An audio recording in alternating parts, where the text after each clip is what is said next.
General is facing some renewed criticism over the recent decision not to charge any officers in the death of Breonna Taylor during a raid on her apartment. An anonymous statement from one of the grand jury members says they were only presented with wanton endangerment charges against a now former officer for firing into neighboring apartments, and we're told prosecutors didn't think they could make anything else stick. Attorney General Daniel Cameron has defended his handling of that case. A Houston police officer is dead after two officers were shot while responding to a domestic dispute call. Houston Mayor Sylvester Turner remembered the fallen officer, Sergeant Harold Preston. We want to celebrate his life of service and commitment and dedication to the city, some 41 years. Chief Art Acevedo says a man who wouldn't let a woman in to get her belongings opened fire when his teenage son unlocked the apartment door. Striking Officer Courtney Waller in the arm and striking Sergeant Preston multiple times. That's Fox's Gernal Scott reporting. America's listening to Fox News. Half a day. This is Madeline Berdaglio. I'm ready for Robert in this election. In the past 2 years, we have seen less military construction investment into Guam compared to earlier plans. The Air Force has reduced its presence at the Anderson Air Force Base, and the bombers will not be there as a permanent basis. And no one is fighting for the Guam National Guard to gain more missions, like a tanker flying mission or being a part of the missile defense needs for our island. Yes, we do have that, but discussions are now ongoing to set up a second missile defense mission. And with the unrest in our part of the world, we need these capabilities to keep our island safe. Other issues can be added to the defense bill, and that is how I finally passed war claims. Yes, I'm ready for Robert. I'm Robert Underwood, and I approve this message. The grounded Boeing MAX jets are now penciled in on one airline's schedule. American Airlines plans to put the Boeing 737 MAX back in service December 29th, nearly 2 years after it was grounded following two deadly crashes. If the plane wins recertification from the Federal Aviation Administration, American says there will be a flight a day between Miami and New York through January 4th. After that, it'll assess. All MAX jets around the world have been grounded since March of 2019 after Ethiopian and Lion Air crashes. The top aviation regulator in Europe has said recently the plane is safe enough to fly again. Lillian Wu, Fox News. Forecasters say Tropical Storm Epsilon could be a hurricane by the time it reaches Bermuda, which is expected Thursday morning. The storm's predicted path is now to Bermuda's east, but close enough it could still impact it. Epsilon is due to reach hurricane status in a couple of days, but at this point is not expected to threaten the North American continent. Fox's Eben Brown. A tropical storm watch is now posted for Bermuda. A retail chain takes a big step toward emerging from bankruptcy. JCPenney is asking the bankruptcy court to approve a deal to sell nearly all of the company to mall owners Simon Property Group and Brookfield Property Partners. The two landlords have proposed to buy the department store chain for $800 million and have been keeping the chain alive during the pandemic. Penny is forming a separate property holding unit to cover its real estate and distribution centers. Jenny Cosola, Fox News. Just getting word that a U.S. Navy jet has crashed in Southern California. Defense officials telling Fox the pilot of the single-seat jet was able to eject and is currently listed in stable condition at a local hospital. The crash under investigation. I'm Lisa Brady, Fox News. Eivetsem rerivetter COVID-19 rettuuren irisit, ekkio ravukora miat tsaab irisin. Igen mi vefi vorunga varsavai, kose votser koponna vorong neibum. Inke kai kie gaurugek kewesi sinerivetter, kose votser muttir kököri yriget ei, rerafro puerisuk. Kosa puitiutiro, torjom kaasemmoniro, ive kopop kököri ekkeirierier erinnisireisemman. Kose votser siboturu ekkio ravukora, miekkio irmia pakapang irisemman. Atoavare filongiriakats, puri raive pot, na vorong neivum, ikä pure miive fiopsavai. Muttir naageo tessi COVID-19, ikä pure miitsuurievel miisemmun. Ammuttir ne föörie kierennis, miipure nökoruk, pangirivaravan arravas miilisin. Eesiresin, afittosiri manielu, Atsiwo Office in Micronesian Resource Center, Miekkiu Estaser City Choice Broadcasting. Kiriso Zabur. Register now for the PBS Guam Virtual Challenge on pbsguam.org. The challenge includes 10, 20, or 50 miles. Remember to practice social distancing when walking, running, or wheeling. Download a distance tracker to accumulate miles. This challenge is made possible by our generous supporters, the Guam Daily Post, Community First Guam Credit Union, Bank Pacific, the Bank of Guam, Coast 360, Vantage Media, Cherry Media Vision, and the stations of Choice Broadcasting.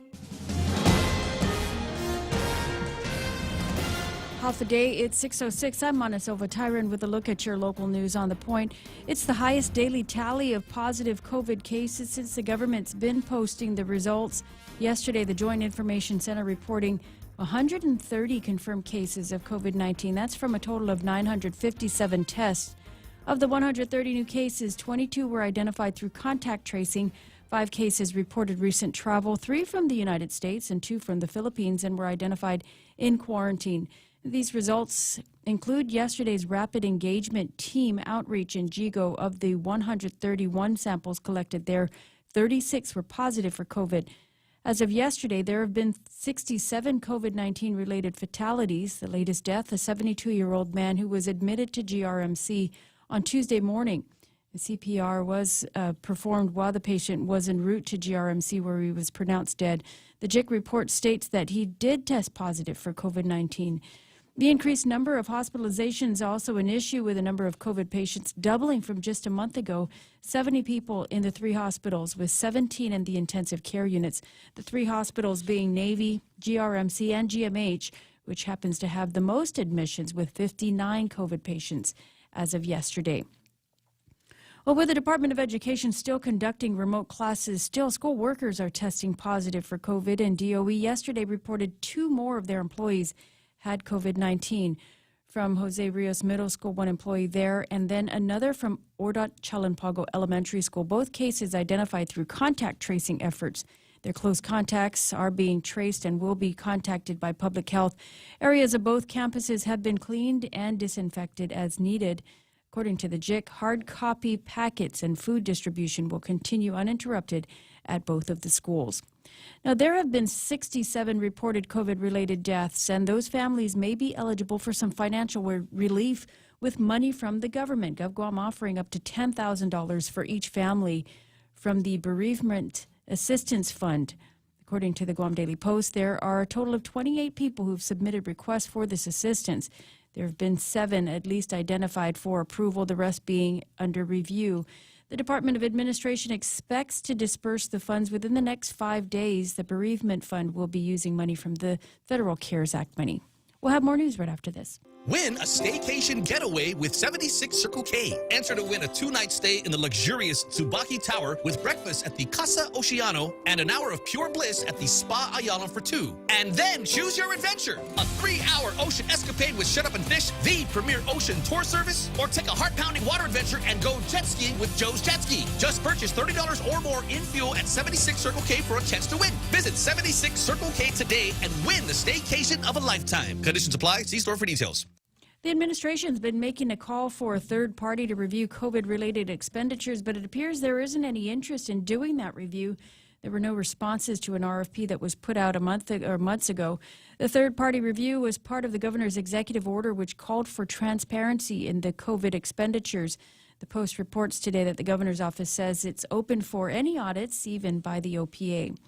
And Island Breeze Mart has been permanently banned from participating in the SNAP program, but is now fighting the ruling in the federal court. The store was alleged to have been in violation of the USDA rules and regulations for this program and was said to have been exchanging SNAP benefits for cash or items other than eligible food. Attorneys for the Tumuning store now want that decision reversed.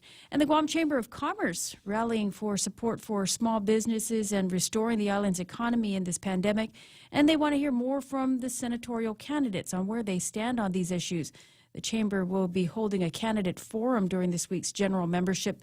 The event will feature 25 of the 29 candidates running for the Guam legislature. That meeting is the forum set to take place today.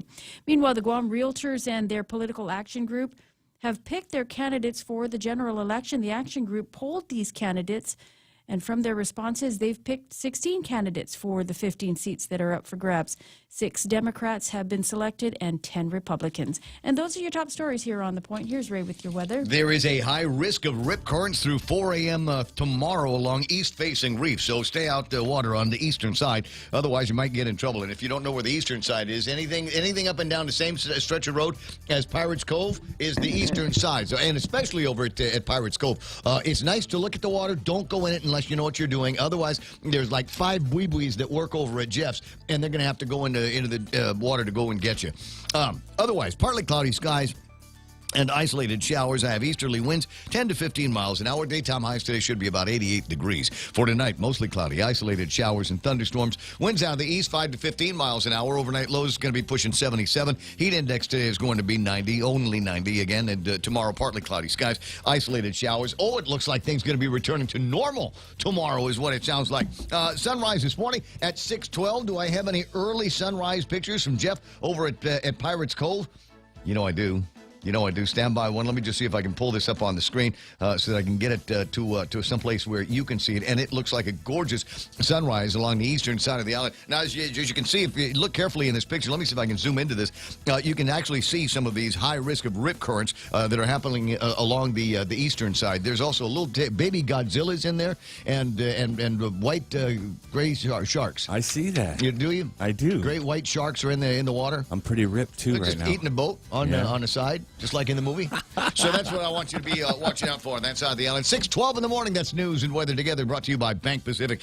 Banking on the Pacific for 66 years. At FHP Health Center, your health and safety are important to us. FHP remains open during peak hour 1 to serve all of your healthcare and medical needs. To better serve you, we encourage you to keep your appointment with your healthcare provider. We have implemented stringent screening and sanitizing procedures to keep you safe. FHP Health Center is open from 8 a.m. to 8 p.m. Monday through Saturday, closed on Sunday. For appointments, call 646-5825 and press 2. FHP, our island, your clinic. Are you fed up with those long bank lines? Do you wish you had a bank who gave you faster service? Well, by enrolling in Bank Pacific's new mobile app, you don't even need to wait in line. But even if you do want to come down in person, we're more than happy to see your smiling face, as long as you have a mask. Because our service is so good, we don't believe in lines. Because for 66 years, we've been making sure you get the service you deserve. Because where others put branches, we place roots. And we're rooting for you. Member FDIC. 6:13 in the morning. Are you? How hungry are you? How hungry are you? Are you like nibbly hungry in the morning, or maybe you're thinking today might be one of those days to try out the AM platters over at KFC. May I direct your attention to the AM waffle sausage? May I direct your attention to the chicken fried steak? How about this sausage biscuits and gravy? Waffles and sausage, waffles with strawberry topping, and they grow the strawberries right there in the little place over at KFC. Maybe you've seen it off on the side. They grow those things right there, and they turn into some great breakfast platters. Find that this morning over at KFC. Portions of the Ray Gibson Show also brought to you by APL, American President Lines, global presence with a local home. The Ray Gibson Show. Morning talk that matters. Call now, 888-TALK. That's 888-8255.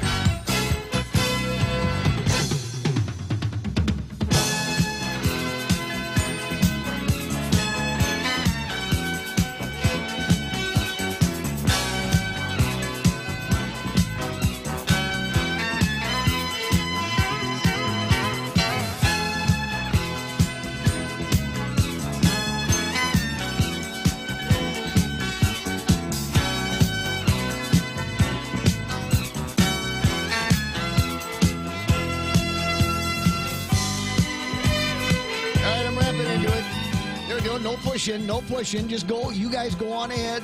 I'll catch up later. That was my theme last night when I was running. That's yeah. I'll start at the same time, and I'm just feeling fat. I'm feeling all 180 something pounds that I'm carrying these days. I'm feeling fat. But dude, those breakfast platters sound so good, don't they? Yeah. I mean, it gets to be time to. He's like you've been goofing off all day, and then you go over to, hey, what do we got over at KFC? I can't decide on just one thing, so I'll just have 3, and I'll tell myself I won't eat all 3 right now. Yeah. But you're hungry for carbs right now. I can tell. Our mom didn't raise a quitter, right? We're not quitters. We never quit. There are starving people in China. You put three entrees from KFC in front of me. I'm going to eat all three of them right now. Wasting is sinful. It is a sin. It is a sin. It worked and then out. you justify it because you ran, right? So Yeah, you're oh, like, yeah. I ran, so I'll just eat it. Oh, I was wearing my running shorts. That's I can, just putting on the running shorts is good for. That's got to be good for a couple of 100 calories, right? Yes, 2 or sir. 3, Yes, sir. or 1,000. Just saying. Here we are living, just eating clean and living clean right here on Guam. How about that? Anyway, welcome to the program. Excuse the mess. It is the Ray Gibson Show on 93.3 The Point. My name is Ray Gibson. And then we get Montesilva Tyron, baby sister. And I get that from so many people. They say, Ray, I don't believe that she's your actual baby sister because she must be from the side of the family. He was so adopted. much better looking than you. He was adopted. True. There might actually be something to that when you start thinking about it and all of the rest of the story I tell Artie. Oh, God, here we go. Oh, my God. Go ahead. I'm not. What? You don't have to. So when Artie was a baby, I told him, I said, Uncle Ray's actually your mom before the sex change. Yeah. And I think he still sometimes And believes Ray that. didn't find out about this until about a year ago. How do you get the beard? Is there a way? I mean, is it like a hormone injection? If you can do that, why? There should be We other didn't talk things. about it because it was real taboo back in the day. But is there? No, this is almost a serious question now. Are there testosterone injections that you can get? Yeah. Yes, there are. Okay. Yes. So why? So is there? Should we get them? Is there a certain age where we ought to get with our doctors and say I want testosterone there injections? are some men that I would suggest that they need it. Oh, I see. Yeah, no, I got you. Over Girl at pair. the legislature, Republican Party. Yeah, I got you. Okay. Anyway, 888-825-5888-TALK is the telephone number. Real Joe gets that when you call up. Call me. That was in your little ornamency. So it already started as an awkward morning. Real Joe's telling me about driving down O'Brien Drive and seeing this hot woman. And it was you? No. Yeah. What? Say it again. Go ahead. Tell me the story. I saw this hot girl and I almost crashed, but then after her, I saw you coming up behind and I was like, damn, I'm too late. Plus, all the statues in the canyon were turning their heads, looking at your You're legs. looking in the other direction. I do have those nice legs, don't I? So, anyway, all right, because I misheard it the first time. I thought you'd said, "Oh, this what a cute chick," and then all of a sudden I come up. Yeah. That's the way I heard it, too. The beard would throw people off. That's the way I heard it. I was like, you were checking him out? Yeah. Weird. I was like, oh, there's Artie's mom. Chicks with beards, do you know? Anyway, so we got to take care of a whole bunch of these. I'm going to refer to all of the people here as youth. And people are going to say, what the heck are you talking about now, Gibson? Can you start with the confusing stuff later in the program as opposed to early in the program? No, I can't. I don't know if you've seen it, but around the same time, and I was probably so ticked off about the governor and you are the victims, you are the vectors, not the victims thing, I missed this. And what this is, if you're looking at it, let me get it on the screen so you can see what the heck I'm talking about. This is one of those graphs they put up there. You are the vector, not the victim. And this is them trying to point that mom finger at youth, the youth of Guam, for spreading the coronavirus everywhere. Like Pigpen in the Charlie Brown comics, right? Wherever this guy goes, he's got vectors of dust and dirt around him, right? That's the way it makes it sound. Like youth comprise 68% of all positive cases. So that's what you get I think it was my brother that pointed this out. Boy, that's a big chunk of youth there that we have here on Guam. It encompasses people between the ages of 10 and 19, 20 and 29, and that makes sense, right? Doesn't it? You figure youth. People between 10 and about 29 years old should be able to fit comfortably inside that very broad range. Now this is the scary part because this is put together by policymakers. This is being put together by people that are deciding how we're going to respond to this COVID-19 pandemic. And now, include 68% of all positive cases among the youths that they seem to refer to in this graph are people between the ages of 30 and 49 years old. Mana, welcome back to youth. But 40 is the new 30. Real Joe. Real Joe. Call me. Are you feeling youthy? Yeah. Youth, Always. So I'm going, what is, For a woman in my late 30s?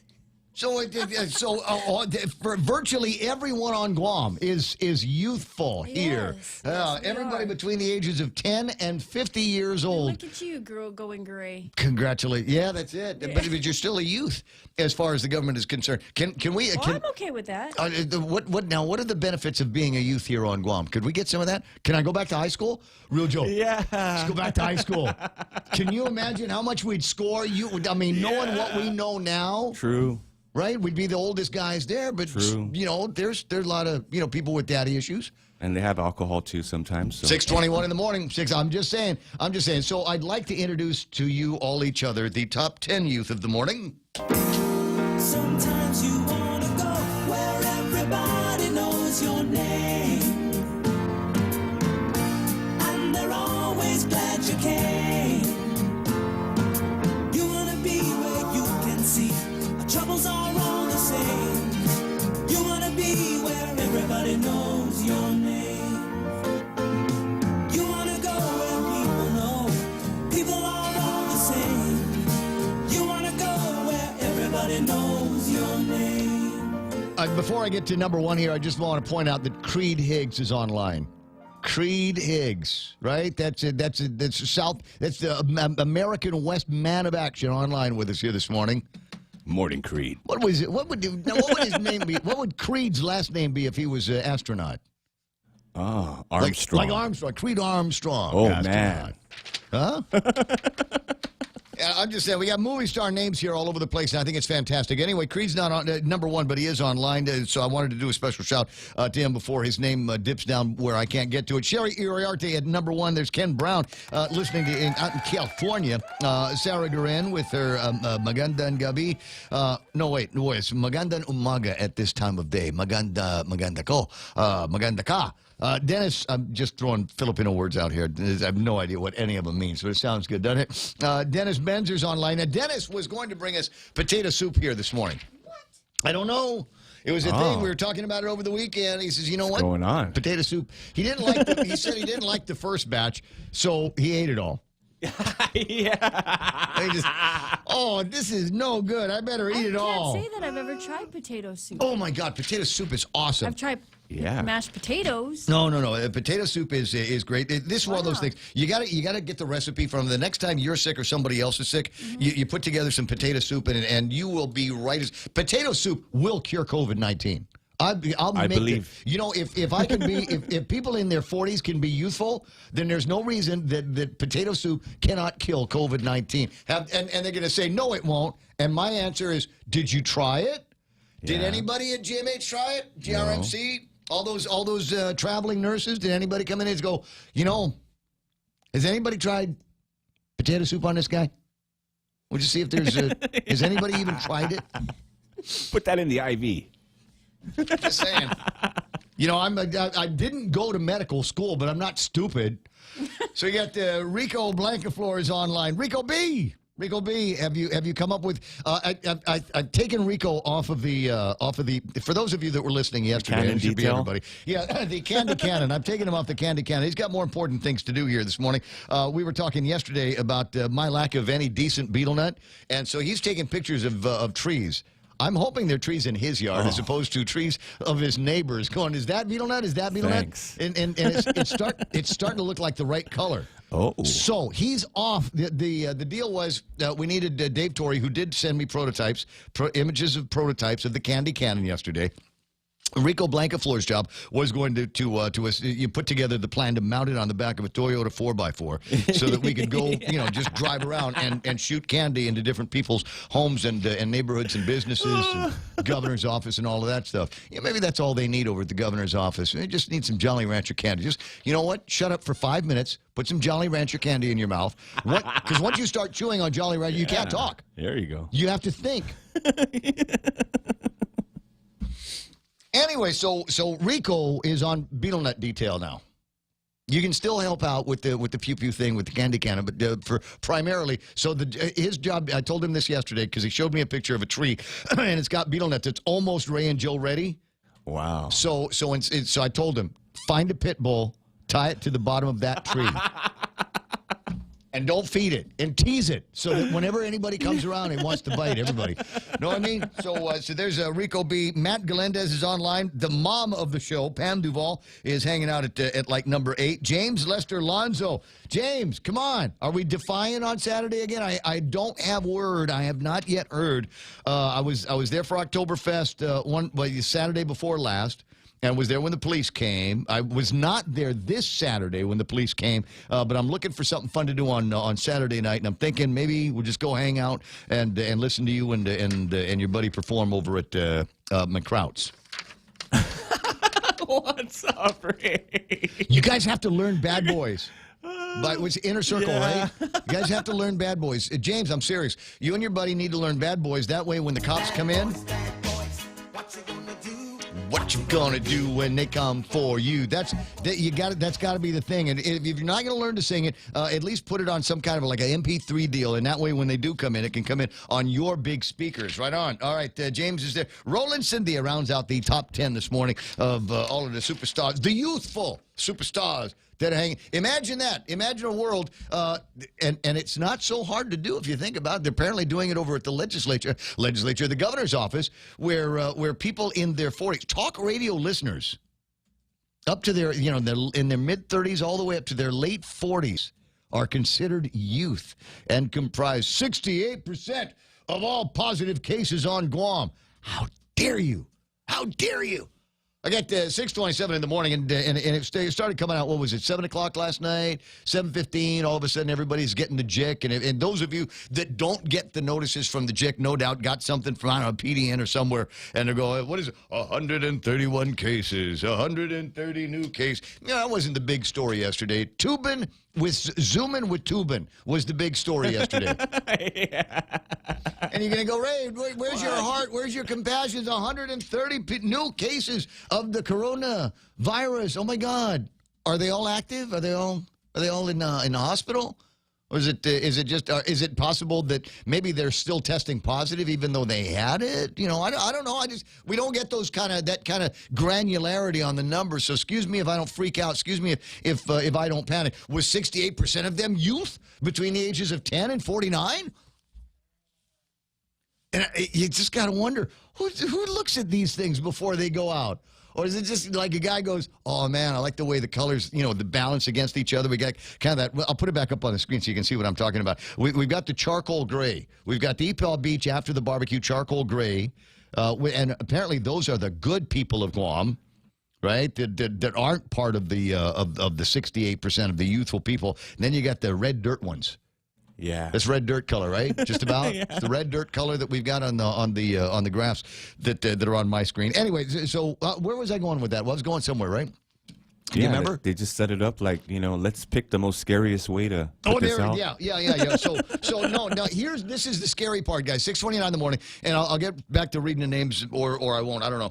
But here's the thing: so 130 new cases, and I started getting this. I started getting these panic messages. Oh my God, Ray, it's 130. And I'd write back, oh, my God, PCOR 1 clearly isn't working. We're 8 weeks into this, and the numbers keep going up.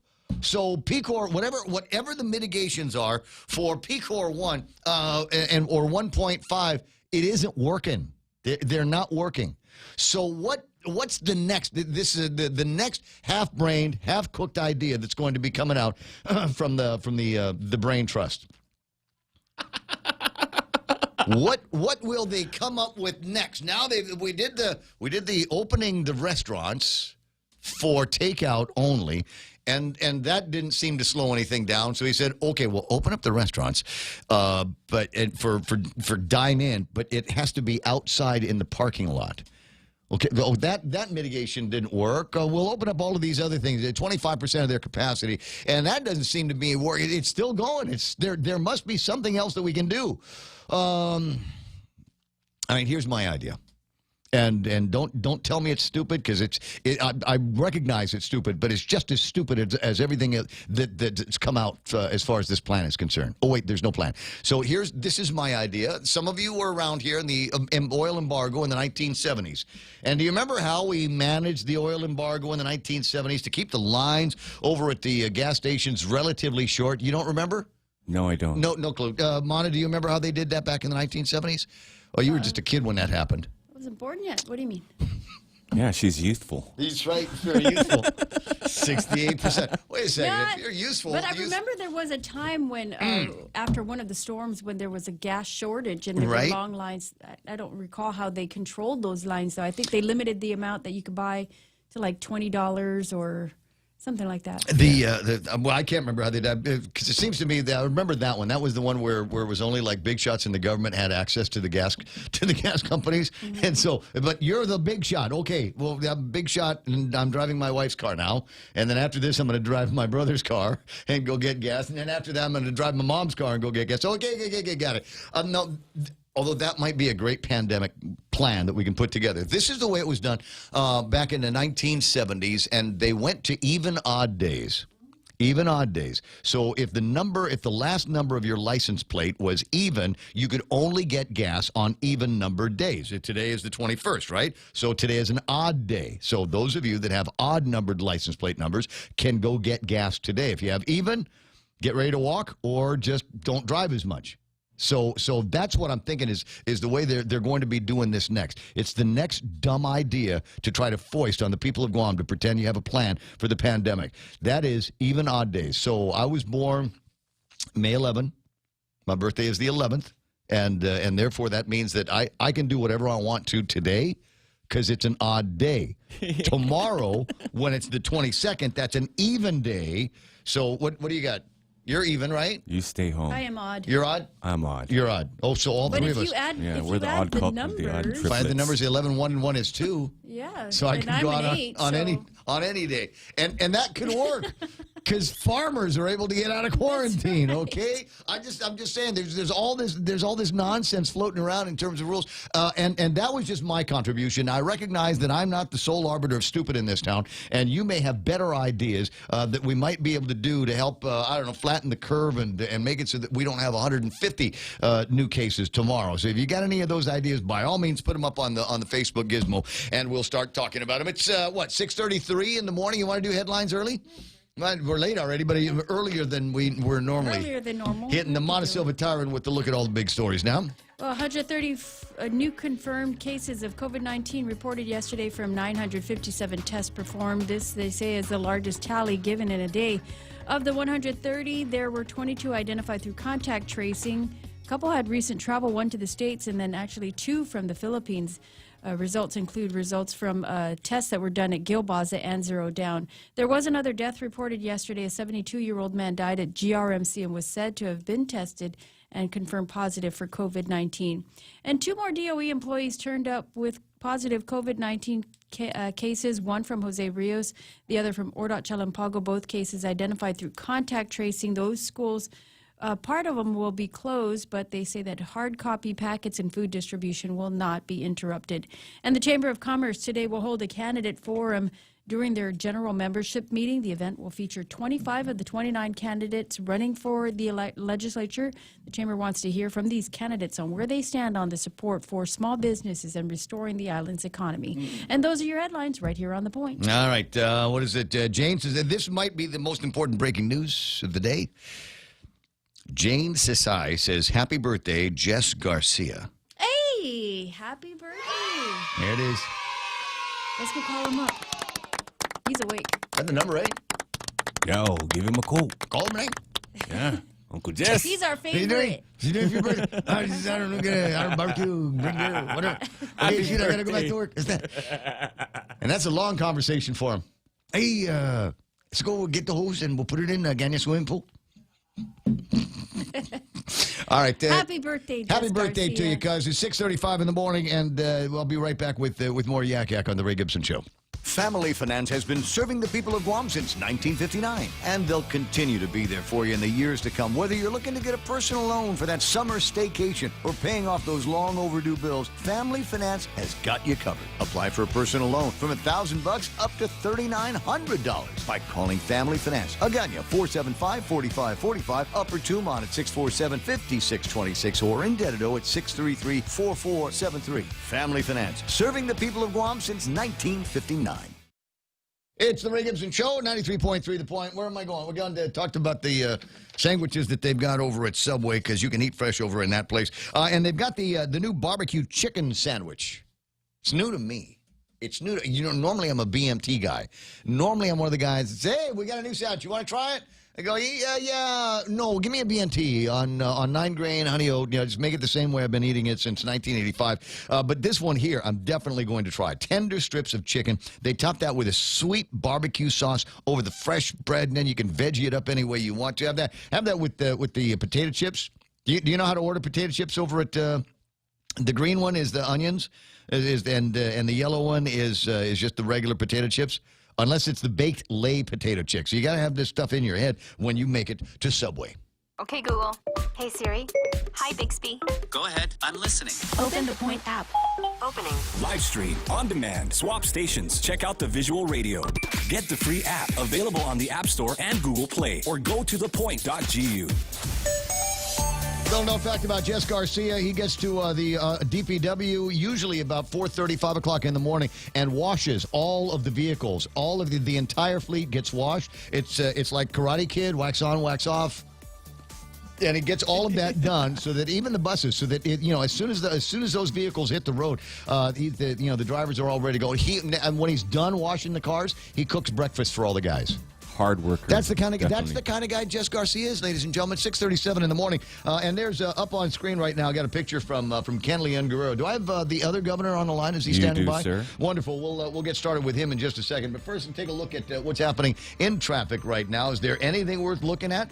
No. It doesn't look like there's a whole lot. It's the usual spots that are seeing the usual kind of activity. Hold on a second. We got that gizmo over there. Looks like there's a little bit up in Agana Heights over by the entrance to Navy Hospital and the school. Oh, what? Are they getting everything ready at the school for back to school? HAPCON condition. Is it HAPCON? HAPCON B for back to school and booze, as it turns out. Well, what else we got?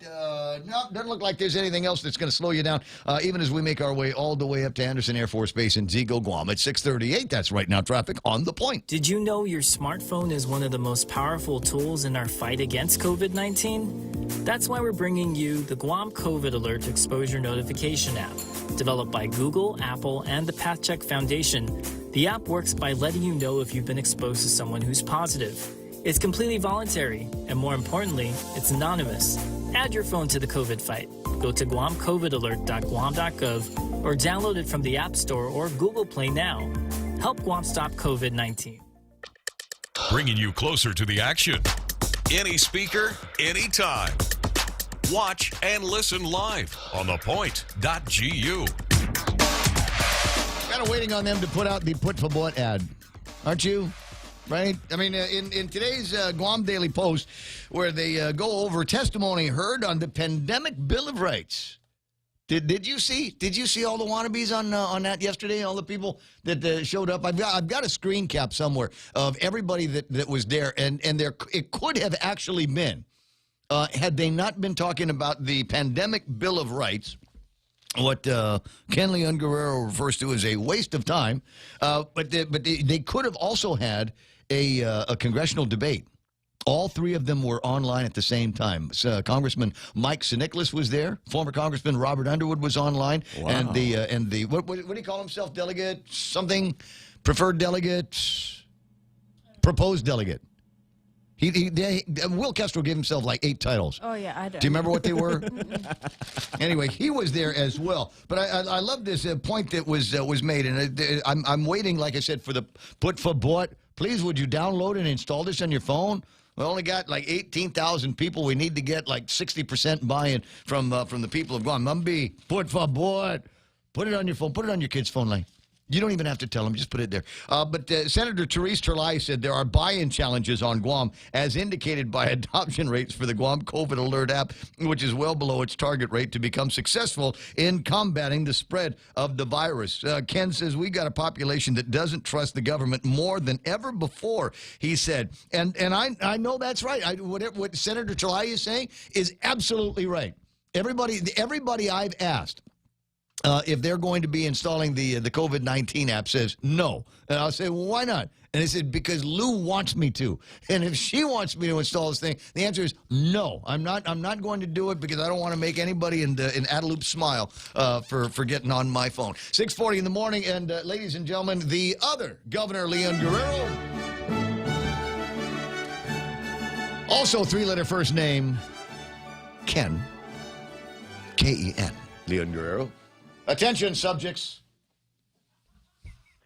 Well, if you had watched the entire afternoon, you would have seen what a waste of time it was, because if we took out all of the congressional delegates promoting themselves and their history and congratulating each other for being there, that public hearing would have only been about half an hour. Oh. You know, and then if we took out Kelly Marsh spending 20 minutes to explaining why she can't ask any questions, it would have been a 10-minute hearing. Really? You know, so, no, wait. Why she couldn't answer any questions? Oh, yeah. I mean, she goes on, well, I'm not able to ask any questions at this time, but you've asked a really good question here, and I think this is a question that needs merit and discussion. And you bring on the 12-piece orchestra, you know, the violins, and she's talking about why she can't ask any questions at this time, but she's going to do research. She is going to research the hell out of this question so that on November 4th, she'll be able to ask a question. 20 minutes of my life I will never get back. Hashtag dumbest bunch ever. Well, if you watch the hearings, you'll see that, you know, she's like a marionette. You know, Tina Mooney Barnes, every 20 seconds, Assistant Minority Leader, would you like to make a motion? Assistant Minority Leader, would you like to read something in the record? Assistant Minority Leader, we're expecting you to put your mask all the way on. I mean, it's just ridiculous. It's like, wait, was this supposed to be the legislature's attempt at making it look like they're doing something? Yes, because as I brought out my testimony, this bill should have been introduced in the March emergency session. You know, why are we, you know, they should have been introduced in April. It should have been introduced in May. It should have been introduced in June. It should have been introduced in July. It should have been introduced in August or September. Why are we introducing it now, just a week before the election? Well, but after they've already had the session. So even if my God, the Archbishop comes down from Archbishop residence to spend some time on the Zoom with the people over at the legislature. That doesn't happen every day. I'm not going to say it's unprecedented, but that kind of thing doesn't happen every day. And so you got somebody like that. I mean, if it had been Archbishop Felix Berto Flores that it was talking to the legislature, they would have voted on it yesterday afternoon, and they would have voted on whatever it was that he had to say about it. So these guys are, you know, but you know, I can't really give them a hard time because frankly I'm just as disappointed with the folks in the GOP for their lack of any kind of clear action and direction here as well.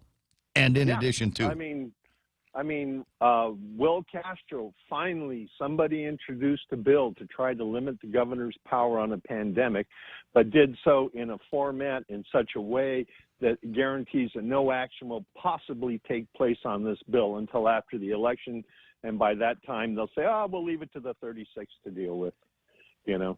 So, and a total waste of time. But I want to point out one thing that comes off your morning, I don't want to say rant, your morning message to the people of Guam about using statistics to build an emergency that doesn't exist. You know, 68% of the people that are testing positive are young people. Well, guess what? 68% of the people on Guam are young people. Yes. Can we? Yeah, but they didn't show the other statistic, which is 85% of the people who have underlying conditions that are aggravated by COVID at the time of their passing are people in their 50s, 60s, 70s, 80s, and 90s. in line with the mortality rate of our chronic diseases, which is what I testified more about. And Art St. Augustine has got a huge job ahead of him. And that's, I mean, I was glad to see him there. I was glad to hear what he had to say at this event. But it goes back to the fact that for decades, our politicians have plundered public health in an effort to get money for more pet projects. I mean, how else can we explain why we got this multi-million-dollar public health building that is basically condemned because they didn't have the money to do the maintenance to make sure that the corrosion on a secondary electrical panel didn't start an electrical fire that burned the plastic, and No. Yeah, I got it. And lousy elevators over at Guam Memorial Hospital, and a lousy roof over at Guam Memorial Hospital, and the lack of any kind of patient record system that we almost need. It would solve more problems than they even realize that they have over at Guam Memorial Hospital, up to and including more accurate billing to the insurance companies and Medicare, which would mean more revenue for the government for Guam Memorial Hospital. That's stuff that's been talked about for years. But if they did that, they couldn't give politically well-connected insider doctors double and triple pay. They couldn't pay $100,000 to send a doctor to London for a seminar she could have taken for $899 online. Well, let me stop you here, because the Republican Party came out with a lucrative nursing contract. Needs to be questioned. Did you see this? No. One of the advantages of the state of public health emergency declaration provides the governor of Guam the ability to bypass many procurement laws. For example, stand by. Do we have a sound effects for a smoking gun? If we do, get it ready. A member of the Leon Guerrero Tenorio's administration transition team, who chaired the subcommittee on health and human services, has been provided a lucrative contract without needing to bid to essentially check the temperatures of those in quarantine hotels and to simply ask the individual, do you have any symptoms? That's not a smoking gun sound effect. That's a smoke ham. Pork barrel. Something better. I agree it's a pork barrel. This is a 19th floor style. Oh, yeah. The Republican Party of Guam simply asks a few questions. Why couldn't the Leon Guerrero Tenorio administration contract nursing students from the Guam Community College or UOG to conduct these tasks and allow them to benefit from the experience instead of gifting a political friend who will earn millions with this arrangement? Is this the reason why Governor Leon Guerrero is adamant in keeping these quarantine facilities open? What is the Democratic majority in the Guam legislature doing to address this? And this is the part where I start to go, okay, you're drifting here, GOP. You're drifting from the mission. The Republican Party of Guam joins many in the community in demanding that the administration be more transparent and truthful with their procurement decisions. The Republican Party of Guam, every single member of the incumbents has a copy of the Bob and Ray resolution. You can introduce it, and if you can find three people on the entire Democrat side, you'd be able to shut down, and you won't have to ask questions like this anymore. But you're gutless, and you aren't doing it. So as far as I'm concerned, there's, all these public press releases that you're coming out, it's just whistling Dixie. Come on, grow up here and do something. End of rant. God, I couldn't have said that any better than myself, because I've been saying that basically for 12 years, as every time I go before the legislature and testify, and yesterday was a perfect example. Mm-hmm. Here we have a pandemic, and here we have an economy that is circling the drain right now. And what are they talking about? They're talking about plastic bags. Say they're talking about plastic bags, Kevin.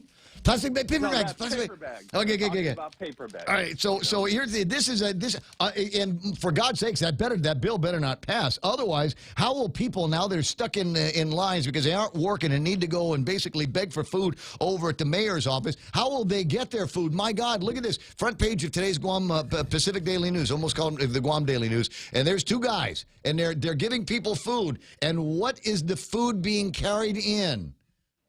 Uh-oh. Oh, my God. Plastic bags. Call Tinkerbell. That's Regine. She's a Tinkerbell, too. I think all of the girls in the legislature are now Tinkerbells, except for Therese. I think what we haven't heard is that all the people over at Calvary were arrested because not only were they giving out food in plastic bags on Sunday, those that food, a lot of it was in styrofoam containers because they were serving meals. Oh, that's going to be next. That's food, going to be next. This is unless people do something about it now. This is going to be hashtag dumbest bunch ever is going to be the bunch that will ban plastic bags. We'll ban paper bags. We'll probably end up banning. I mean, if paper bags are bad, can you imagine how bad cardboard boxes are? The load on the environment over at Cost You Less with all of those boxes that only a handful actually have a full bottom on. You ever try to put stuff in there and you realize you grabbed the wrong box and you're going, oh, that's big enough for me to drop my Tide through. What the hell? Yeah. Anyway, so listen, even though you didn't refer to yourself in the third person or say at the end of the day 13 times, I'm going to let you go. Okay. All right, buddy. I'll talk to you. Thank you very much. You're very welcome. Tell everybody out there without a job the way they punish the 35th legislature. If they're not registered, go register and vote. And if they're registered, go and vote early because the politicians are watching those early voting numbers. And that's the only reason we had a hearing on these two pandemic bills that do nothing, you know. But let's actually flood Guam Election Commission and scare politicians bad enough they might actually do something for the benefit of the people of Guam before Election Day. Yeah. Wouldn't that be awesome? Yeah, they're only afraid right up until the inauguration. Once they raise their right hand and do the inauguration, they're fearless. They're fearless. Brave and courageous. All right, buddy, I'll talk to you later. I tried to figure out how I can use the words brave and courageous to mean the exact opposite. You know, when I start talking about incumbents and people over at the legislature. I'm very worried. Now, here I am being all facetious and being critical of their desires to ban the plastic bags because of the trash and the harm in the environment. And somebody's going to say, Ray, cold, heartless. We thought you were intelligent and warm. But you're actually cold and heartless. Don't you realize that just the other day, turtle named Shelly, same name as your sister, floating off Gab Gab Beach. Beachgoers took swift action by contacting the fire department. The responders moved Shelly back to shore. And apparently they were able to, C.J. Kyannon, a biologist at the Division of Aquatic and Wildlife Resources, at this age, they use visual cues, so they feed and live in areas that are familiar to them. That doesn't have anything to do with the story I'm going to say. As much as people are going to give me a hard time saying, Ray, how dare you criticize people over at the legislature that want to take the plastic bags out of the ocean? Aren't you worried that Shelly, now, having been just now released into the wild by folks over at, who are these people? By turtle lovers? Yeah. By the turtle lovers in Guam? They've released Shelly back in the wild. The turtle with the same name as your big sister. Aren't you worried that the turtle is going to say, oh, look, it's a jellyfish, and eat a plastic bag, not realizing that it's not a jellyfish, a yummy, tasty jellyfish. It's a plastic bag that could kill her, Ray. Is that what you're wishing on Shelly the turtle? No, it's not what I'm wishing on Shelly the turtle. Climb into my barbecue is what I'm wishing. I was wondering how many people are looking at going, whoa, I could eat that. I know all of them. I know all of them know how to dispatch. I had a long conversation with a buddy of mine the other day. Was talking about taking a trip down to one of these little islands out in Yap State. I mean, like way at the end. I mean, it's almost not in Yap State anymore. It's that far away. And he was talking about a big get together that they had, and they had the whole pig pen worth of turtles, and began the process of dismantling the turtles for food. Because they're still in that kind of rough and tumble culture where there's no payless. So you get whatever it is out of the ocean, that's what you're eating. And if it happens to be a turtle, well, sucks to be the turtle that day. But it sucked to be parrotfish the day before, and it sucked to be a shark or a barracuda or something like that the other time. So getting back to what Ken LG is talking about, Guam residents hold the power to vote officials in or out. Now, I'm not going to read you the entire editorial. Just a good part. Our livelihoods are at stake, and the lawmakers and policymakers have shown in their decisions and actions over and over that the government of Guam voting constituency is their first priority, and the rest of the Guamanians who are in one of the toughest struggles for their livelihoods have not been given a fair shake. I think that's fair to say. Now you're going to, well, not all of the businesses are suffering, Raymond. No, certainly not. The ones that are doing business with the government seem to be doing just fine in a lot of places. But not everybody works for those businesses. Not everybody has one of those businesses. Not everybody was a butt kisser at the insider rallies that were taking place a couple of years ago. And so there are a lot of people who don't have a favor to call in, if you will. And I think that's going to be a problem for a lot of people, especially the youth of Guam, those between 10 and 49 years old. Can you imagine how scary it's got to be a youth on Guam? You're all the way up there in your 30s, and you got a mortgage to pay. I'm just a youth. How am I supposed to get through all of this stuff? I'm just a youth. You got little kids in the house. In those rooms over there, but if you're the right kind of youth in this town, you've also got an aged mom and dad in the rooms over there, right? What do they call those? There's a demographic name for those people where they are in exactly that spot where they've got little kids to take care of and their parents to take care of, or in-laws. Their golden years?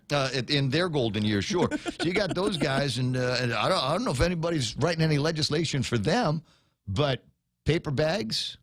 Yeah, I want you guys to know. I want you, Regine, and everybody else over the legislature to know I'm ready for you and your plastic bag ban. I was looking at the inventory yesterday. I went to Payless yesterday because I needed supplies. When I say supplies, I mean beer. And so I went to Payless, and the guys, they're ready to put it in a plastic bag. I said, no, please, paper bag. And the guy says, double? No, not going that far. Not going that far. I don't need you to double them up. Put as few items as possible in each bag. Try to keep them separated in genre. We got the dry goods over here. We got the meat over here. We got the vegetables over here. Bread and eggs go in this. So literally, I came home with 4 bags where I could have just had like one doubled up. I got 4 bags from over at Payless, and they have now gone. And maybe tomorrow, tonight, I'll take a picture of it. So tomorrow I can come in. So I want you people to know I'm ready for you. You cause a bag shortage here on Guam, I'm going to be the king of bags. Kids won't want meth anymore. They're not going to be going for meth and marijuana anymore. They're going to be walking around going, got a paper bag? Dude, I just got to go to the store. Be the bag king on Netflix. Got to get food and milk for my baby, but I don't have anything to carry it in. Do you have a bag? I got a baggie for you, but I got bags. I double it up for you. Call that $500. 2 bags, 2 paper bags. People will buy them.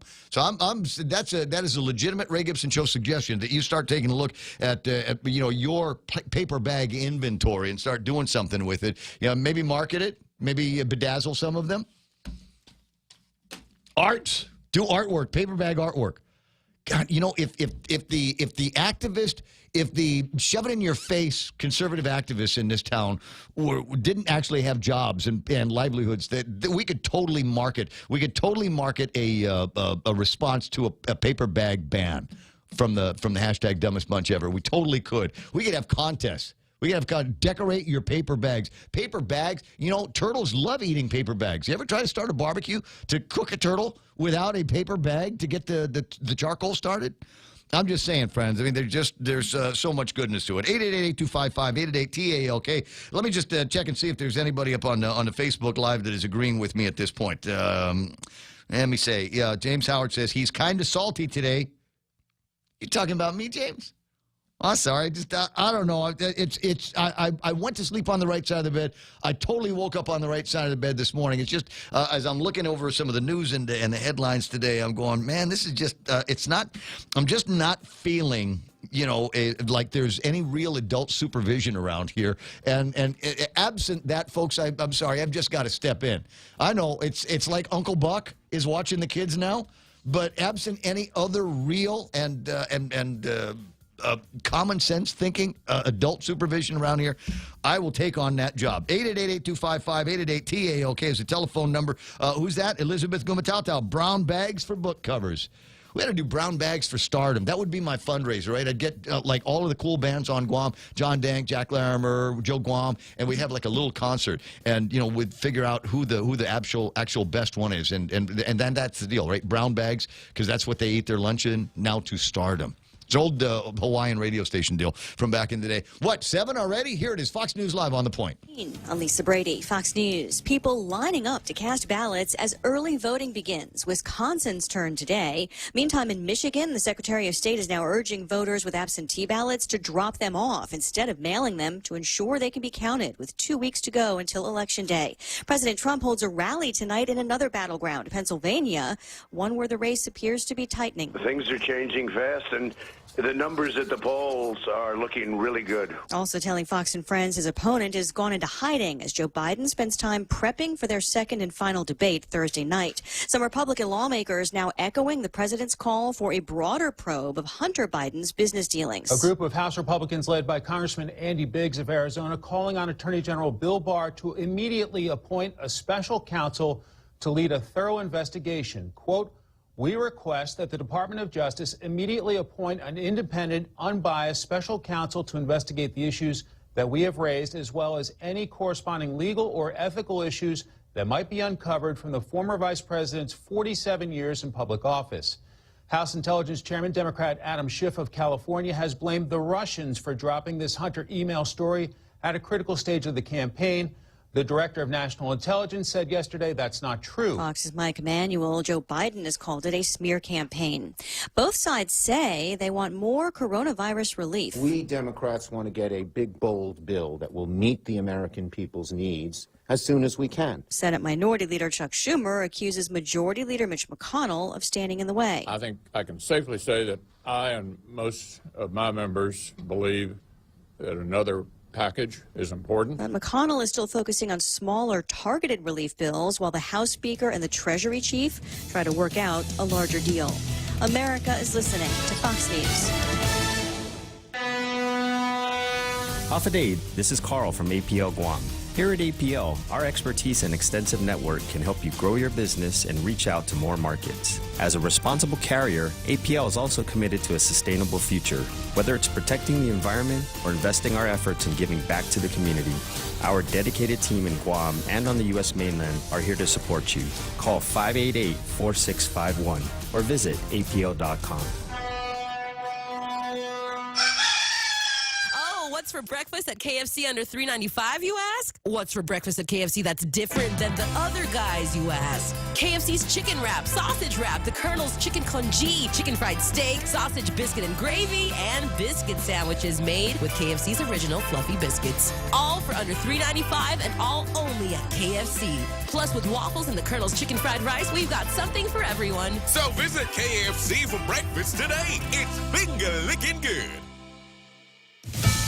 The UK is launching a high-risk effort to search for a COVID-19 cure. Set to start in January, some 90 healthy younger people aged 18 to 30, all paid volunteers, will be injected with a small dose of coronavirus. When and if they get sick, various treatments and vaccines will be administered to see which works best or at all. The UK government is funding the program. Top health officials, scientific institutions, and hospitals are involved as well. Still, some experts say it's wrong to do this with a disease we're still learning about, risking the lives of those participating. Fox's Greg Palcott in London. If the approvals are granted, the first results could be known in May. Just over an hour from now, a moment of truth for NASA as a probe completes the first part of a long journey to an asteroid. NASA's OSIRIS-REx launched in 2016, but now it's 200 million miles away at the asteroid Bennu. And if it all goes well, it will collect a sample of pebbles, rocks, and dust today. And the samples that will be returned from Bennu provide us the first opportunity to look at a pristine material from the early solstice, something that hasn't touched the Earth or been exposed to the Earth. So that's what I'm excited about. And yes, NASA astrobiologist Danny Glavin said the collected materials will come back to planet Earth. It'll take a while, though. And the samples will land in the Utah desert, Utah Test and Training Range, on September 24th, 2023. Eben Brown, Fox News. The gravity on Bennu is too low for an actual landing, so a touch-and-go maneuver is planned, giving the probe just seconds to grab the samples using an 11-foot robotic arm.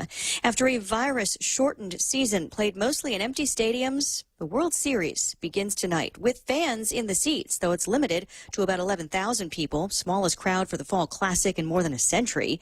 And it's on neutral ground, the new Globe Life Field in Arlington, Texas, playing host to the Tampa Bay Rays and LA Dodgers. I'm Lisa Brady, Fox News. Win a staycation getaway with 76 Circle K. Enter to win a 2-night stay in the luxurious Tsubaki Tower with breakfast at the Casa Oceano and an hour of pure bliss at the Spa Ayala for 2. And then choose your adventure. A 3-hour ocean escapade with Shut Up and Fish, the premier ocean tour service, or take a heart-pounding water adventure and go jet skiing with Joe's Jet Ski. Just purchase $30 or more in fuel at 76 Circle K for a chance to win. Visit 76 Circle K today and win the staycation of a lifetime. Conditions apply. See store for details. Becoming a homeowner can be a scary process, but it doesn't have to be, especially if you have the right guidance. Break through your fears and go to a real estate professional that will ensure a higher chance of success. That person is Lolita Kamet of RE/MAX Diamond Realty. Lolita also specializes in commercial leasing, land sales, local residential sales leasing, and military and corporate relocation. Don't be afraid. Call Lolita Kamet from RE/MAX Diamond Realty at 688-6743. That's 688-6743. It's time to mix things up at Subway. Come in and get Subway's new barbecue chicken sandwich. Tender chicken strips topped with generous portions of sweet barbecue sauce. Oh, yeah. Add on crisp lettuce, onions, and tangy pickles on your favorite freshly baked bread. Perfect to satisfy just about anyone's flavor craving. It's Subway's new barbecue chicken sandwich, available for limited time only, so try it today. At Subway, make it what you want.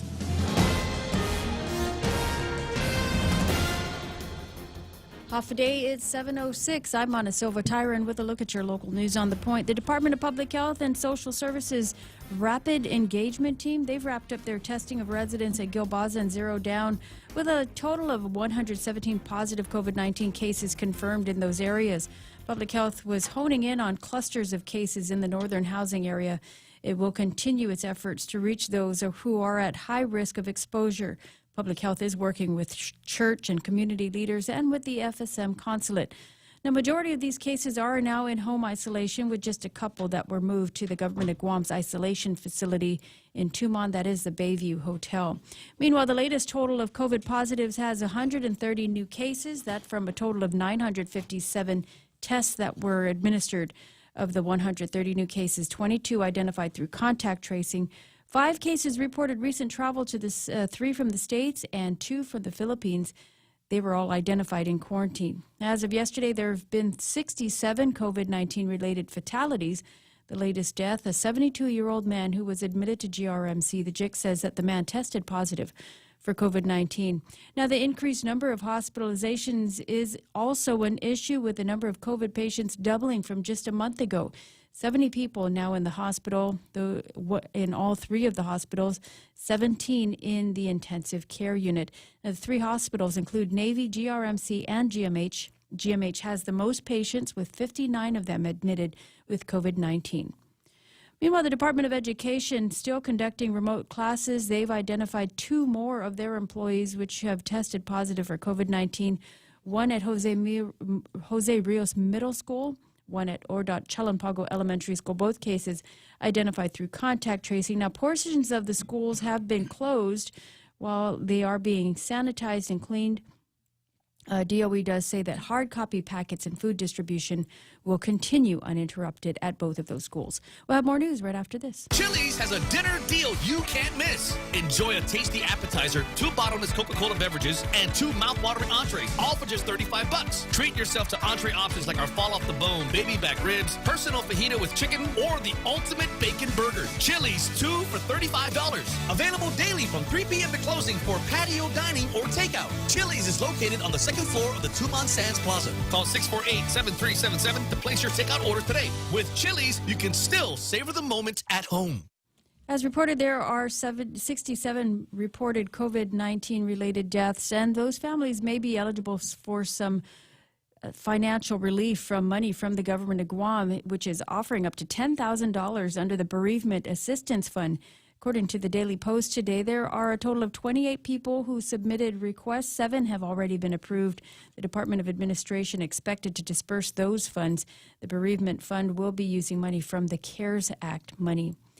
And the Guam Chamber of Commerce has been rallying for support for small businesses in restoring the island's economy in this pandemic. And they want to hear more from the senatorial candidates on where they stand on these issues. The chamber will be calling these candidates to a forum that will be held today at their general membership meeting. They have 25 candidates out of the 29 running for office. Meanwhile, the Guam Realtors and their political action group have picked their candidates for the general election.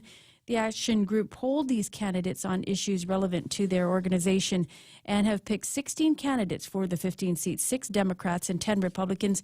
Those Democrats include Senator Tina Muñoz Barnes, Therese Terlahi, Jose San Agustin, Fred Berdalio, Dave Duenas, and Frank Leon Guerrero. On the Republican side, they've picked Jim Moylan, Tello Taitagui, Mary Torres, Frank Blas Jr., Ken Leon Guerrero, Vince Borja, Dominic Hernandez, Chris Duenas, Tony Atta, and Michelle Armenta. And those are your top stories here on The Point. Here's Ray with your weather. Thanks very much, Montecito Tower. And I got partly cloudy skies, isolated showers. Winds from the east, 10 to 15 miles an hour. And daytime highs, 88 degrees. Mostly cloudy tonight with isolated showers. Thunderstorms could be in the forecast as well. Easterly winds up to 15 miles an hour. And overnight lows should be 77. Heat index is +2, so it'll feel like 90. And this note here, high risk of rip current through 4 a.m. tomorrow along east-facing reefs. So what you do is you get yourself a hamburger and a beer, and then you go out in the patio over at Pirates Cove and watch all the people that get in trouble out there, and the guys have to bring them back in. Don't you become one of them. So nice to look at, nice to hold, but if you drown in it, we mark it sold. So just check that out today over at Pirates Cove. Sunrise this morning was at 6:12. Sunset tonight, 5:58.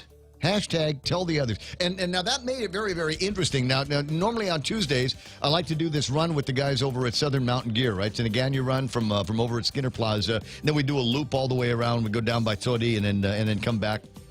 And do all of that stuff. Anyway, so exciting time. But normally as you're running, you catch the sunset.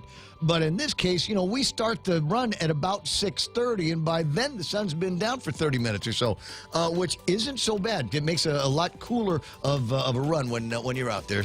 I still sweat, just by the way. I still sweat, and my sweat doesn't stink. Ask anybody. What? What is it, Mana? Go ahead and say it. Say it. Come on. It does stink. 7:12 in the morning. That's news and weather together on The Point. Half a day. This is Clara Manglona from Security Title with an important warning. Wire fraud is real, and home buyers and sellers are one of the biggest targets, even on Guam. When sending money by wire transfer, be sure to confirm the wire instructions by phone, not email. In this case, it's good to be suspicious and know who you're dealing with. Let the professionals at Security Title work with you to minimize loss due to wire fraud. We are here to help. Top End Pest Control is who you call for all your pest control needs. Got a problem with roaches, ants, spiders, rodents, fleas, ticks, termites? No problem. They do it all. Top End Pest Control is a service-disabled, veteran-owned small business and HubZone certified. Serving Guam since 2012. Call them today for a quote, 487-5657, or email topendpest@gmail.com. Check them out on Facebook at Top End Pest Control and give them a like. Top End Pest Control for all your pest control needs. What kind of platters they got over at KFC? They got the good kind of platters. One of our favorites is the one that has chicken fried steak on it. It's chicken fried, but it's KFC chicken fried steak. So 11 herbs and spices, the tasty goodness that is KFC. We'll put some white gravy on that. It wasn't until very recently that I actually put gravy on chicken. How did you get to be 50, in your 50s without trying? Good thing I'm still a youth in the eyes of the government. But you can try that. All of my other youthful friends, they got the chicken breakfast wrap and a sausage breakfast wrap. Chicken congee, which is basically your morning arroz caldo. And another one of our favorite platters, the AM waffle and sausage. And don't forget, they can do this with the strawberry topping as well. So check them all out. All your favorites waiting for, and new favorites waiting for you at KFC. Ray Gibson Show, also brought to you by APL. Rediscover talk radio here. Your FM News Talk Superstation. This is The Point. I love that. Tony Huggins says, "You lie like a rug, Ray. Pusadang si Ray. Mutungi fat. Yeah. No, I'm not, you know what? Maybe I should have been. Of all of the things that I'm going to say this morning, this is the one thing that's going to stick out in everybody's. I will be somewhere today, and somebody will say, "Oh, you think your sweat doesn't stink, huh? Let me tell you about that time." I get, every once in a while I get sweaty here in the studio, and. Okay, maybe not. Anyway, so check that out. And now Tony's also said something about a banana hammock. Not on this guy.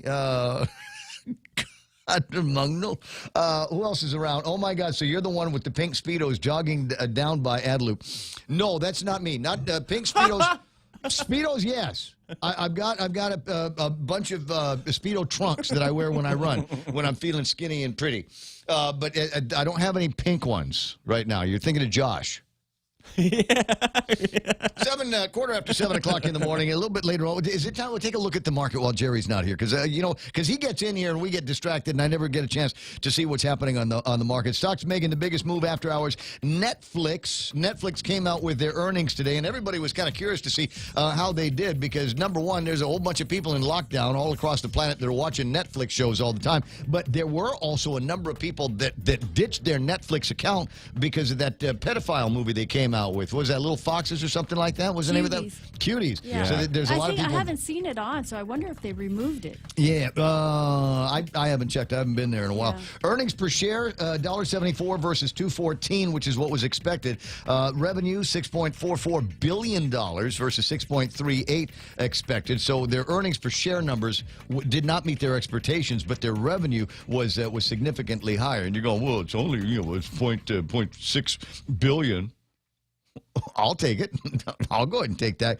Global paid net subscribers, 2.2 million versus 3.57 million, which was what was expected. So that might put you in a position where buy, sell, hold maybe is what it's going to be. The other indexes look like this. S&P 500, 3443. They're up by 16 points. NASDAQ at 11,516, picked up 37 and a half points, and the Dow Jones Industrial Average 113 in the green, 28,308. And let's see if we can get another winning streak going all the way to November 3rd from a Trump, all the way to November 3rd. Four more years with a if it weren't for this stupid COVID thing. Right, I can't imagine where some of my retirement would be right now. It's back to where it was before COVID.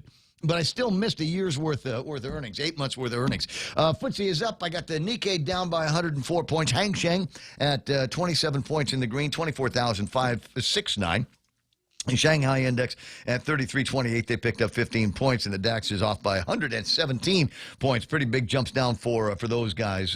Big winners on the Dow side. Travelers, who are these people? Travelers. Walgreens, Apple picks up 1.3%. Where are we trading Apple points on? Coca-Cola and Goldman Sachs down there round out the bottom of the top five. We'll take a look at some of the commodities. I've not yet had a chance to take a look at Tapis crude, but I will tell you that oil is up, not by a whole lot, 41.51. Is where it is today. Up from, I'm trying to figure out what midday trading number it was, because yesterday they were at $40.73. 41.40 if you were buying Tapis crude yesterday. And it's, what is it, Wednesday? I might actually have a new number for you a little bit later on. Now, some of the other numbers. We start talking about where we are in the spend and what's going on around the country. Restaurants down $200 billion across the country. $200 billion. And that's why there's a bunch of restaurant chains that are closing up, and a bunch of local chains that have gone dark as a result of the pandemic here on Guam. I've got pictures here with where did I put it? There it is. There it is. And this might be floating around by the Republicans as they attempt to reposition the governor and the Democrats.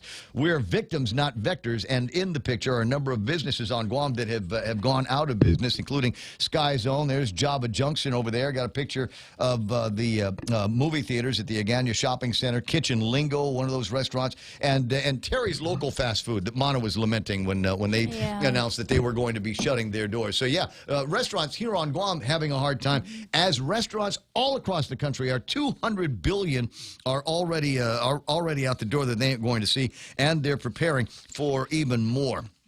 100,000 restaurants have either permanently closed or are closed for the long term. And what is it that they're saying? We got a bunch of races, and I think there's concerns about how the different elections are going to be helping or hindering the business community out there as they're trying to figure out how we're going to revive the restaurant business in the States.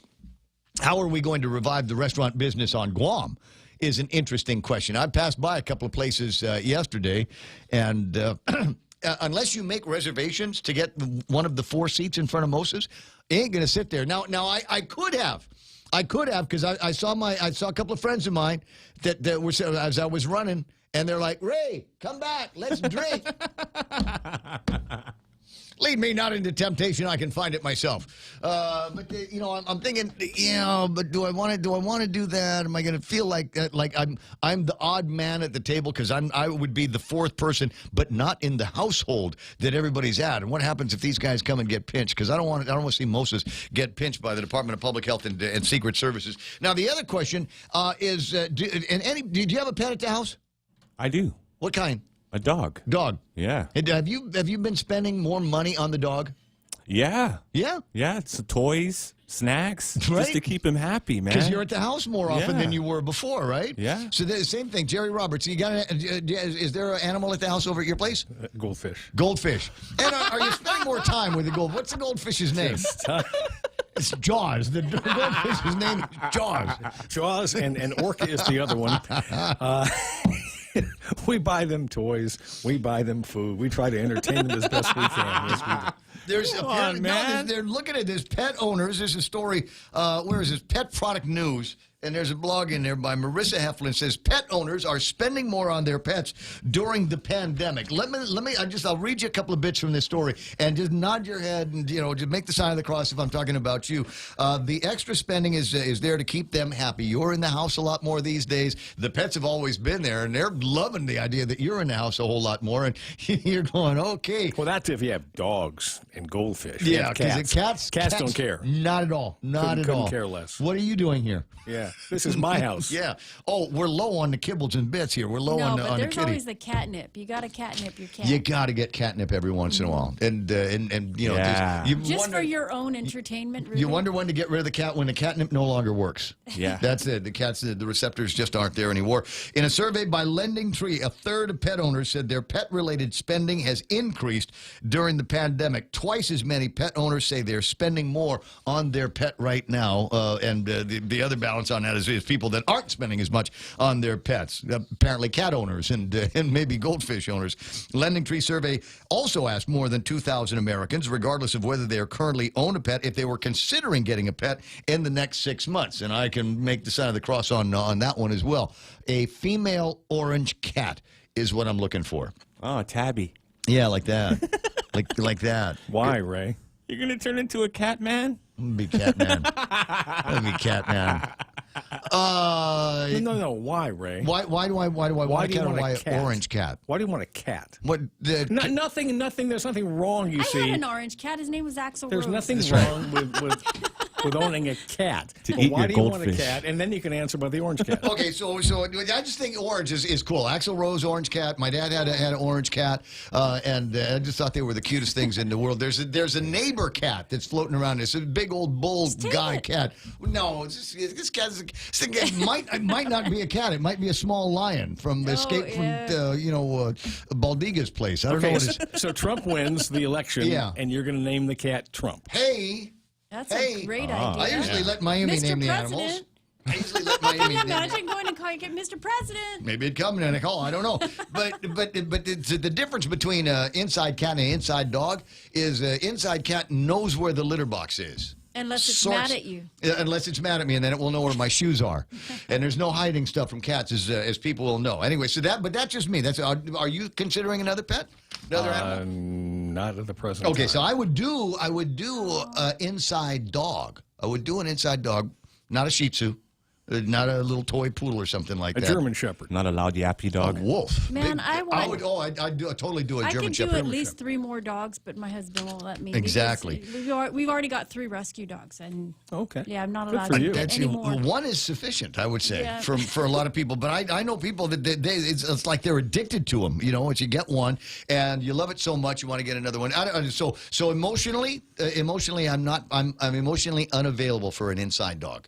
Oh. Because you're going to love them, you're going to take care of them, and clean up the cat pee and the poo and everything, and take it out for walks and take it to the beach and, use it to scope chicks. You're going to do all of that stuff, and then the dog is, 16 years later, it's going to die, and I just can't take that. Although I did work it out in my head. So I figure I might live to X age. So 16 years prior to that, I'll get another inside dog, and then we'll die together. Like some of these old people that you hear about every once in a while. Like the husband will die, and then 2 weeks later the wife will die. So that's what I'm thinking about in terms of pet ownership. So you're assuming here. You're assuming now that, let's say, for example, you did this, and then you got to take some kind of chance in life, Jerry. X number of years from now, you decided to do that, and you got the dog. Mm-hmm. Now you're assuming that the dog, being loyal and all that, would say, "Master's gone. I'm going to. I'm going to." Oh, it'd be like the Japanese dog, right? The one that waited for years at the train station. At the train station. He didn't die right away. Didn't die right away. No, on the other hand, the dog could see you go and then celebrate. Could be. Could be. Get a new forever home. How about that? Yeah. A little under half responded they were, in fact, but that number increases to 69% among Americans who have been laid off or furloughed due to the pandemic. People would normally want to get a new animal in the house anyway, but if they were furloughed or laid off, that number makes it skyrocket. There's a lot of people out there looking for animals. Overall, pandemic or not, more pet owners are going into debt for their pets when compared with last year. According to this survey, 47% of pet owners have pet-related debt. Now, if my father were still alive, he would laugh out loud at the concept of pet-related debt. Oh, your pet got sick? Too bad. Guess it's going to die. If you leave food outside, another dog will take its place. And as far as I know, my father never paid a dime on pet care or buying new pets. I remember when I bought Mocha, I said, "Pop, I got a dog." He said, "What kind of dog?" I said, "A brown one." He says, "Okay, that's great." I said, and it was only $500. And he looked at me and says, "You're an idiot." $500. You spent $500. If you put $5 worth of ground beef outside, you'll get a dog. And it was half blind. Yeah, it was half blind, and I didn't get a discount on that. And so, other question before I let everybody go, because the pet debt is a real thing for a lot of people who aren't my dad. So the question is there pet insurance on Guam? I've heard of it before. Can you buy pet insurance here? Yeah, I'm selling some. No. I want to say that there was some insurance that was being offered maybe at Wise Owl. I've heard of it. Health insurance or life insurance? I don't think life insurance, but health insurance. Yeah, I'll take out a $2 million policy on my in dog. California, I don't know enough about it, but I've California, heard of it, they have dog and pet psychologists. You ever seen this? Yes. Years ago, there was a TV show. Yeah, the Whisperer stuff, Dog right? Whisperer, sure. I interviewed a lady years ago when I was doing the radio program, KUAM. She was legitimately, that was her full-time gig. She worked in L.A., West L.A., Beverly Hills. She was knocking down money left and right because she was charging like $50 to $100 an hour to talk to your dog and your cat. Brilliant. And then she would tell, on the air, she told me to give her the name of the dog, right? We had a dog that was kind of suffering from some kind of mental, whatever it was. So gave her the name of the dog, and she gave me, for the next 5 minutes, told me the psychological profile of the dog and what I had to do. Mm-hmm. I'm sitting just from the name? Just the name of the dog, and in fact, I was talking about the dog, and she channeled in. And she got it. I don't know. I went home and said, "I'm going to treat you a whole lot better now, I promise." And the dog was okay after that. I guess it did work. Survived the time. 728 commentary from among the listeners. We got Arlene Go, Christine Santos, Napoleon Carino is watching the program. Mike Grace Blas talking about his dog, the Pit Bull. Jerome McDonald asking out loud, Jaws and okra? Orca. Orca. Not Orca. okra. I'm a vegan, but give me a break. Would I name a dog okra? Randy Landis says, you either drink too much or you need to start drinking more. Pam Duvall says, my cat loves weed. Oh, thanks. Thanks for sharing. One day I'll tell you the story about how Mom and I smoke catnip just to try it out here. It's got Chris. She's dead now, so we can talk like that. Christopher Stribling's watching the program. Elizabeth Gumatau talking about orange cats like Garfield. Tony Ugg and Catmandu Ray. John Onanich. Those are actually very rare. Most orange cats are male. There's somebody sent me a thing on Facebook on the deal on the WhatsApp with an orange cat, a female orange cat, and I'm like, okay, if it's still available, hit me up on my personal WhatsApp, and I haven't heard from him yet, so I don't know what the hell's going on. Robert Martinez is watching. Kenny Williams says, get boy cat. Girl cats are Karens, but boy cats, when they get mad, they mark everything up, and they spray everything. You can't get rid of that smell. When RD graduated from St. Anthony's School back in the day, everybody, whole family gets dressed up, and I put on this belt, a leather belt, and I thought I caught. Probably my cat. I thought I caught some kind of aroma, but we were in a hurry, so I didn't pay any attention to it. And all of a sudden, about halfway through the ceremony, everybody in our row starts social distancing. Meth? Is that meth? It is. Ray, get a tomcat, then you will know. I got Morris the cat and Phil Tyron's watching the program. Is that the Ann Tyron from the new Deputy Chief of Staff? No, different Ann Tyron then.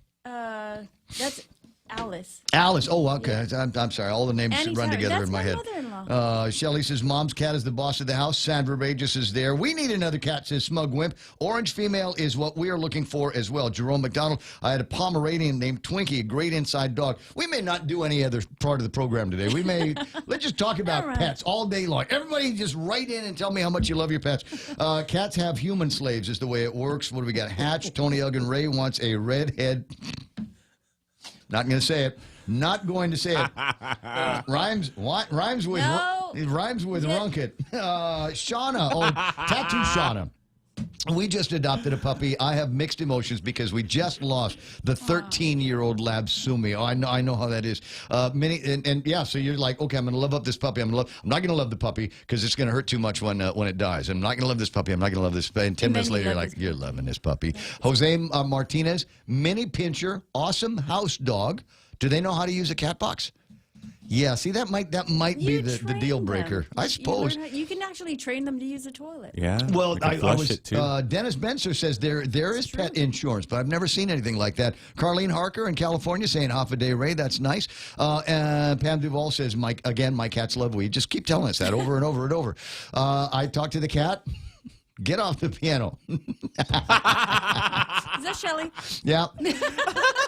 Yes, you can purchase health insurance through your vet for your pet. All right, well, it'll be interesting to get some of this stuff. Oh, my God, we could go all day long on this. Send us pictures of your goldfish. Jose Martinez with the plug for Animal News Radio. We run it Sunday mornings, 9/11, right here on The Point. Oh, there, we actually have a show for pet lovers and here. then you asked me to look at BarkBox. Oh, yeah, BarkBox. And they have lick or treat specials. They have what? Lick or treat. Oh, lick or treat. Oh, like trick or treat. I'm sorry. I thought the program was going in a really different direction. So you can actually subscribe for some treats. They come in a box, I guess, regularly, quarterly, monthly. Mm-hmm. $25 for a box, and it'll have treats like stuffed treats and other stuff. That you know what? But that sounds like a great idea, though, doesn't it? When you've got, because the dogs are going to, Not you go for to me, pay less or because cost you my less. dogs eat all my shoes, so I don't want to give them anything. And no treats for you. No treats. But yeah, I guess if you can afford this, it's $25 a month. They've got stuffed candy corn. It looks like a pumpkin. Candy corn for dogs. BarkBox.com. Candy corn for dogs. All right. Well, there's something for everybody, and there are pet lovers out there that are going, what's the name of that company again? BarkBox on the World Wide Web. Go and find that. Tell you what, as usual, we've yacked our way out of the regular time for Jerry Roberts and the Extra Point, so we'll jump into news first with Montecillo Tyron. Lolita Kamet of Remax Diamond Realty for all of your real estate needs brings you the 7:30 newscast. So does Top End Pest Control. That's pest control, not pet control. Just FYI. Although Kenny's a nice guy, he'll help you figure it out. 487-5657. Again, 487. Fleas and ticks in the backyard. one treatment. Never again. Check that out with Top End Pest Control. I know I've done it myself. 487-5657. Now with news, here's Montesilva Tyrant. Well, there were 130 confirmed cases of COVID-19 reported yesterday from 957 tests performed. This is the largest tally given in a day. The 130 new cases include 22 identified through contact tracing, 5 cases reported recent travel, 3 from the States, 2 from the Philippines. They were identified in quarantine. Results also include tests that were conducted up at Gilbaza and Zero Down subdivisions. Another death was reported yesterday. A 72-year-old man died at GRMC. He was said to have tested positive for COVID-19. And the Chamber of Commerce today will hold a candidate forum, bringing together 25 of the 29 candidates running for the Guam legislature. They want to hear from these candidates on where they stand on such issues as supporting small businesses and restoring the island's economy amidst this pandemic. And those are your headlines right here on The Point. Pam Duvall's dogs like weed, or the cats like weeds. And hello again to my mother-in-law, Annie Tyrant and Mauricio. Good to have you out there. 7:34 in the morning. Now, Jerry Roberts in the Extra Point being brought to you by Guahan Insurance Services and the team over at First Hawaiian Bank. Go, father of Jaws and Orca. Orca. Whatever.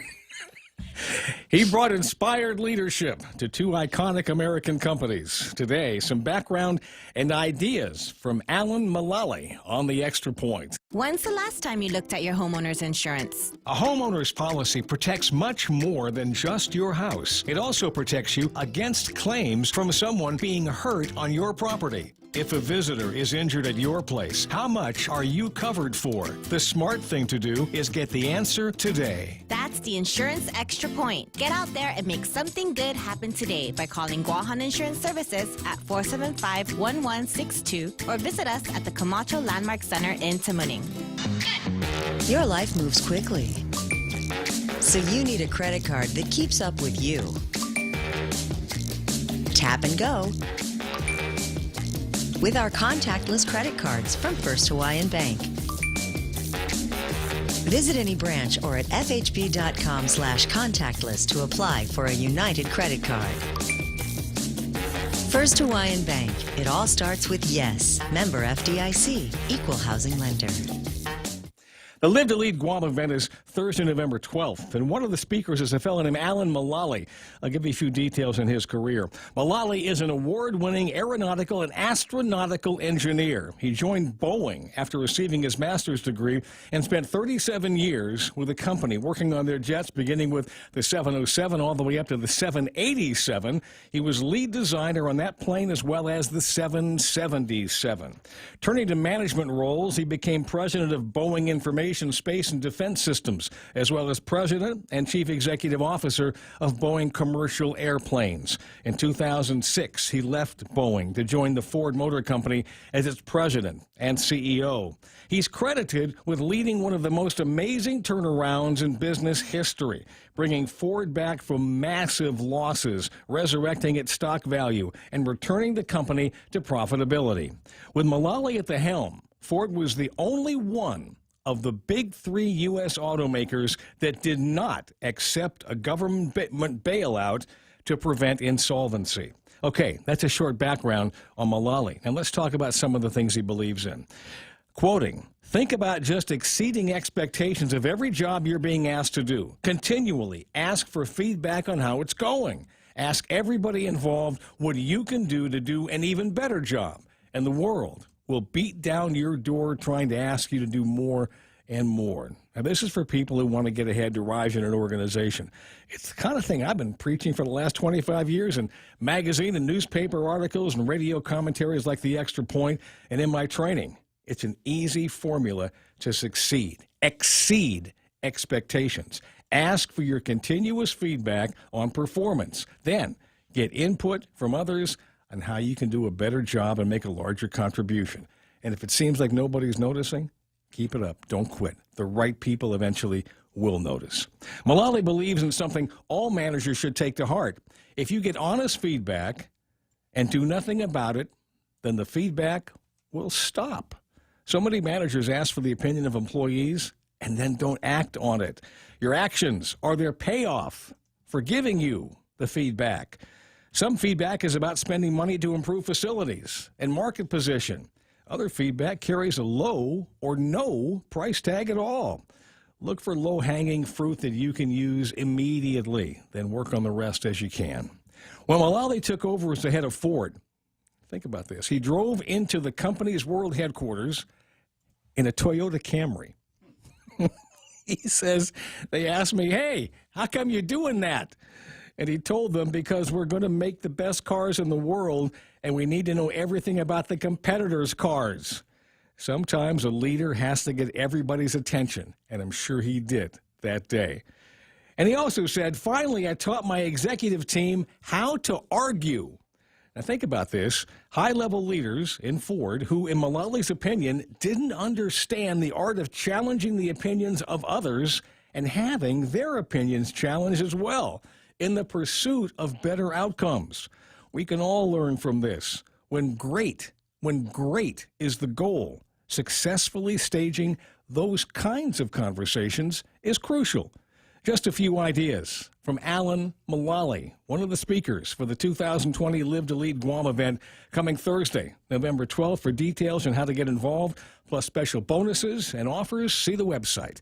Live2leadguam.com. Live2leadguam.com. That's the extra point. Be responsible and make something good happen today. For 93.3, The Ray Gibson Show, Guam Insurance Services, and First Hawaiian Bank. I'm Jerry Roberts. I tell you what, I love the idea. You drive a Toyota onto the lot when you're working over at Ford. Incredible. Because you got to know the enemy. You got to understand the enemy. You've got to. How many times radio market? I mean, just this is the simplest thing to guys like us. You got a new competitor comes into the market. All of a sudden, you got somebody's flipping a format on a radio station, and what do? Do you just put your head in the sand, or we're number one? We've always been number one. No, the smart guys are there with a tape deck and a stopwatch. What time is he doing his break? How long is the break going? What kind of setup did he do? What kind of payoff did they do? What's this morning show about? What's the music about? How fast are they turning their songs over? You got to be able to dissect your competition in real time to understand what's going on. But what do stations mostly do? They do exactly what you said first. We're number one. Yep. We've always been number one. Yep. We'll always be number one. We're nobody can beat Ray Gibson in the mornings. And nobody cares. All they care about is the reality of what's on the air. Right. There's some new guy out there, and he's got a new stick, and it's a fun new way to play. And so it's one of those things you got to figure out where your competitor is, and then figure out how to neutralize whatever it is that they're doing right, and how to blow up whatever it is that they're doing wrong, and make that a big deal. 7:41 in the morning. That's Jerry Roberts and the Extra Points, and Montesilva with the news, and we'll be right back with traffic after this. You've got a job to do. Having the right equipment for the job is critical, and East West Rental has the exact tools you need. Get it done faster with the right stuff, whether it's landscaping tools, concrete tools, lifts, trucks, lights, generators, trench boxes, welders, tents, tables, and chairs. They're here to help you tackle any project you're working on, big or small. Open Monday to Saturday, 7 to 5, closed Sundays. Find what you're looking for at East West Rental Center in Upper Tumon, or call 646-1463. More and more, scammers are using emails to impersonate your bank in an attempt to steal your information and money. A big red flag that someone is phishing is an urgent call to action with a link to click. Once clicked, you'll be asked to enter some of your information. Some recent phishing emails request that you click a link to review a transaction you're unaware of. Bottom line, if you don't trust it, don't click it. And to be extra safe, delete the message immediately. This phishing protection tip is brought to you by Bank of Guam, member FDIC. Just Ron and Kim this break? Just those two in this break? We got the entire break that I can sit and talk about how great Security Title is? Yes, sir. I know how great Security Title is. I was going to close on a house at the bank one day, and I was there ready to sign, got my ID out there, passports, all of this other stuff, and the bank people were there, and I said, okay, let's go. And they said, no. Security Title's not here yet. We don't make a move until Security Title comes in. We've got a report from them. They've signed off on it. You sign off on it. We sign off on it. Then we can do the bank closing. That's how important they are to the process to make sure that everything is going right and everything works smoothly. Don't believe me? Buy a house and see what the bank says about when you can sign. When Security Title shows up, then they'll sign. And if you're real nice, Ron and Kim might even let you keep the pen. 743. Wow, nice smile. So perfect and all. Thanks. I owe it all to Dr. Robert Yang and his smile team. They do wonders for a healthy, happy mouth. Got teeth? Don't wait until they hurt. Schedule your routine checkup and cleaning with Dr. Yang and his smile team. Suite 119 in the East West Business Center, Upper Tumon. Call 647-8702 or 3. The best thing that happened to teeth since toothpaste. Dr. Yang and his smile team. They make smiles happen. I'm suddenly concerned about something, but I'll tell you what it is after I take a quick look at what's going on your streets this morning. I don't know where this came from. All of a sudden, there's traffic down at Big Navy and Sumai. Looks like a little bit more trying to get out of Agate and Santa Rita and onto Marine Corps Drive, meeting up with a lot of traffic coming out of and going into Big Navy and Sumai. Also, Shoreline Drive in the back is getting busy. All right, those of you that need to drive down there, what's going on? Did they shut it down? Is it even odd day? Like even... Remember what I was saying about government of Guam, right? They're going to come up with another dumb thing to do for the COVID-19. So if you're driving a car with an even license plate, you can go through the front gate. If it's an odd one, then you go through the back gate, and that's how we'll control things. Somebody had said when I was talking about that earlier, oh, like they do in the Philippines to control traffic. Did you know that? They have even odd days in Manila to control traffic. At least they did before. But you know what screwed up their plan? Is lots of people just bought two different cars with two different license plates.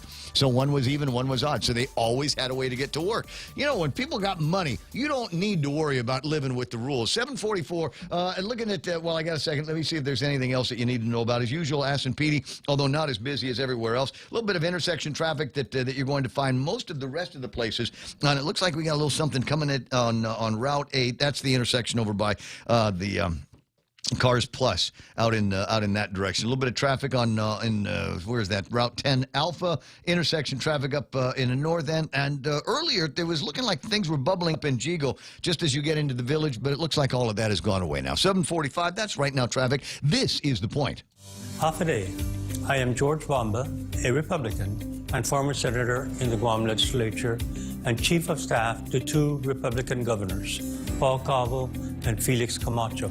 Even though Robert Underwood and I haven't always been on the same side of the political fence, I respect him and have worked with him resolving issues important to our people and our island while Robert was in Congress and as president of the University of Guam. I have always had a deep respect for Robert personally and professionally, and continue to do so. At this critical time in our island's history, we need Robert's wisdom and experience to fight for all of us in Washington, D.C. He is a trustworthy and more than capable candidate for Congress, and that is why I am ready for Robert Underwood. I'm Robert Underwood, and I approve this message. Got word from Carlene Harker. Says, Bark Box is bomb. My two dogs get a treat box once a month. So many different goodies in it. That's nice. That is a nice thing to do. Because, you know, you go over to the cost you less or pay less or something like that. They got the same kind of food, you know, snacky stuff for the dogs. But imagine somebody putting together a mailer from all kinds of different distributors that maybe you don't see because, you know, you're not living in a big city or something like that. I think that's very, very cool. Thanks for the input there, Carlene. Bark Box is the name of the software here that we're talking about. Jocelyn Napati online. Pat Saho is there. Pete and Tammy Matanani. Sharon Tobin is online. Sharon loves the shirt today. Thank you very much. Do appreciate that. Rudy Rodolfo is on. Jesse Lujan. And who else? Simon Sanchez is online. Elizabeth Santos and Joe Perry. Pam Duvall. Tommy Tenario.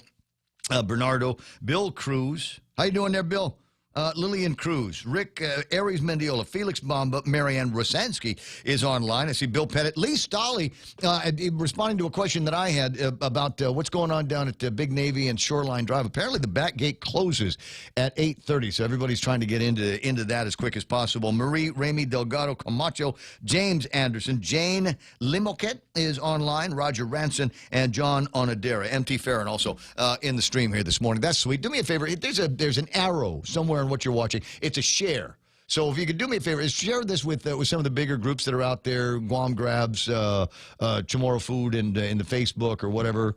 And share them with some crazy groups, too. Some other pages that you're a member of a group of, and just see what people have got to say about all of that. 888-825-5888-TALK. It's the middle of the week. Hello. It's the middle of the week. And I've been watching or trying to watch as much as you can. I was trying to zoom in on a particular subject on the Twitters yesterday, and that was I wanted to find out how closer or how far away the federal government is coming up with a new stimulus package between here, I don't know, and the election, or maybe the end of the year, because I'm worried about what's going to happen around here when the PUA goes away. Will there be something to replace it? How is it going to be administered? And will we manage to avoid any of the missteps with the way they've added FEMA now to this process? That for virtually every other state and territory like ours, you've got to come up with a whole new mechanism to get the money out. Dave Del Sola from the Department of Labor on the line. Good morning, Dave. Good morning, Ray. How you doing today? Yeah, I'm not bad. So, you know what? I always try my luck. I usually press my luck with you in the phone calls. No. It's. I'm wondering if today was another one of those. Dave Del Sola is wide awake now because he's been awake since 3:30 on long distance Zoom calls. With the Federal Department of Labor and FEMA and the Treasury and all that. Did we webinar today at all? Not webinar. I was just on the phone with the programmers. We are. They uploaded the program for the LWA on our work site, the UAT site, for us to start testing. So that's good news. So now we're just going to run it through the ringer and hit it with some different types of claims and see if we can trip it up. Or, and then, take notes and then circle around back with them and go over what was successful and what wasn't, and prepare a plan to start paying the LWA, at least for the first 3 weeks of it. And once we do the first 3 weeks, we'll see how well that went, how well it was successfully scrubbed this fraud. Mm-hmm. And then shortly after that, we'll try weeks 4 through 6. So we'll get out $900 a pop for those weeks. So if anybody during the first 3 weeks, which is August 16th through July 26th to August 15th, those 3 weeks, if you received $100 or more PUA each week, then you would qualify automatically for the $300 LWA payments. So we're hitting it fast and hard to try to get all this out of the way before another package is passed by Congress and Senate, and we have to start programming that package in our system. Is anybody prepare for that? Dave, is anybody doing any dashboard observations with the higher Guam? Are we starting to see people going back to work in any decent numbers? Are we seeing more people getting furloughed and laid off in any decent numbers? I mean, normally there's a round figure that comes out, 30, 35,000, 37,000 or whatever. But I'm kind of curious as to what you are seeing. Are there any reports that are available out of both sides of the higher Guam to indicate that people are working more or working less? Only thing I have is anecdotal, and that is that around in the middle of August, we were averaging 300 to 400 claims a day coming in, and now we're averaging anywhere from 800 to 1,000 claims coming in. So we noticed a threefold increase of claimants that, and they're mixed with some new and some returning claimants that were previously working and were laid off again. So, during this extended PCOR 1, it's taken the toll, and a lot of people are on standby. And the good thing is that those people that are on standby do qualify for my program and are able to collect something to hold them over until such time their businesses open up again. If they open up again. Yeah. We're already very aware of a number of businesses on Guam that have gone under or otherwise figured out they're going to have to do something else. Any anecdotal information on which sectors of our economy these guys, these businesses or these claims are coming from? I mean, I'm presuming it would be in food and beverage and some of the service industries that we have. Yes. Majority in the service and the tourism-related businesses are steady because they drop and they haven't returned back up again in any great numbers. Only a few, but mostly just the whole cross-section of the industry on Guam. There isn't one single one that's hit more than others. it's been just kind of a general amount from all over the sectors. So, but we haven't really been able to dig in and start analyzing because we're just really just trying to keep the monny going out. What's Gary Hiles doing? What did you do with Gary Hiles? Well, he assists me on some stuff, but when you're in P-Core 1, it's not like you can just start going out and taking surveys and start working things when a lot of these businesses and things are closed. Yeah, but I mean, listen, who's not working later on? Let's all go over to DOL. We'll take a look at some of the numbers. We're all working on the higher. No, if you need another hand, I'm sure I can find somebody that's got a good grasp of the analyticals, and we'll go in there and take a look at that. But what you just told me is alarming. That the numbers have made what, a 2-3-fold increase in the number of claims since P-Core 1 has started again? Yeah, and it makes sense because when we went into P-Core 1 and businesses had to shut down and they furloughed their employees until such time they can reopen again, then previously they were already in my system. They just went back and started reapplying for the weeks that they're furloughed until such time they reopen. So that's I'm sorry. You sometimes this in my mind that's along the same lines as there were 130 new positive tests that came out yesterday. It's an alarming number, as you say it, with the numbers that are creeping up. We in the beginning of this and it looked pretty bad then. We had this number, and now it's like 3 times that because we've been in this extended lockdown, as you're pointing out. People in the business community need to know about it. Voters need to know about it. I mean, somebody needs to advocate. That's why I'm here talking to you now. Yeah, I know. But when we need to advocate for those, somebody needs to be advocating for those people. I'm not suggesting it's you, but give me some numbers that I can take to the rest of the community so that everybody knows just how upside down a significant chunk of our population is. And 30,000 unemployed or underemployed peoples. I mean, by your own numbers, that's about what? That's 48% of the working population here. We're looking at an average of around 15,000 to 20,000 average claimants applying. So that would be the number I would put out. We've paid a total of 35,000 claims throughout the whole period of this program, but now at any one time we're averaging anywhere from 15 to 20,000 claims daily as far as when we pay out. So, it's, like I said, when you go into a P-Core 1 and everybody's asked to, hunker down and wait until we get out of this, you're naturally going to expect an uptick. It's nothing to be surprised about. And I'm not being cavalier. I'm just being realistic that that's what my program is for. And hopefully when we step out, like they did in August, we were way on the downside. I mean, we were down to 300, and as you noticed in the libraries, we were seeing everybody that needed attention.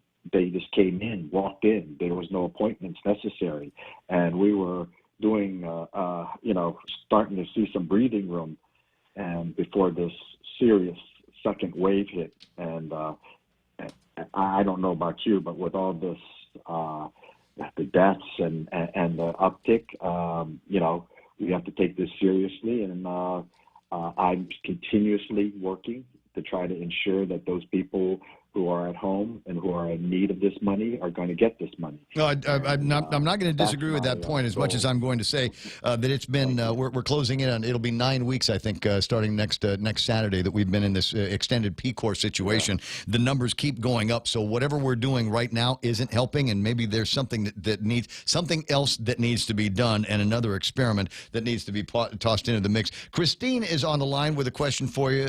Dave Del Sola, good morning. Sure. Christine. Hey, Christine. Hello. Well, maybe Christine doesn't have a question for you. In which case, in which case, I'm just about done with the hour. So we'll leave it at that. But if there's other information outside of gross numbers here and there, if there's other ways that we might be able to dig in and look for something interpretive to help them plan for the future without PUA, to help them plan for island of Guam without as many bars and restaurants now because they're all going under. We are, in fact, with Gary, working on some numbers to try to get out to the public. And as soon as he's done crunching what he has, I'll be glad to share with you and to the island. Gotcha. Like I said, it's just a little bit more difficult when you're in PCOR 1 to get any real good survey. So we're working the program and the system to try to crunch out some good information for you. Isn't that on the? But aren't you the? Does he need to be in the office for that? Isn't that normally done by phones and emails? Well, he comes in his office since he has his own office, and we're all.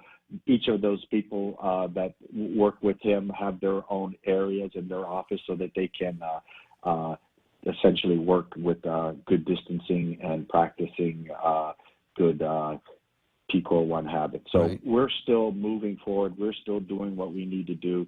I feel that most of our services are essential, even at the AJC. Although we're not seeing any customers, you can call and you can be handled. We are still hiring people for the DW program that are assisting the island in the recovery from giving out food, cleaning the hotel, the hospitals, helping out the mayors, contact tracing. We continue to move quickly and hire people. So anybody who's interested and has those types of abilities, get yourself and people out there. Yeah. And do you still have to remember what I asked before? Do you have to pass a P test? Court clearances, things like that. Still federal funds. Yeah, still federal funds. So anything that you'd have to do to work at the post office, you got to do working with Dave. Hey, I got to run. I'll talk to you pretty soon. Have a fantastic morning. You too, Ray. You have a good one. I do. It's just 8 o'clock in the morning and time for Fox News Live, already in progress. When anyone approaches him, including the administration, he has said no, no, no. So we'll have to see if this latest thing is a change or just another ruse, another trick like their bill today. And Schumer says the bill from Republicans is not large enough.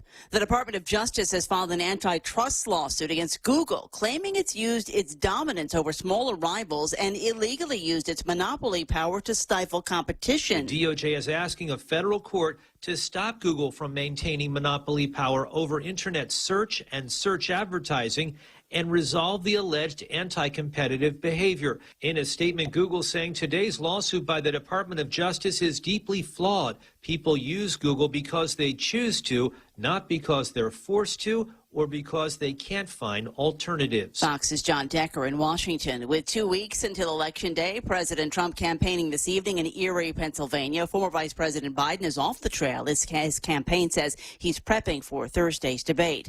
Wall Street at the close. Stocks ended the day higher after solid earnings reports from several companies. The Dow added 113, the NASDAQ plus 37. America is listening to Fox News.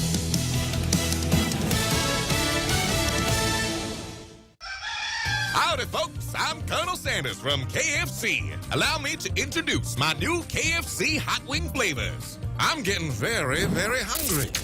Buffalo and honey barbecue. Am I dreaming?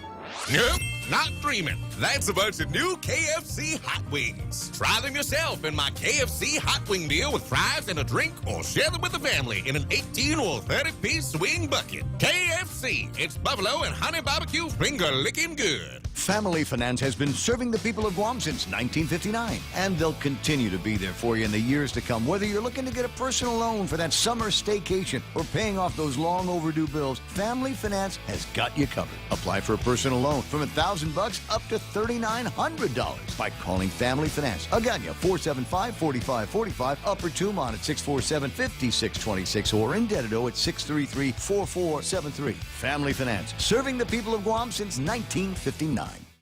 Arson is suspected in a fire that damaged ballots at a Dropbox location in Southern California. The LA County Fire Department put the fire out Sunday after witnesses saw smoke coming from the ballot drop box in Baldwin Park, which is in eastern LA County.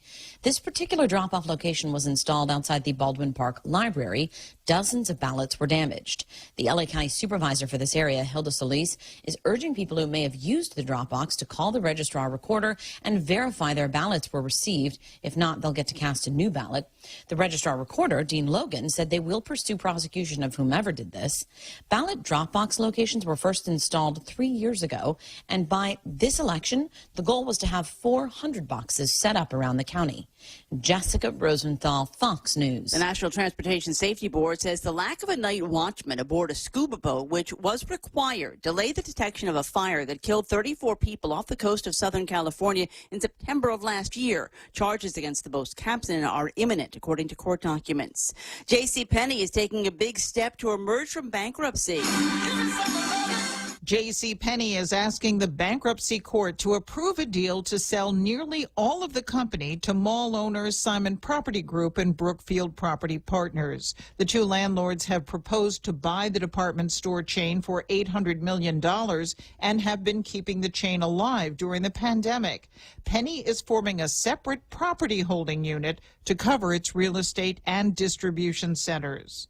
Ginny Cosola, Fox News. British guitarist and bandleader Spencer Davis, who had hits like that one and others in the early 60s with his Spencer Davis Group, has died at a hospital while being treated for pneumonia. He was 81 years old. I'm Lisa Lacera, and this is Fox News.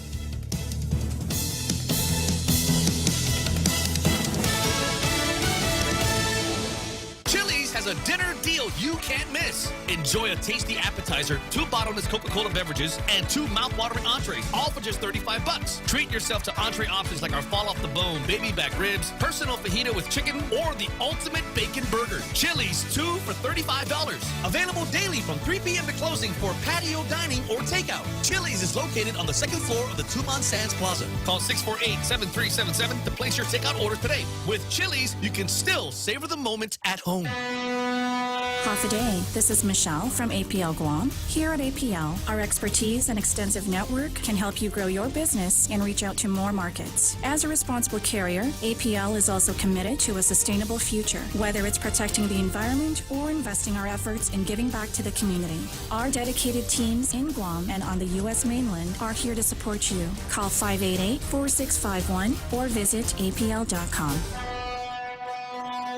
Register now for the PBS Guam Virtual Challenge on pbsguam.org. The challenge includes 10, 20, or 50 miles. Remember to practice social distancing when walking, running, or wheeling. Download a distance tracker to accumulate miles. This challenge is made possible by our generous supporters, the Guam Daily Post, Community First Guam Credit Union, Bank Pacific, the Bank of Guam, Coast 360, Vantage Media, Cherry Media Vision, and the stations of Choice Broadcasting.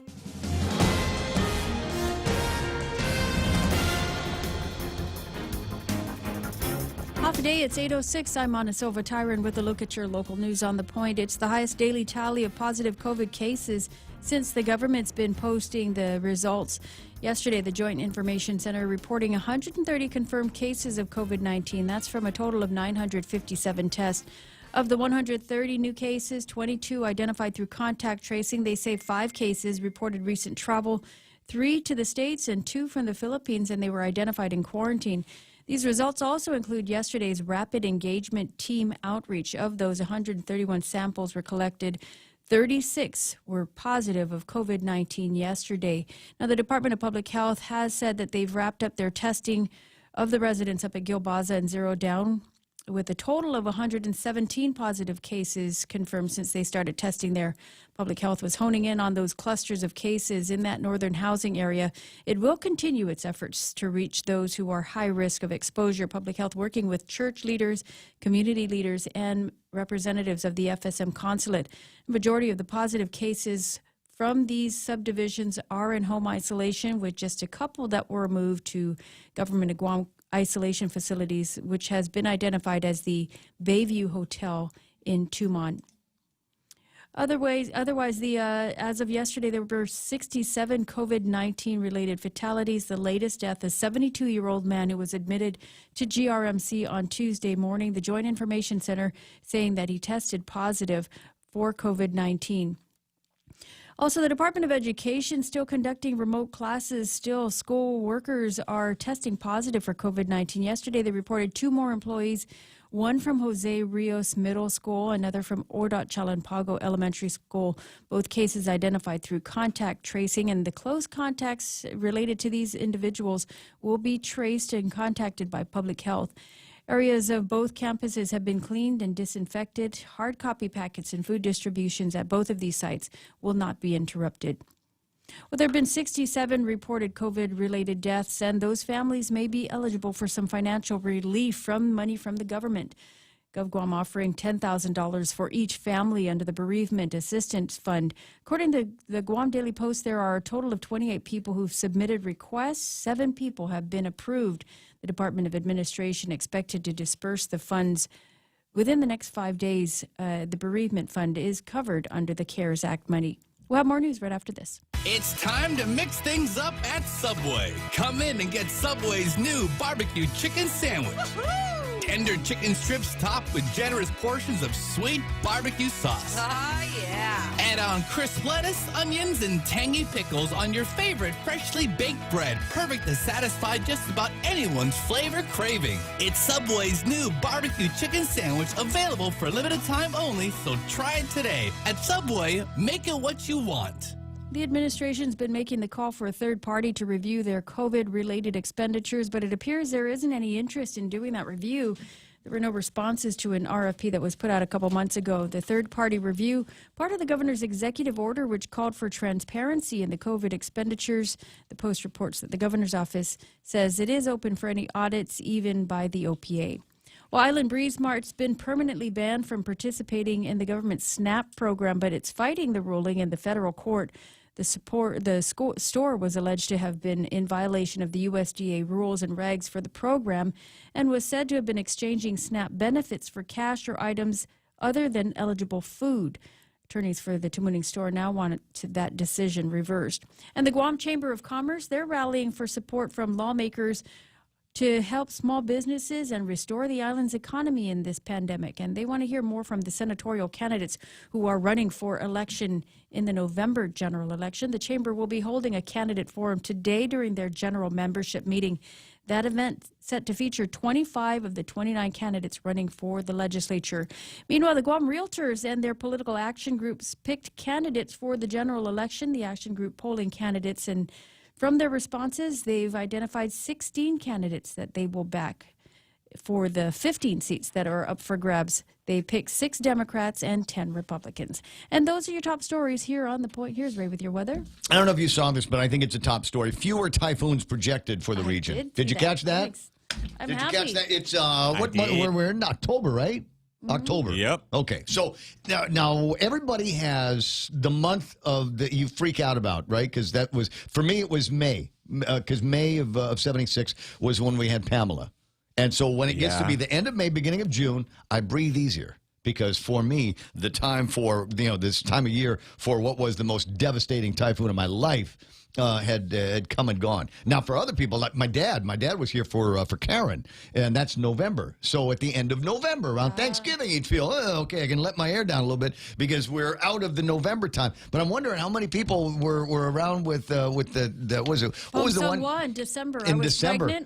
I was pregnant on the 8th floor of the Bank of Guam building when the building would sway in the middle of the storm. Oh, it was bad. It's bad. Yeah, that was, so once it gets past that time ride. is when you're going, okay. Now, normally I'd say this is awesome news. Fewer typhoons projected for the region, but we have had the worst luck. Do you remember?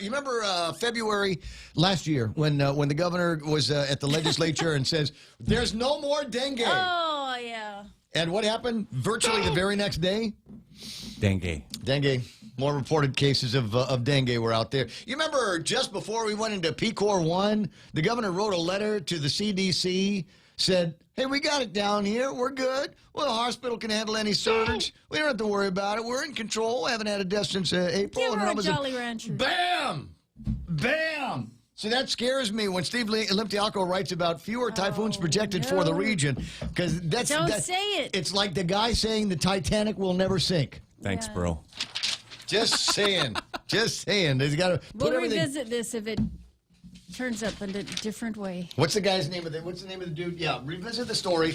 The guy we're looking for Is here it Landon? is no, it's not. It's not Landon. It's Mark yeah. Lander from Weary. Even Mark, if it gets. why'd you say it? Why did you do it? You're not supposed Landon. to snub It's like your washing nose. your car on a rainy day. That's right. Or a sunny day. What do you just calling the demons here? 8:13. Don't even say the T word. Don't even say the T word unless it's actually there. Don't ignore it. You know, like you know this feeling, real Joe. You walk into a bar and there's your ex-girlfriend. Yep. Yeah, and you're just I'm not looking. I'm not even gonna look you there. don't see her. I'm gonna go out the back way now. Maybe she didn't see me either, right? That's actually part of my game. Is it? Yeah. 8:13 in the morning. Let's take a look at weather, shall we? High risk of rip currents through 4 a.m. tomorrow morning along east-facing reefs. Careful everywhere, though. Partly cloudy skies and isolated showers today. Easterly winds up to about 15 miles an hour. Expected daytime high should be about 88 degrees. Tonight, mostly cloudy, isolated showers, and some more of those thunderstorms. Easterly winds 5 to 15 miles an hour, and overnight lows of about 77 degrees. Now, I took a look at the actual weather map here because I'm going, wait a second. It felt too nice this morning for us to be talking about any kind of isolated showers. Let me put this up on the screen so you can see what we're talking about. This is a look at the neighborhood. A cul-de-sac. There's nothing out there. There's nothing out there. We don't. I got no marauding hordes of zombies or anything like that. So I think that's actually pretty cool. Sunrise this morning was at 6:12. Sunset tonight is going to be at 5:58. Hashtag tell the others. Take advantage of the fact that we've got an earlier sunset to get out there and get to your workouts and your outdoor routines a little bit earlier. Sunset and that twilight time is coming far earlier than it did before. It's still hot as hell, but in the very least, at least you got that working for you. 8:15 in the morning. It's the Ray Gibson Show. News and weather together and more. Yak Yak on the way. Take action, Guam, with Action PAC Inc. Action PAC is a nonprofit political action committee formed to effect change. We believe electing the right candidates will give Guam a better chance at being more fiscally responsible so it can better serve our people. Let your voice be heard and vote with the PAC. Visit actionpacguam.com to view our list of supported candidates for the 2020 general election. It's our time to decide. Use your vote and help change Guam for the better.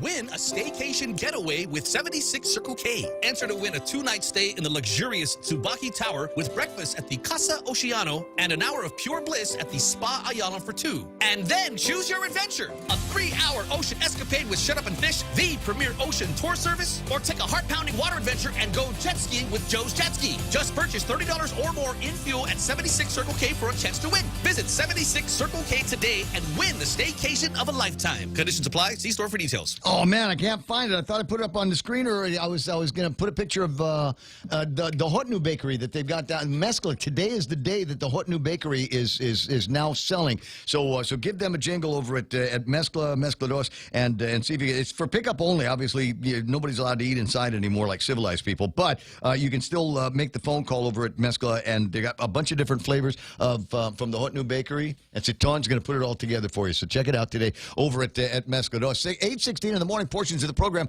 also brought to you by FHP. Their clinics are open right now because it's COVID time. So if you've been sitting on an appointment, maybe you're not feeling good, issue with out of teeth or wherever, don't skip your appointments. Still go and see these guys and get your work taken care of with the guys over at FHP. Our Island, your clinic. The Coconut Wireless is back. The Ray Gibson Show. Call now, 888-TALK. That's 888-8255. Gotcha. 8:17 in the morning. Former Governor Carl T.C. Gutierrez and Mary Rhodes from the GHRA on the way. But a bigger name on line one, is it even possible? Look, if your water's out and you're wondering when it's coming back on, yeah, never mind the former governor and Mary Rhodes. What does Art Perez have to say? Good morning, Art Pre. Hey, half a day, Ray. What's up? What's going on with the water and the power today? Anything? Well, unfortunately, we issued our press release this morning, and we had to announce the closure of both our Hagatna satellite office, which is located in the Hulali Shopping Center in Agana, and also our Fidium business office as well as the drive-through services window up here in Manila. We were advised late yesterday evening that unfortunately one of our employees had tested positive for COVID. Wait, why are you shutting everything down then? Well, we need to close it down and do the disinfectant and also desanitize. Just do that one person's desk. Just do the one guy's desk. No, Ray. Well, we mentioned that if the customer was if the employee was within a customer facing operation, and that's the case in this matter where the individual worked in that capacity, that we made a public announcement to close whatever office needs to be closed. So those two locations are closed, but we still have our Upper Tumon office open, as well as the drive-through service there in Upper Tumon to receive drive-through traffic. We only ask that you wear your face mask, and our call center operations and online operations are still available for customers to make payments, to make inquiries. You can still contact us through private messaging on social media, and we're very good at responding to those emails and to those private messages. So we're still keeping those contact points open. However, we need to follow the protocols to make sure that not only our employees are safe, but the customers that we service are safe as well. Okay, I got you. So again, the two locations that are closed. The Hagåtña Satellite office, which is in the Hilali Shopping Center, and our FDM business office up here in Manila. Okay, gotcha. And everybody's teleworking today, or are they still getting paid? No. We have individuals that are still to support those back office operations, like I mentioned, call centers and so forth. And I know we're not mentioning the T word during. No T word today.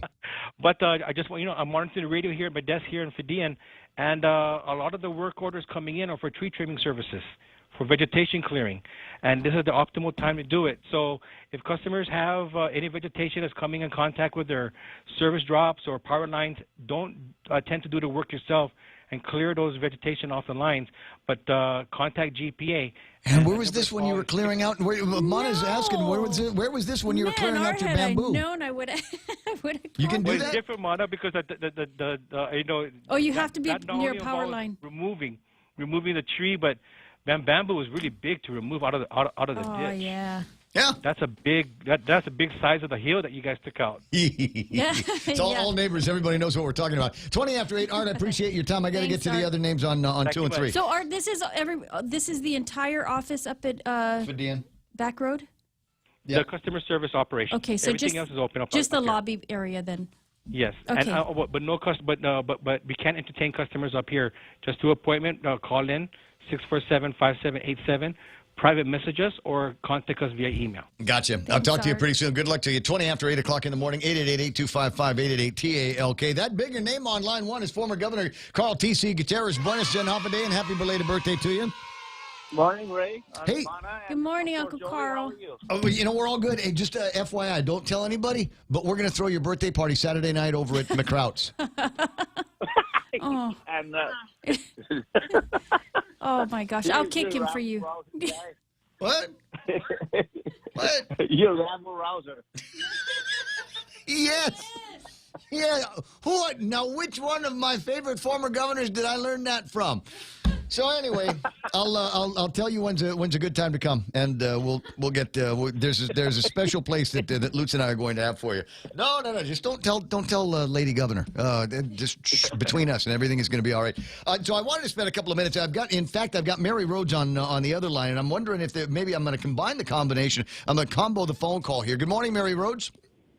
Hi, good morning. Hey, so a couple of things that are popped through my head, and I'm glad that you're both on at the same time. Former Governor Carl T.C. Gutierrez, and this is yesterday, you might recall, one of the big stories is they're talking about maybe the green shoots of the hospitality industry reopening to businesses in Tumon, et cetera, in early 2021, and that would, January, February, where we might be able to see a little bit more by way of, opening businesses. Gov, how are we going to accomplish that? And when he's done with that, Mary, are the businesses going to be in good enough shape to be able to ramp back up? Gov? I'll let you, Mary, go ahead, Mary. Well, we've been working closely with GBB's Coronavirus Task Force with the reopening plan, and they do get regular updates from all the key source markets, whether it's Japan, Korea, Taiwan, just on the availability and the next target dates for when our airlines will be opening up. Because that's going to be key to the reopening of Guam is the airlines and our ability to test.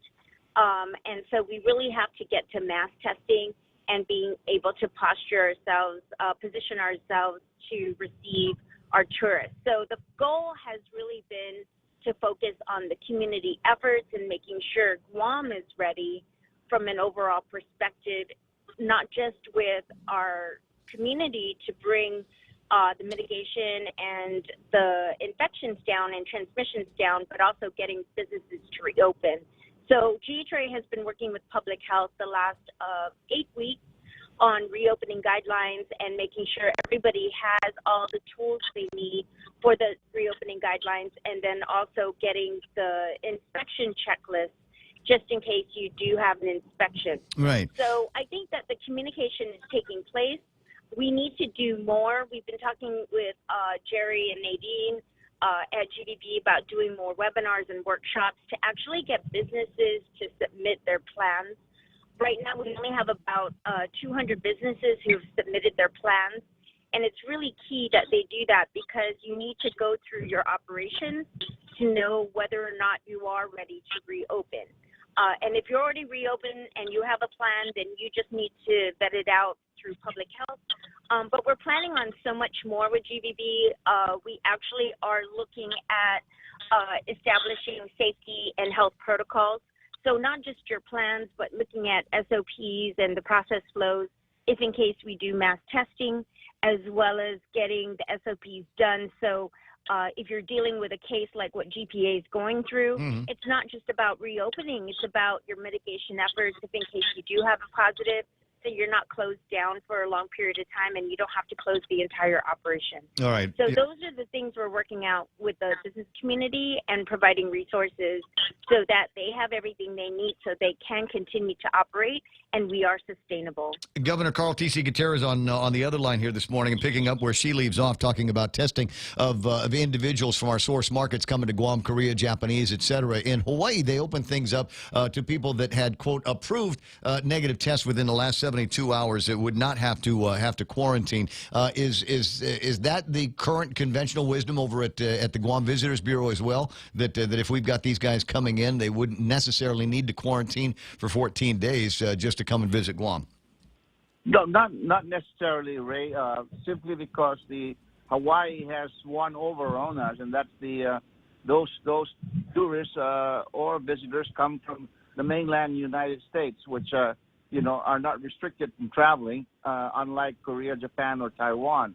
And we have to get our numbers down here, and it doesn't seem like that's happening. Nobody would want to come here, no matter what kind of plan we put together, unless we get those numbers down. And so that's the difference between us and Hawaii. But in following up with Mary, a couple of days ago on Monday, we had Keisha Garrido and Eileen Kirigua and I went to look around over towards the Sandcastle area because 21 years ago when we opened up Pleasure Island, a lot of things we learned from, and I was looking at that whole area of where the bus stops are and where there are some open spots that we can start thinking about, trying to do something more for tourists coming outside and meandering the Pleasure Island area, maybe having beer gardens, etc. But we have to realign the place. I mean, we want to think the big picture of getting as many people out to make the place look lively, even if you only have a few tourists coming in yet. So we're speaking with some of the businessmen down there that are willing to realign, and for us also to bring public works and and see what we can do and to mitigate the flooding area in that particular area. Right. Well, in fact, Mark Baldiga, as you know, he's got property down there right in front of the sandcastle. They were in the midst of some construction down there during the P-Corps 3 times to be able to pull up the driveway and pull up the paver stones and things like that and turn that into an outdoor attraction to the Sandcastle Entertainment Facility. And I know that there are other businesses that were planning along the same lines not that long ago to be able to, number one, meet some of the restrictions of the COVID-19 response, but number two, there's not a bad way to do things down in Tumon. If it's a nice day, why not sit outside and have a cold drink and a hot sandwich? So I can see where all of that is going to be taking place. I guess the part of the other question though has to do with which comes first, the chicken or the egg? You were talking about we need to get our numbers down before we can get the tourists who want to come to Guam. But my guess is that if they can come to Guam without a quarantine on the way back, it might be still one of these places where they would like to consider coming if they're not concerned that they've got to go through all kinds of hoops for the mitigation, right? If all we're talking about is wash your hands and keep 6 feet away from each other and wear a mask, we can do that whether this is a 15% location like Florida is, which is open, or a 9 or 10% place like New York is.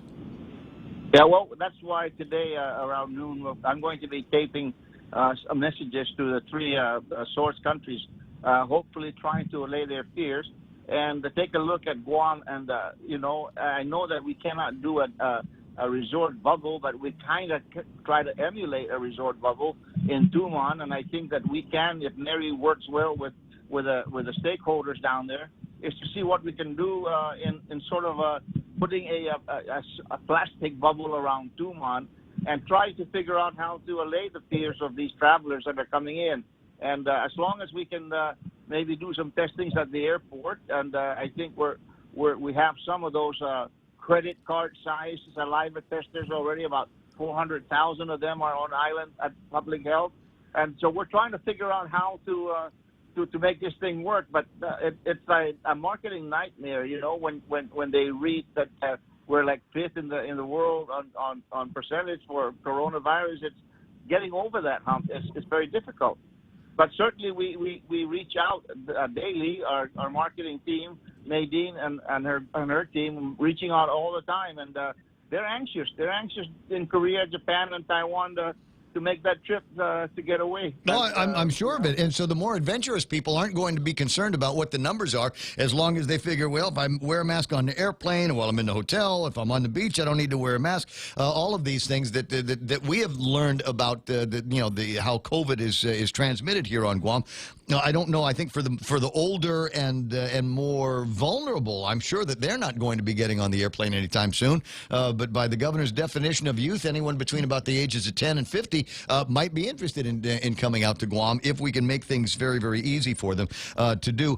Question on the attractions that they might attend. I'm excited about the idea of more outdoor green spaces to party at in Tumon. But the question that I have is, when it comes time for restaurants, do anybody have any sense of when we might be able to eat inside of a restaurant at 50 or 100% capacity? When the bars are going to be open? That's a big part of Pleasure Island as well. Mary, what are your thoughts on that? Do we have a timeline? Are there inklings of when that might be doable? Yeah, we've been talking about indoor dining within P-Corps 1. That was the strategy that was submitted to the governor about 3-4 weeks ago when the other establishments were reopened at 25% occupancy. Mm-hmm. A lot of, restaurants would like to see it at 50%. Some do feel that even staying closed during P-Corps 1 doesn't hurt us because it's really not worth operating at 25%. So you have a lot of really mixed feelings out there in the community. But I think overall, people want to be given the option to reopen as long as they have all the health and safety measures implemented, and they can operate and still protect their employees and their customers. Let's try this. We've been here for 8 weeks now in this enhanced PCOR 1 that we've got, where people are allowed to eat, but they're eating outside. There is still contact tracing that is going on in these locations. Now we've got names on reservation lists, and we know who is there, where, and when. In 8 weeks of any of the 1,000+ new cases that we've gotten in the 8 weeks or so, has anybody been able to trace any of that back to bars, to restaurants that we've got here on Guam, whether they're in Malolo or Tamuning or Agana? Do we have anything that provides any kind of proof to me and to public health that the restaurants are where are the vector locations? I don't think they are. I don't think they've ever been. So I'm wondering. We've been asking for that data for some time now. So they need to support the lockdown here, is what I'm saying, Mary. Yeah, of course.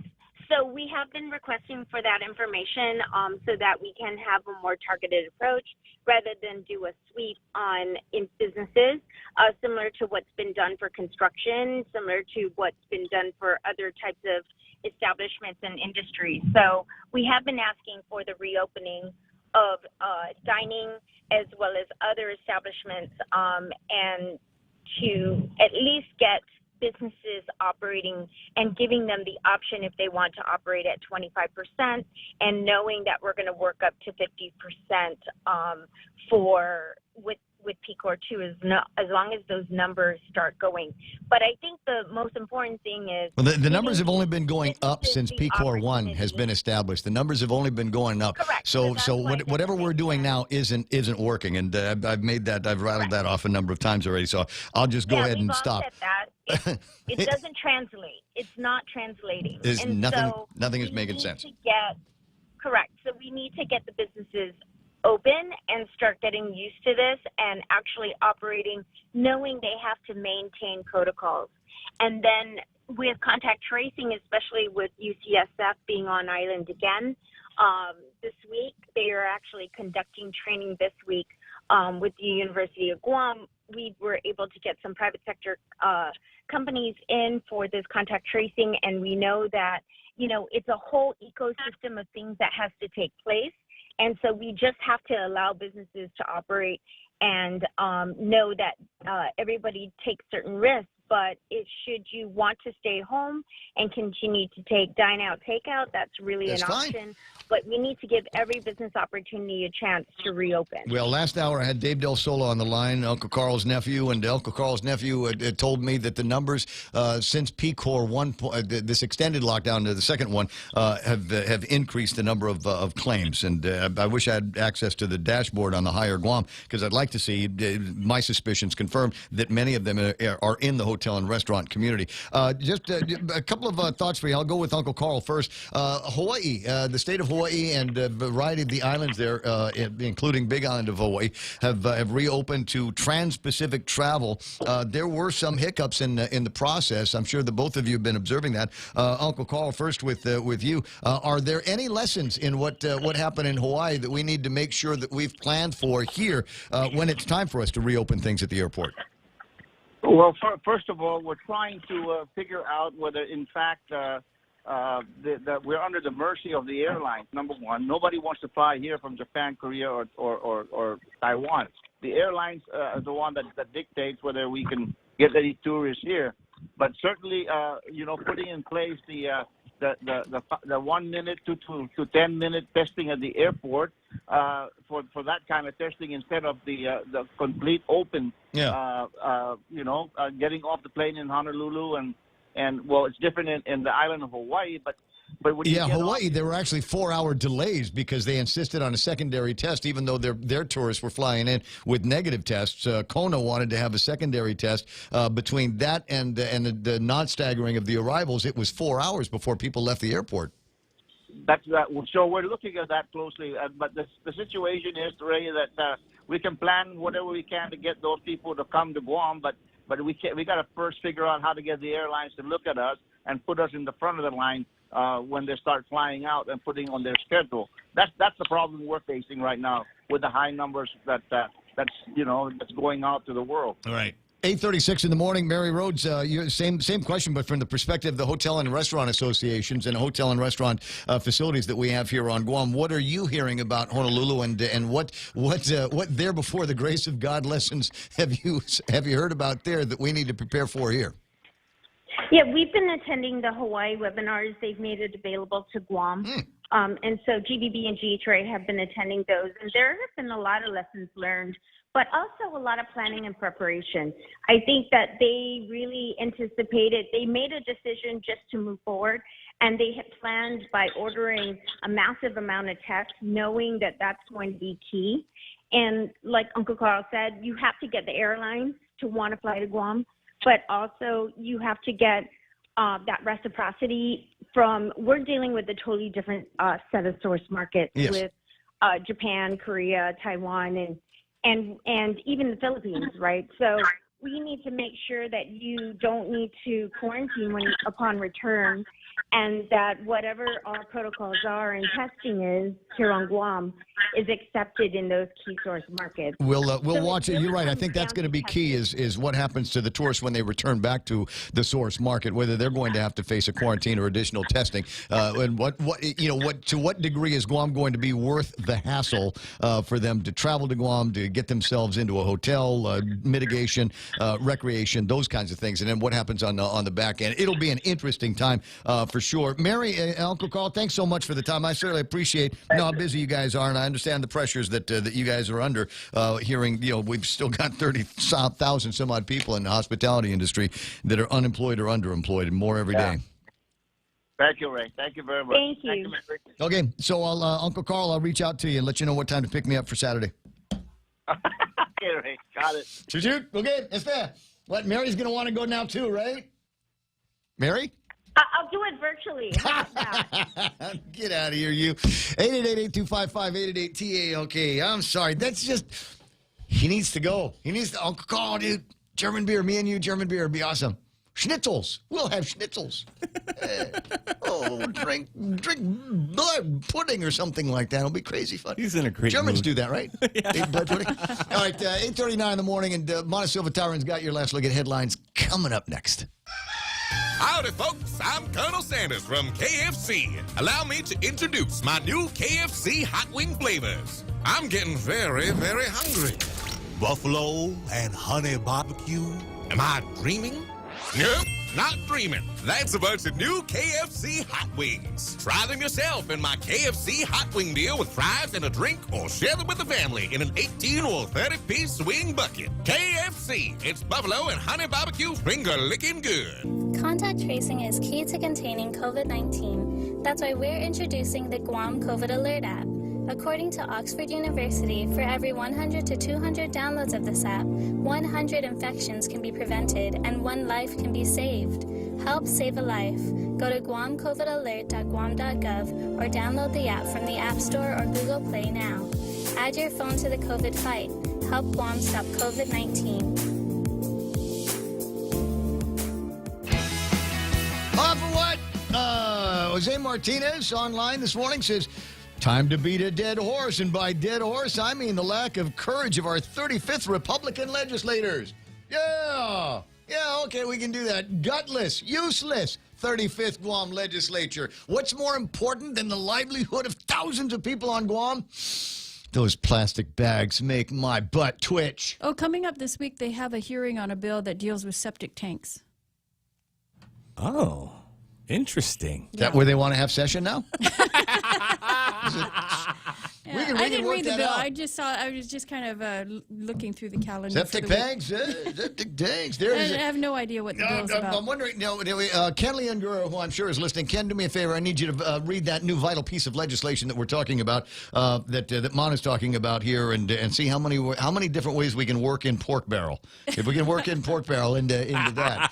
What's the deal here? 20 away from the top of the hour. 888-8255 is my telephone number. We get back to some of those things on the other side of Montecillo Tyrant's last look at news. It's 8:41 and time for the 8:30 news. Well, the Guam Power Authority is closing a couple of its customer service locations after an employee of GPA tested positive. The Fidian and the Agana Shopping Center satellite locations, that one's at Hulali. will be closed while the offices will be disinfected. You can still call GPA for assistance, or you can visit their Upper Tumon location. And the Guam Hotel Restaurant Association and GVB working closely together with Public Health on their guidelines that they'll put together for the reopening of the island's tourism industry. The plan will include safety and protocols for the industry stakeholders, as well as testing for COVID-19. It was just a couple of weeks ago that we reported that most airlines have extended service cancellations through the end of November. There are currently only 3 airlines servicing Guam. And 130 confirmed cases of COVID-19 were confirmed yesterday. It's the largest tally so far. Of that, 22 were identified through contact tracing, 5 reported recent travel and were identified in quarantine. There was also another death reported related to COVID-19. This one, a 72-year-old man who died at GRMC. And those are your headlines right here on The Point. Oh, see, now it's Scoldy time. It's not totally Scoldy time. What's it? Simon Sanchez, who writes in, the bills will protect the aquifer. Collaborative effort among many stakeholders, 3 related proposals. He says it's all good. Okay. All right. If Simon says so. 80% of my clean water comes from the aquifer, so I'm okay with that. Okay. So I didn't read it. Simon say says. that. Simon says it's a good. Simon says it's a good deal. It's all good. All good. I'll go with that. I trust the guy. Did you see the realtors pack and the candidates that they endorsed? I did. I read the list a little while ago. And of the list, how many of them did you go? You got to be kidding! How the hell did this person get on that list? What is that?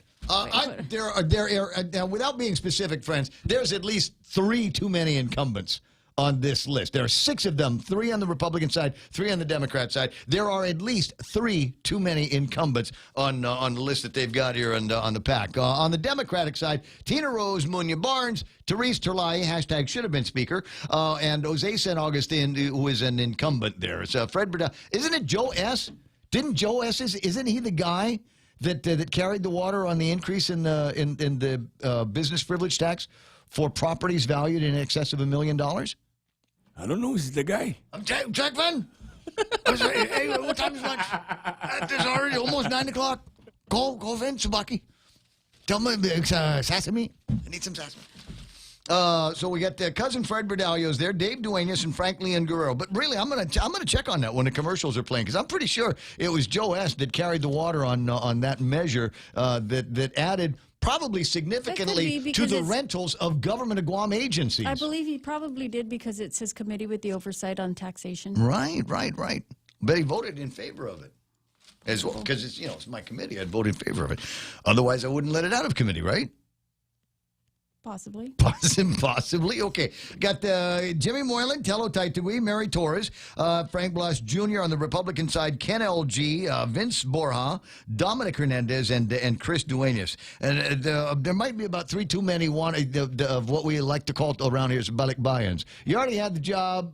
You were in it for a while, and now you're out. And, there were a whole bunch of people that came back into the legislature, into the 35th Guam legislature, that likewise had been out for a while and frankly underwhelmed us on all of that. So you might want to take a look at the Realtor PAC endorsement and see how many of these people really might make a difference in the way that that particular business runs. They are asking for a number of things, up to and including the idea that they are essential no matter what, and I will agree with that point, knowing and loving many people in that particular industry. Is it food or medicine? No, but shelter is almost as important as the other two. 8:45, that's news and weather together here in Des Moines. 5, 4, 3, 2, 1, launch! That's just what we did with our new state-of-the-art mobile banking app as we celebrate 66 years of serving our island communities. It's loaded with a ton of new user-friendly features, including remote deposit capture. It's another way of saying you don't have to come to the bank to go to the bank. And if you want to come to the bank, we're happy to see your smiling face as long as you're wearing a mask. And we don't have long lines. Bank Pacific Rosebud branches, we place roots, and we're rooting for you. Member FDIC.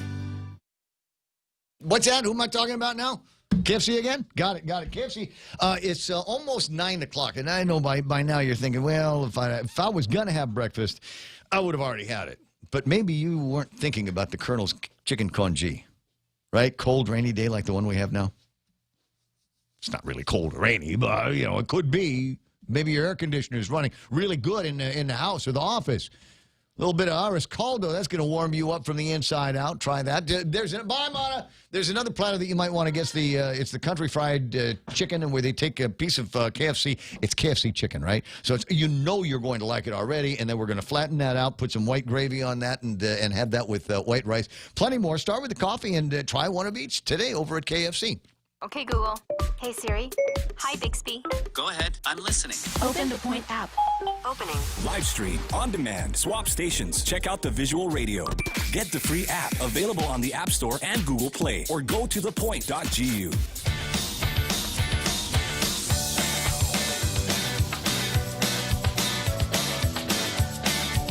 Yay, camp out. Camp out. Mike Grace Boss says we're going to camp soon. He says FEMA camps are coming. Yay! I got a tent. Tent cities? And I got a hammock.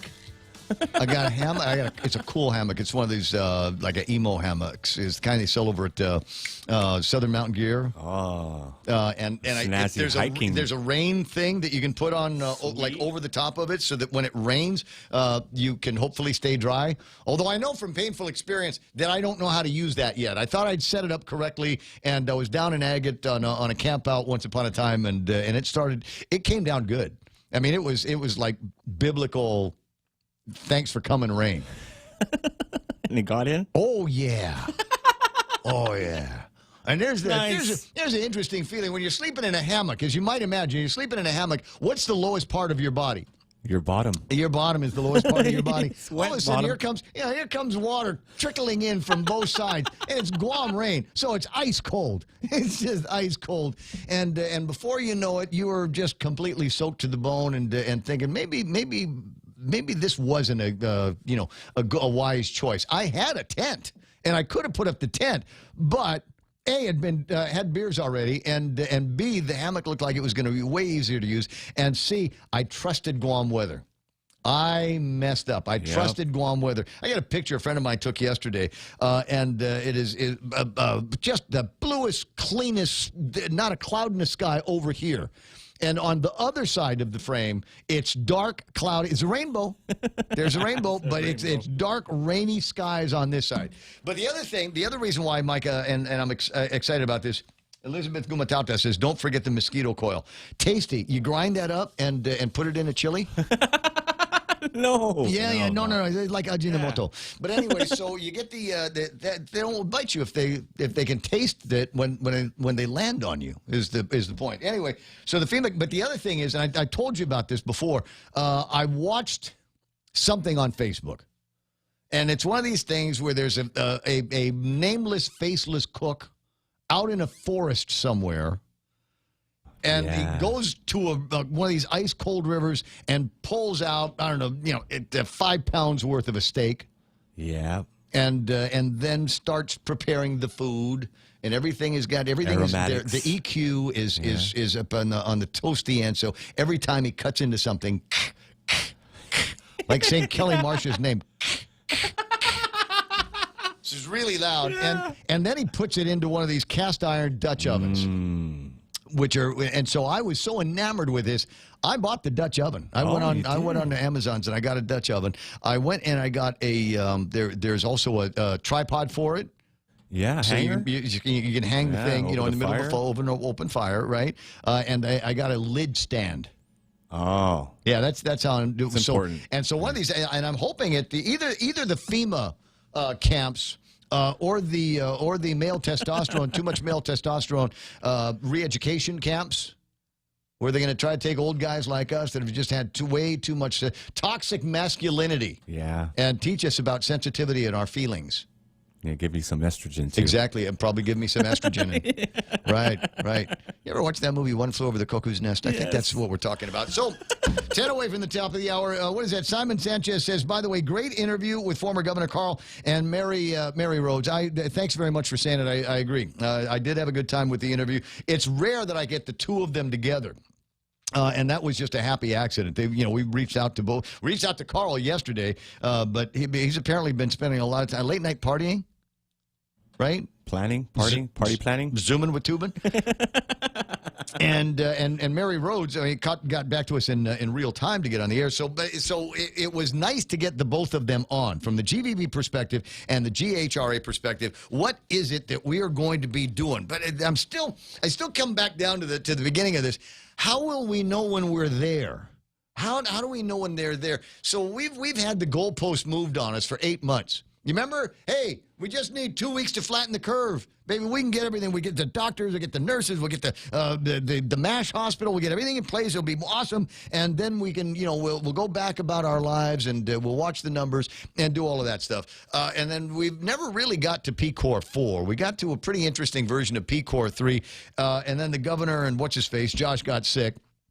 And the caca hit the fan, and all of a sudden we were plunged back into a kind of lockdown, right? And so all of the things that were supposed to have been in place, all of a sudden it became very clear that they weren't.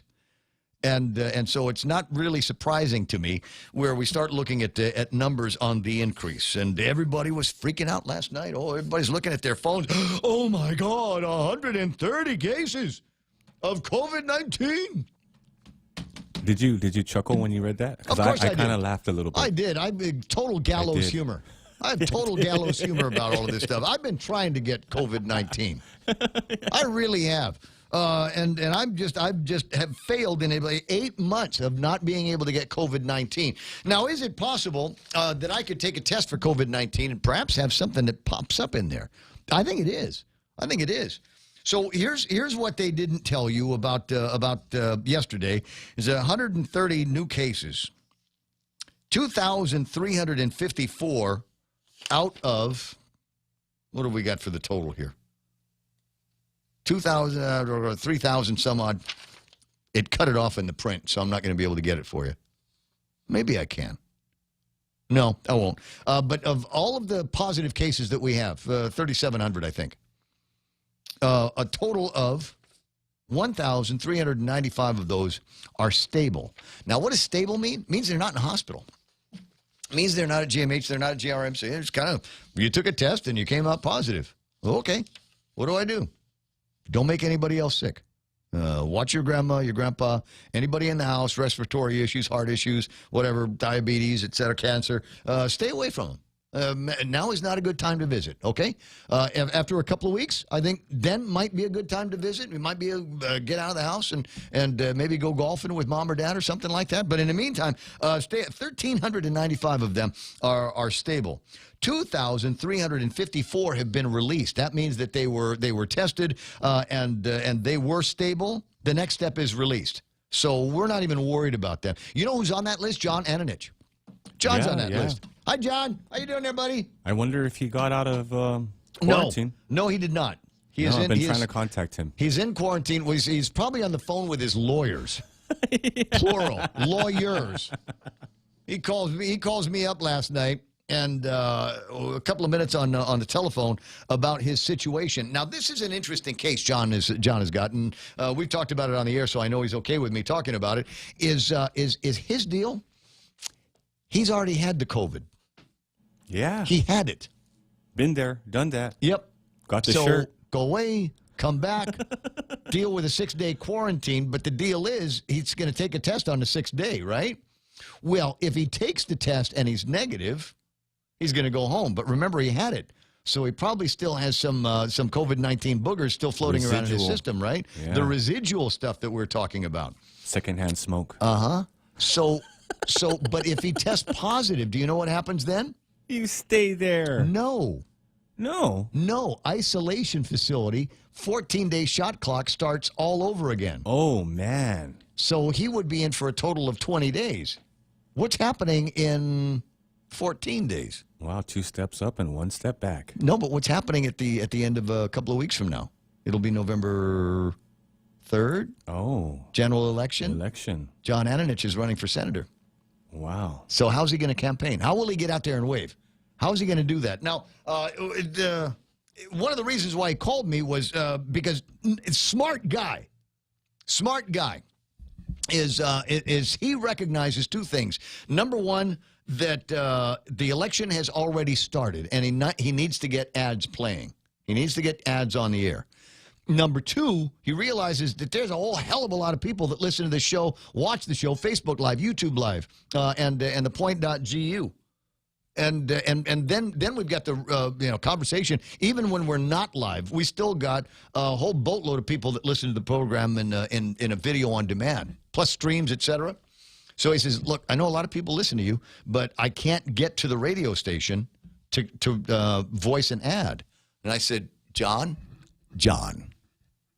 Here we go. First of all, I'm older. Second, I have more hair. And third, I'd like you to write an ad and voice it on your cell phone.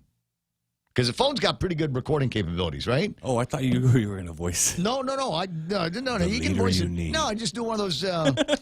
Hi, this is John Ananich. You can't see me waving at you on the road because I'm in quarantine. Oh, yeah, it'll be perfect. Because the government doesn't really know what to do with people that already have COVID-19 that are thrown in quarantine. There's no plan for that.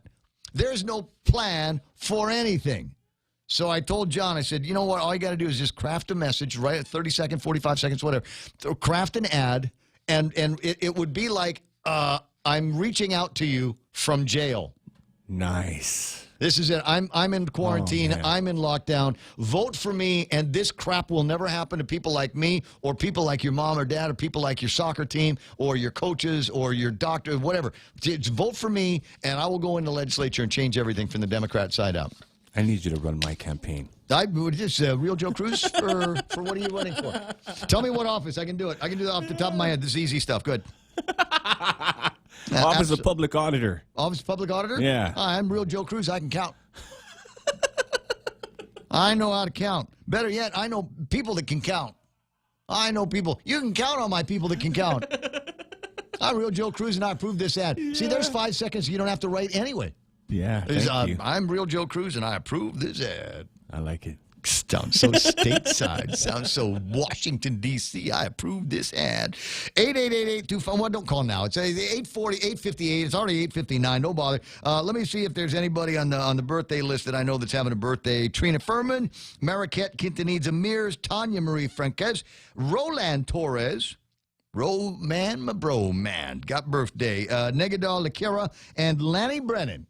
Happy birthday. That one is celebrating a birthday. So happy birthday to you. If you know somebody celebrating, call Star 101. They do that probably a little bit more than I do. But if it's somebody that you know is listening on the broadcast here, then go ahead and just pipe it in and we'll get it on.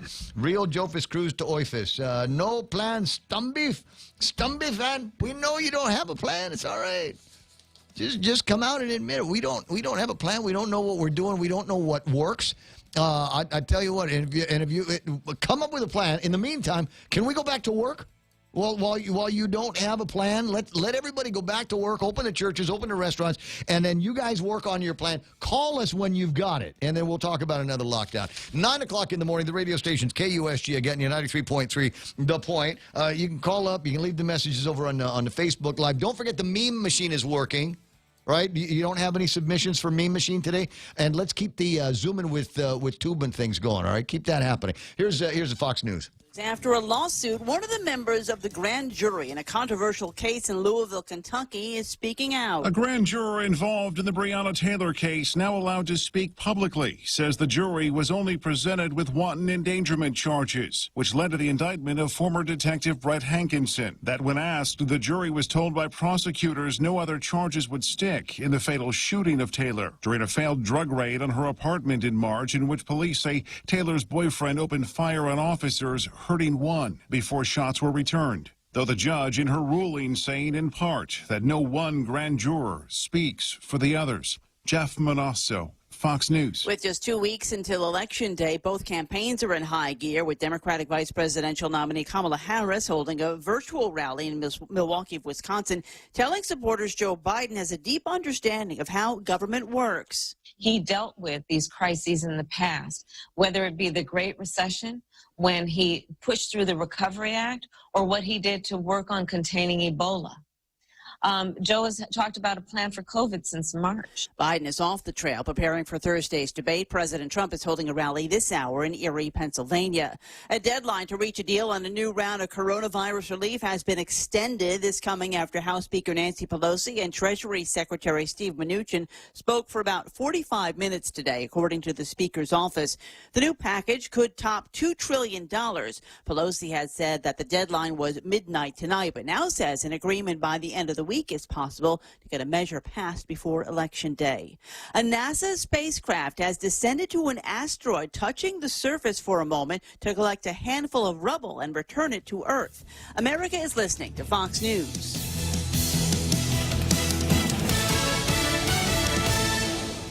Today, indoor air quality is more critical than ever, and the experts at Carrier have a solution for your protection and peace of mind. Introducing Carrier's OptiClean air filtration system with HEPA filters and optional UV light accessories. Designed for hospital isolation rooms, yet versatile enough for businesses, schools, and other large areas. This machine can cover 1,500 square feet. It's compact, portable, and only runs on 110 power. Contact Carrier at 647-COOL to learn more. Win a staycation getaway with 76 Circle K. Enter to win a 2-night stay in the luxurious Tsubaki Tower with breakfast at the Casa Oceano and an hour of pure bliss at the Spa Ayala for 2. And then choose your adventure. A 3-hour ocean escapade with Shut Up and Fish, the premier ocean tour service, or take a heart-pounding water adventure and go jet skiing with Joe's Jet Ski. Just purchase $30 or more in fuel at 76 Circle K for a chance to win. Visit 76 Circle K today and win the staycation of a lifetime. Conditions apply. See store for details. One of the 2 Houston police officers shot this morning during a domestic dispute has died. Mayor Sylvester Turner says Sergeant Harold Preston served the city for 41 years. The other officer, he says, is expected to survive. Pray for our city. And then for Officer Courtney Waller, his injuries do not appear to be life-sustaining, threatening, but want to lift him up and ask for a total and complete recovery. Police say the officers were shot when a woman tried to recover her belongings from a man's apartment. The gunman is expected to be charged with murder. State officials in Virginia have ordered an investigation into the Virginia Military Institute after a report in the Washington Post describing black cadets and alumni facing what they describe as relentless racism. The story described incidents such as lynching threats, and a spokesman for VMI tells the Associated Press they welcome the review and will cooperate with it, but said the letter from Governor Ralph Northam, who attended the school, suggesting there's a clear and appalling culture of ongoing structural racism, is just not true.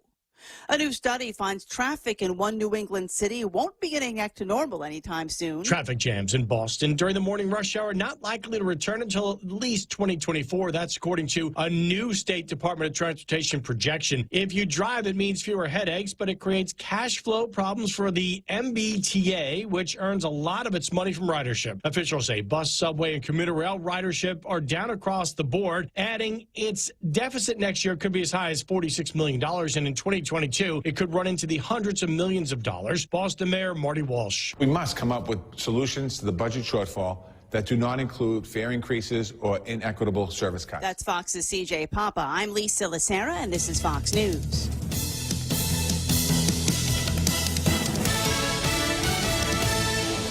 Are you fed up with those long bank lines? Do you wish you had a bank who gave you faster service? Well, by enrolling in Bank Pacific's new mobile app, you don't even need to wait in line. But even if you do want to come down in person, we're more than happy to see your smiling face, as long as you have a mask. Because our service is so good, we don't believe in lines. Because for 66 years, we've been making sure you get the service you deserve. Because where others put branches, we place roots. And we're rooting for you. Member FDIC. The Extra Point with Jerry Roberts of Guam Training. Hi, I'm Jerry Roberts, and every day on The Ray Gibson Show, I get to comment on the incredibly diverse, fun, challenging, sometimes frustrating, often exciting, but always interesting world of work. I hope you'll be there with us. You can find daily transcripts of The Extra Point at GuamTraining.com. Tune in every weekday morning at 7:20 for The Extra Point with Jerry Roberts, brought to you by Guahan Insurance Services and First Hawaiian Bank on 93.3 The Point. Okay, here we go. 6 after 9 o'clock in the morning. And portions of the program brought to you by... Oh, they changed the copy. I haven't memorized it yet. Hold on. It's for Chili's. Did I tell you? I did. So I told you about this probably Monday, about me and my friends partying at a secret location. How secret is it? It's the old joke. I could tell you where it is, but I'd have to kill you. And it's an outstanding beach. It's all sand. Because a lot of the secret beaches you go to, it's the reason why it's secret is because it's rocky and nobody likes to go there. This place was absolutely perfect. It was a lot of sand in the area. You step into the water, it's all soft sand. The water's exactly the right kind of temperature. There's little fishies floating around in there, but nothing that's going to hurt you, nothing that's going to bite you. It's like Tumon, except it's not Tumon. No yellow shirts. Cops can't see you from the streets. The public health and Secret Service can't see you from the streets either. Just wait, they're going to buy drones.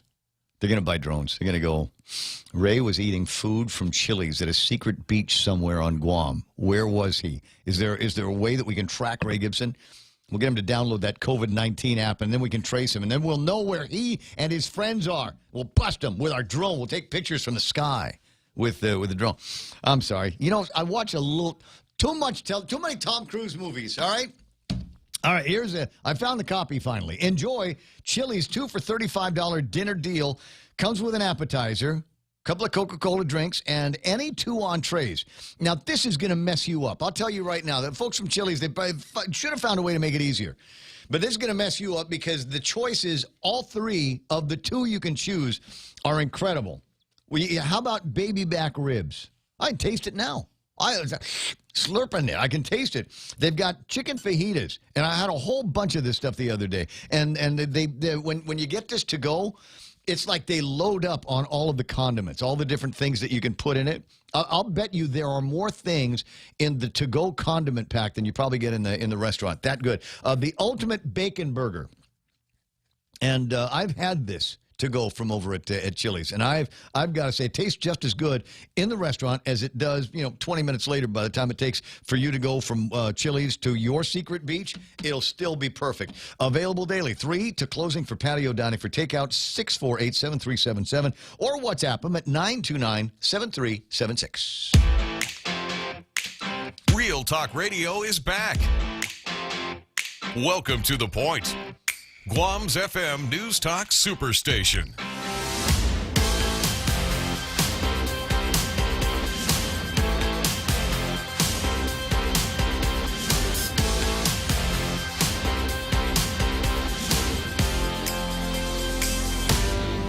It says here, Sherry Uriarte and Linda Sablon Nedadog and 51 other people reacted to The Point's video.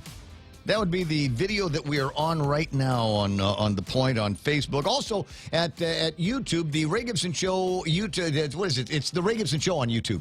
There was a Ray Gibson's other show, and we're streaming to that channel, but that channel isn't picking us up anymore. So I'm probably just going to kill that account. So if you joined me on the Ray Gibson Show other YouTube feed, go ahead and just make sure that you're subscribed again to the Ray Gibson Show regular feed on YouTube, and you should get some kind of a notification.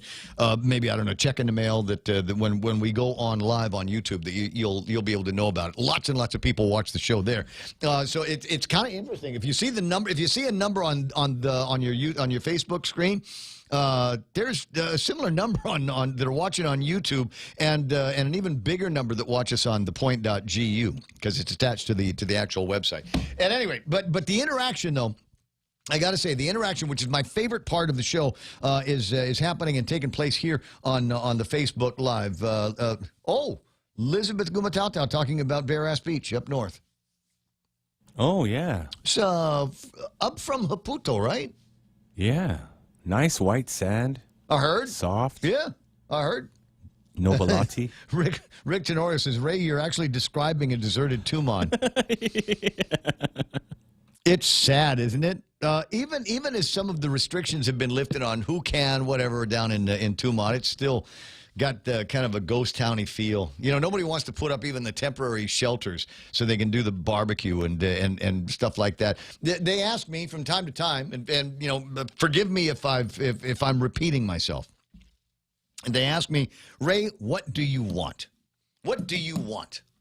Now, there are a couple of different ways that I can look at this. I can look at it from the perspective of friends and very, very dear friends that I have in the hospitality industry, in the restaurant and bar industry, and I'm watching them suffer right now. And they're strong, though. They're for the most part, they're suffering in silence. I feel for all the people that are getting the returning residents that are being put unnecessarily in these quarantines because somebody over at DPHSS doesn't trust you. Somebody, one of our representatives, doesn't trust you to do the right thing. Therefore, everybody is painted with that broad brush. But even more than that, I'll tell you, I'm selfish. I am a selfish guy. I'll be the first to admit it. So don't try to think you can use it against me in the social media. Oh, you're just being selfish. I am selfish. I am selfish. I don't know how much more time I got left. Who does? And the last thing I want to do is spend it running around, running away from yellow shirts and public health and Secret Service and cops that should be out on the streets doing real police work as opposed to standing up the public health and social services that doesn't trust us to do the right thing. Right? That's the thing. That's part of it, right? But I'm selfish. I want to go someplace. Get dressed up and wear I got a nice polo jacket, right?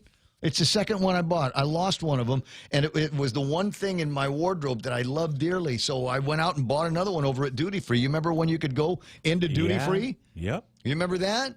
And pick out a nice selection. We got Polo over here, Tommy Hilfiger over here. We got this, that, and the other. And get yourself looking good. And then on a Friday night, hit the town. You start over at Mosa's, and you work your way all the way over, Venue, and then you go over to Crust, have a couple of rounds, some groovy people. We're all happening. Pino. Red. Yeah. Paint the thing red. I want to be able to do that. What's the next equivalent that we have now? Yesterday, after I was all done with my running around thing, went to Carabao. Oh, I knew it. Yeah. Well, I mean, it's right there. So you're done. You're a creature of habit. Hey, look, beer. And so I went over. But was I able to sit inside, and party and goof off with my friends? No, outside. Get out. Get out. We'll bring you your drinks. Okay, get out. I did have a couple of minutes with Ben and Anna, but for the most part, get out. And you can sit, instead of being inside the cozy, air-conditioned, fun, can smell the food cooking, beer is right there, interior of Carabao's. Outside. Get out. And did it rain? Yeah, it was coming in pretty good, and they got nice tarps out there, but, the rain hitting the sidewalk so hard, it's bouncing up on your legs and your shoes and stuff like that. But that's okay, because we're saving lives. So I want alternatives to that. I want to eat outside when I want to eat outside, not when somebody tells me that I have to eat outside at what are my favorite restaurants. Fingers crossed that they all survive this nonsense. That's one of them. Yeah, you know what else I want to be able to do? And we had one of these things just before the lockdown, and I'm so glad that we took the opportunity to do it. But somebody said, hey, everybody's getting off of work early on Friday because we're all executive level people. We can do that kind of thing, and none of us golf. And said, well, let's go to the beach. And Lynn says, I got a paddleboard. We got a barbecue. I got a tent. Put it all in the car. And you're a guy, carry that crap to the beach. We got down there, got some coolers going, and here comes Carl with a K and Charlie, and we got the tongs out and the fire's going, and it was just gorgeous. You smelled the marination burning. John and I, in fact, everybody, we were talking about this yesterday. That's one of the smells that I miss. Is being able to go down to Tumon and about every 20 feet smell somebody else. You smell what Tumon is cooking? We can't do that now. And I don't understand. You're at the beach. There's a breeze, and there's salt water right over there. That has got to be the least likely place on Guam that you're going to get COVID-19. I'd love to see science tell me. I'd love to see science. Somebody, if you've got some, has anybody done a study on COVID-19 transmission, number one, outdoors, and number two, at a beach? Has anybody got something like that? Has anybody, seen anything that would signal in no uncertain terms that the beach is just as dangerous as a Micronesian funeral? Which is the other thing, right? Yeah, I don't go to too many of those, but true. I'd want to be able to if I did know one of my buibis had passed or one of my sissies had passed, I'd still like to be able to go to those. And now the conversation is a conversation. Is Lutz at McCrouts, does that make it better or worse for the other bars and restaurants? So when he goes down, he gets accused, gets cited for having people eating inside, maybe with no masks over at the bar. And that's what the guys are coming in, I think, and citing him for, on maybe on top of other things. But the question is his defiance better or worse? Does it put more negative pressure on the other bars and restaurants that are trying to make it through? Well, remember, you know what's on the way to McCrouts? If you're going down that side of the road, you can stop by Pirates Cove. So you get these guys in their uniforms and their vehicles and all of that stuff on the way to McCrouts, where they know they're going to cite, hey, let's go check at Jeff's. Make sure Jeff's doing it right. Jeff's doing it right, by the way. So the deal is, I want those guys to be able to just do their business without having to worry about any of that. And that's apparently not the case. And so as I was pondering the answer to the question, it occurred to me that I used to work for a guy I consider the smartest man on Guam ever, Lee Holmes, Colonel Lee Holmes, Guam Cable TV. Got it for nothing. Built it up from nothing, and turned it into a major business, major commodity that was on fire, and eventually bought by Mariana's Cablevision, and they eventually got bought up by Docomo. But it all started with Lee Holmes building it up, one subscriber at a time. And he was one of these kinds of guys. The rule was, if you don't like a law, fight it. If you don't like the way the government is treating you, whether it happens by executive order, whether it happens by idiotic legislative rules and regulations, you get in there and you fight. And we had, oh boy, there were times that we he'd almost just start, who are we suing? It was manager's meeting. Do I need to sue anybody for you? I'm facetious there. But that was one of our favorite words over at the shop. Litigate. Litigate. You got somebody that's in your face? Litigate. You know, they tried to once upon a time franchise cable TV. This is where I learned to distrust liberals. They wanted to franchise Guam Cable TV back in the day, and we said no. And they said, okay, well, we got a bill. It's going to be going through the legislature that will franchise Guam Cable TV and give us access to all of your most private and sacred documents, and maybe even access into our newsroom, which was one of the other things that we were extremely careful of. At any rate, long story short, so Senator Sonny Shelton at the time and a couple of other guys put together this bill that would have franchised Guam Cable TV and the whole cable process. And what the old man did, because he's a smart guy, you know what the legislature reacts to? Bodies. And at the time, there must have been, I don't know, a couple of 150, 200 employees of Guam Cable TV, maybe more. And he got everybody a yellow T-shirt. And then he got all of the spouses a yellow T-shirt. And then all of the little kids had yellow T-shirts. And when there was a public hearing for that bill over at the legislature, you better believe there was a crowd of people, a sea of yellow shirts. And all of a sudden, Sonny's bill started losing sponsors, one by one by one. Now, the other thing that the old man was pretty good at, going back to the barbecue deal, is we had Big John Pulatu, high-talking Samoan chief. And Big John Pulatu went outside and brought the tunky from cable TV and started barbecuing. We had a couple of coolers there, water, some juice for the kids, and red cooler, blue cooler for all of the adults. And Big John's out there, and he's cooking up some steak, man, and he's cooking up some chicken stuff. And again, here come all of the senators. And at the time, it's 21 senators. And so here comes 20 of the 21 coming out, and they're eating beer over their, drinking beer and eating steaks over the beer can. And listening to how we think that franchising cable TV was a bad idea. And before you know it, I don't even think it came to the vote. I think it just was one of those things that just went away after a while. And that's the way we did it back in those days. So for guys like Lutz, continue to defy. Well, you're going to get cited. So cite me. And I'll fight it. I'll go to wherever the venue is, and I'm going to appeal it, and I'm going to fight it. Because without any due process, portions of his business has been shut down. And that's the long and short of that story. 20 after 9 o'clock in the morning. It's in our culture. We're taught at a very early age the ocean, sunshine, and fresh air is healing. I believe it is. McCrouch, the new poster child for COVID-19 restrictions / retributions. Yeah, maybe there's going to be some of that. Maybe there will be some of that. But what are you going to make him do? Shut his business down? Oh, that means he'll lose money slower. That might actually be a good thing. As many of the other businesses up and down the Hotel Row. I talked to them when they said, hey, you can have your meals outside, and your place has an outside place.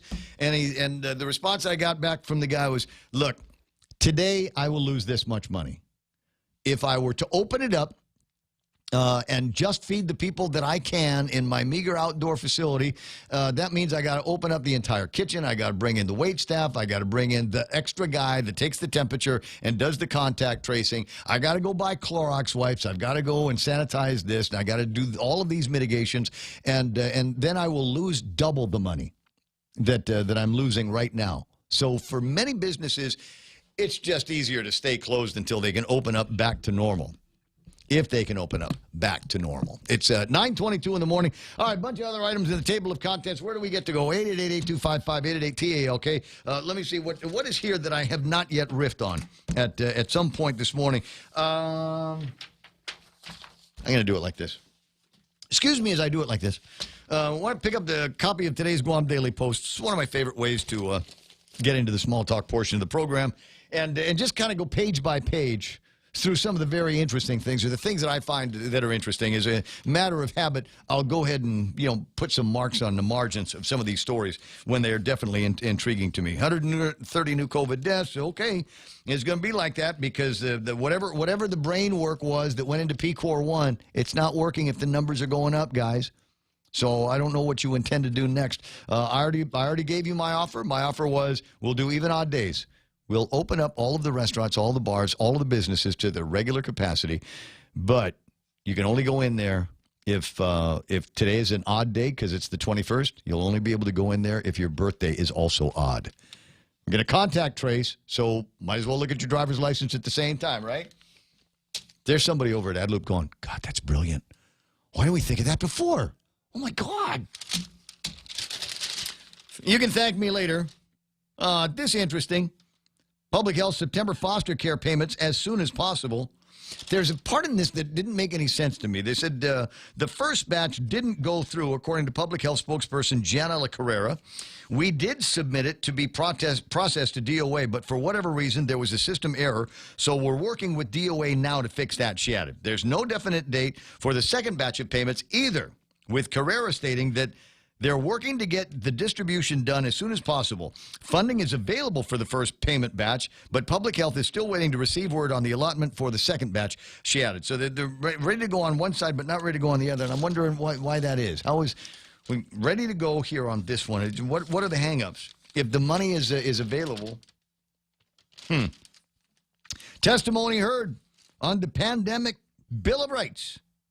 And you know who came down from upon the perch? This says something. I mean, it's one thing for Ken LG to go down there and spout off. It's one thing for me to go on the radio and spout off. Archbishop Byrne was in the house, one of several people who testified on a measure to establish a pandemic Bill of Rights. Of course, for the Christian church, Sunday is our day, and to find ourselves so severely limited to almost not allowing anybody into the church, that's a problem for us, Burns said. At the same time, we as the Catholic Church, we recognize that we have an obligation to collaborate with the state. From my point of view, what we as the Catholic Church want to do is partner with the government, as long as the government is amenable with the way we exercise our religion. Yeah, that might be difficult for you, Archbishop Burns, because you like to save babies in the womb. There are other ways of thinking, unfortunately, in the government of Guam that don't value that kind of life. Just saying. Senatorial candidate Ken Leon Guerrero called the bill a waste of time, as it did not make anything a priority for the benefit of the people in light of future challenges to the pandemic. We've spent 8 months and $1.6 billion, and what have we got to show for it? We have a population that doesn't trust the government more than ever. Even Senator Therese Terlai said there are buy-in challenges on Guam, as indicated by the adoption rates for the Guam COVID Alert app. I will tell you, and I mentioned it earlier this morning, there are people that won't put that app on the phone. They understand how it works. They understand the need for it. They understand that it might help. Why aren't we putting it on our phones? Does it have anything to do with, well, I don't want anybody knowing where I am. I don't want them knowing who I'm hanging out with. How do I know that this isn't some steep invasion into my privacy? That's probably 20% of it. I think the other 80% of it is, nope, ain't doing it. Adeloop wants me to do this? The answer is no. I'm going to defy. Not everybody can be a Lutz over at McCrouch, but you can take advantage of every opportunity to defy, and that's one of them. Oh, there's no penalty if I don't put it on my phone? Fine. Ain't going to put it on my phone. Public Health has asked places of worship to strongly encourage employees and congregants to download the app. And I love this from Burns. Doesn't this sound like somebody that, just thinks at a different spiritual plane? Said the Catholic Church does have a big reach and performing safety protocols because it believes the threat of the virus is real.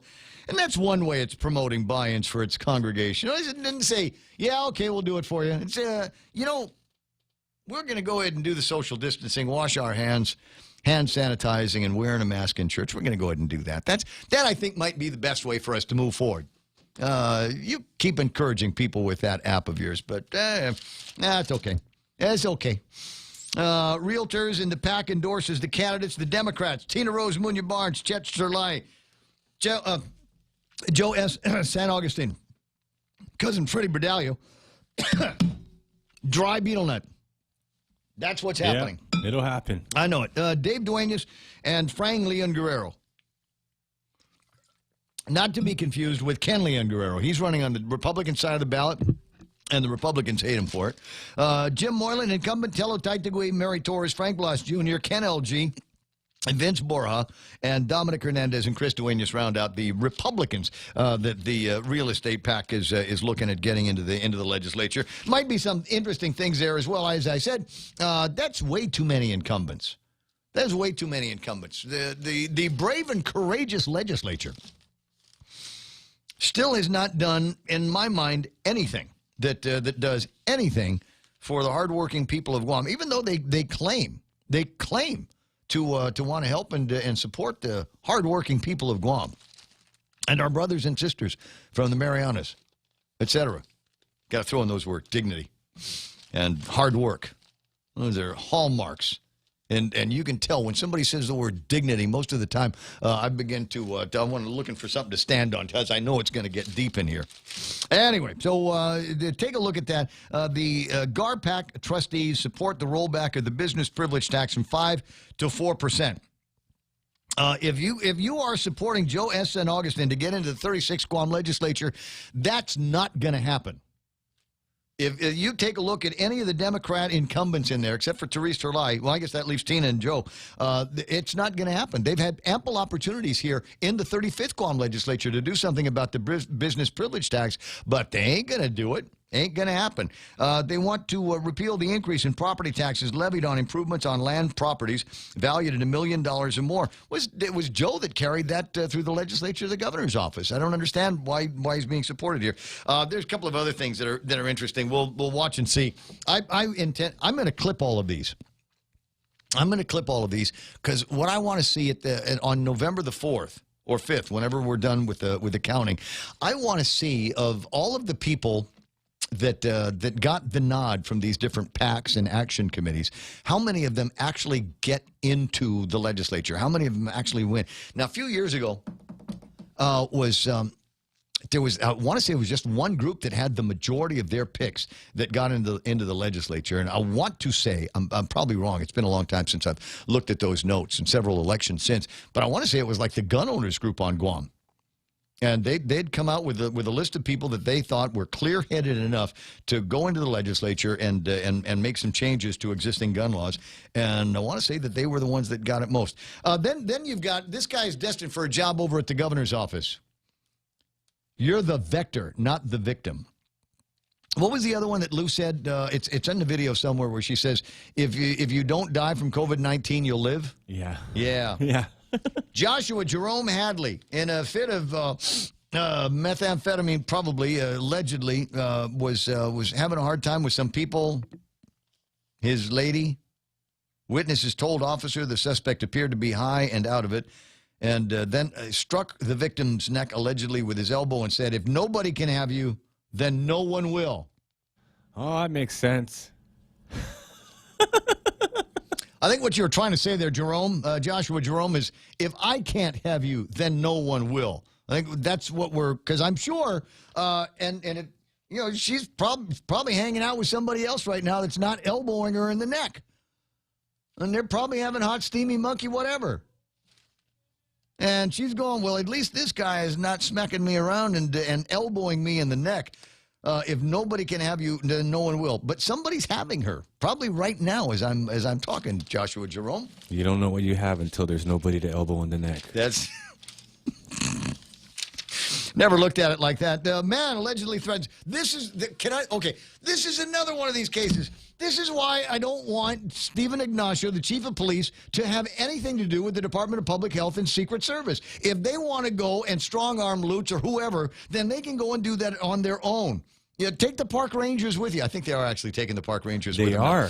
But for actual real-life police work, we need more surveillance on guys like this. Wilbert, a man who allegedly admitted to police that he had just smoked meth, was placed under arrest after he threatened to kill a couple known to him.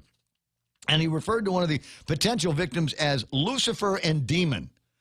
Okay, now I'm not an expert at crystal methamphetamine, although I have known a few people that have unfortunately, literally succumbed to suicides as a result of their addictions. This guy's close. When you start hallucinating, you are close. Start putting, if I'm talking to you in a sober moment, start putting your affairs in order. Wilbert Diwa, 37, charged with 2 counts of terrorizing as a third-degree felony and family violence as a misdemeanor. According to the court documents, cops responded to a disturbance in Jigo Monday night, like they need more problems. Victim said the suspect was acting strange and appeared to be under the influence of drug, and they detected the smell of cat pee. The suspect then picked up a bottle and tried to hit one of the victims twice as he called him Lucifer and Demon. "I'm going to kill you both." Not only could he couldn't make out the difference between one or the other, he thought there were 2 of them. The suspect allegedly chased after the couple with a knife before the pair was able to safely get to their bedroom, lock themselves inside. He attempted to kick the door and yelled. They called the police. The police came, told him he had smoked ice earlier. Like, I'm okay now. I'm okay now, dude. But for a while, dude, that was Lucifer and a demon. Had to take care of, had to dispatch those guys. He claimed the devil took one of the victims and told officers that he tried to get him back. It was then that he attempted to hit Lucifer when he realized it was a man known to him. And again, he admitted to smoking ice a little bit earlier in the day. It's a bad problem that we've got here. Though it's possible it could be getting better. Nick Delgado reporting in this morning's Post, a man convicted for his part in smuggling meth from Nevada in Guam in 2014 is back at the Department of Corrections after he violated the conditions of his supervised release. There needs to be more cases like this. They actually told him as a condition of probation that you, you stay away from these people and no more ice and don't go to McCrouts. Wait, no more ice? No more ice. Oh. September, he was accused of contacting and threatening the victim while on pretrial release for the same case. He admitted to it in court, and they said, back to jail. Back to jail for you. You were given a chance. There are numerous cases at Superior Court and over at District Court where the same thing is not happening. I told you the story about, was somebody that had brought in a whole bunch of meth from the States, and it was crying, and they said, okay, we'll put you out on supervised release. And then he never showed up to his probation. He never showed up for his drug testing, and when he did, he peed dirty. And I think he's still crying to my cousin Mike to please give him just one more chance. Just one more chance. And if I was Judge Mike Badario or whoever's in charge of that case, I'd say, Stumby. I like that now. Don't you want to hear that from Sokola? Stumby. You already been given too many chances since you were 5 years old. You've been given chances, and you keep mouthing off. So no more. You have to go to jail now. 9:35 in the morning. What is it? What is it, Real Joe? You all right? No, the caller was saying that they should have at least given him, 10 chances, like they did everybody else. Like everybody else gets 10 chances. Sure. Yeah, that's why we have so many buy-ins in the legislature and more that want that job back. So, I promise I'll do better. I promise I'll do better this time. I'll be better. Yeah, you want to be better?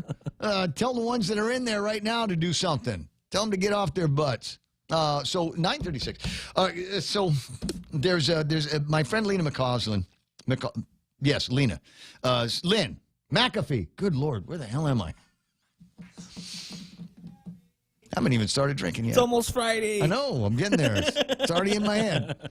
Lynn McAfee sent me a thing, and it's from one of these states in the States where they kind of look at everything through a different perspective, a different lens. So they look at it not in terms of how many people are sick, but how many people are living, how many people are surviving. We seem to get caught up on that. Is that Catholic guilt? Is that what we've got? 98% Roman Catholic guilt around here, and we cannot, for whatever reason, we cannot say anything nice about our victories. We have to look at our failures. Adeloop, that's my job. I will point out your failures. Daily basis. Thanks for giving me so much material. But there are successes all across the country, and there's successes right here on Guam. Do we talk about those? No. Has anybody done the math? No. Do they give us? Why not? Because they don't give us the numbers that way. Share with you my thoughts and the numbers from one of those states in the States in just a couple of minutes. It's 9:37. Family Finance has been serving the people of Guam since 1959, and they'll continue to be there for you in the years to come. Whether you're looking to get a personal loan for that summer staycation or paying off those long overdue bills, Family Finance has got you covered. Apply for a personal loan from $1,000 up to $3,900 by calling Family Finance. Agana 475-4545, Upper Tumon at 647-5626, or in Dededo at 633-4473. Family Finance, serving the people of Guam since 1959. You've got a job to do. Having the right equipment for the job is critical, and East West Rental has the exact tools you need. Get it done faster with the right stuff, whether it's landscaping tools, concrete tools, lifts, trucks, lights, generators, trench boxes, welders, tents, tables, and chairs. They're here to help you tackle any project you're working on, big or small. Open Monday to Saturday, 7 to 5, closed Sundays. Find what you're looking for at East West Rental Center in Upper Tumon, or call 646-1463. Okay, Google. Hey, Siri. Hi, Bixby. Go ahead. I'm listening. Open the Point app. Opening. Live stream, on demand, swap stations. Check out the visual radio. Get the free app available on the App Store and Google Play, or go to thepoint.gu.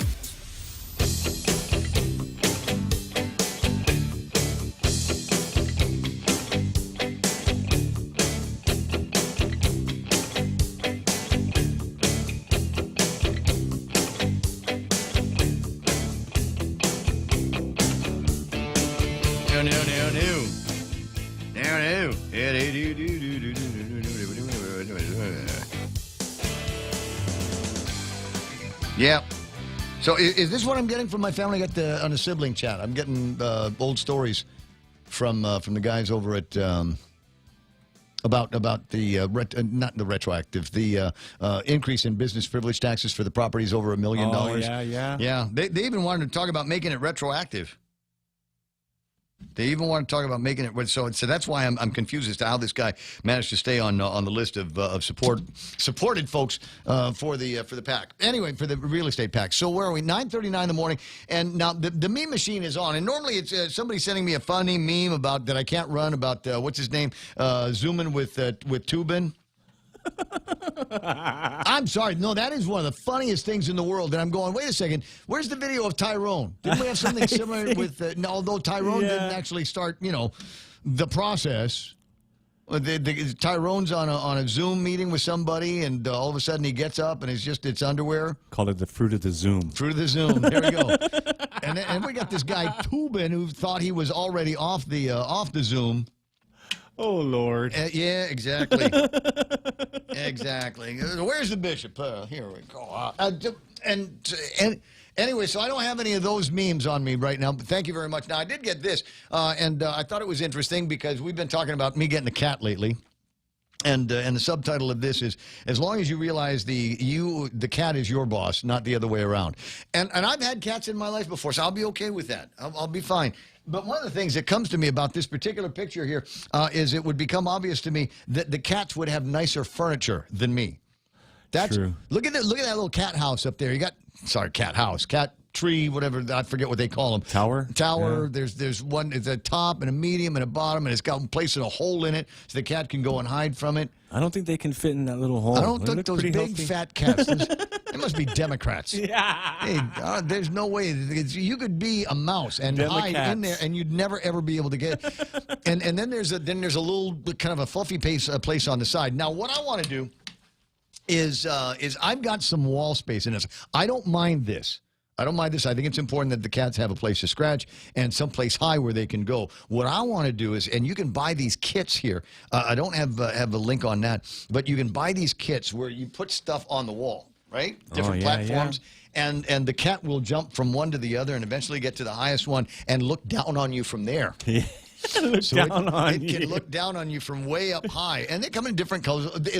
Some of them look like furniture, like you could hang books from there or something like that. But anyway, that's kind of what I'm looking for. I just want one other fun thing to do with the kitty cats. So let me get back to this because this was where I wanted to go. I think it was Lynn McAfee, whose name I'm going to say right this time, that sent me this story here. South Dakota. Oh. Way better than North Dakota. Yeah. But between the two of them, they kicked the snot out of East and West Dakota. They're gone now. Yeah. So it's just North and South Dakota now. Do I have my American history right? Yeah, you do. Okay. Governor Kristi Noem puts this out. South Dakota COVID case recovery by age, which is the opposite of the way we're doing it here.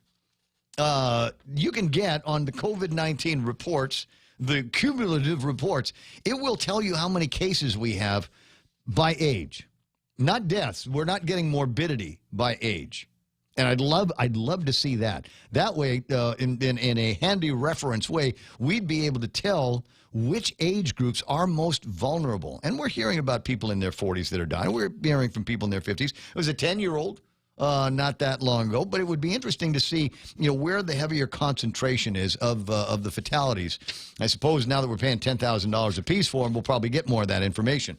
But if you are between 0 and 19 years of age, your recovery rate in South Dakota is 100%.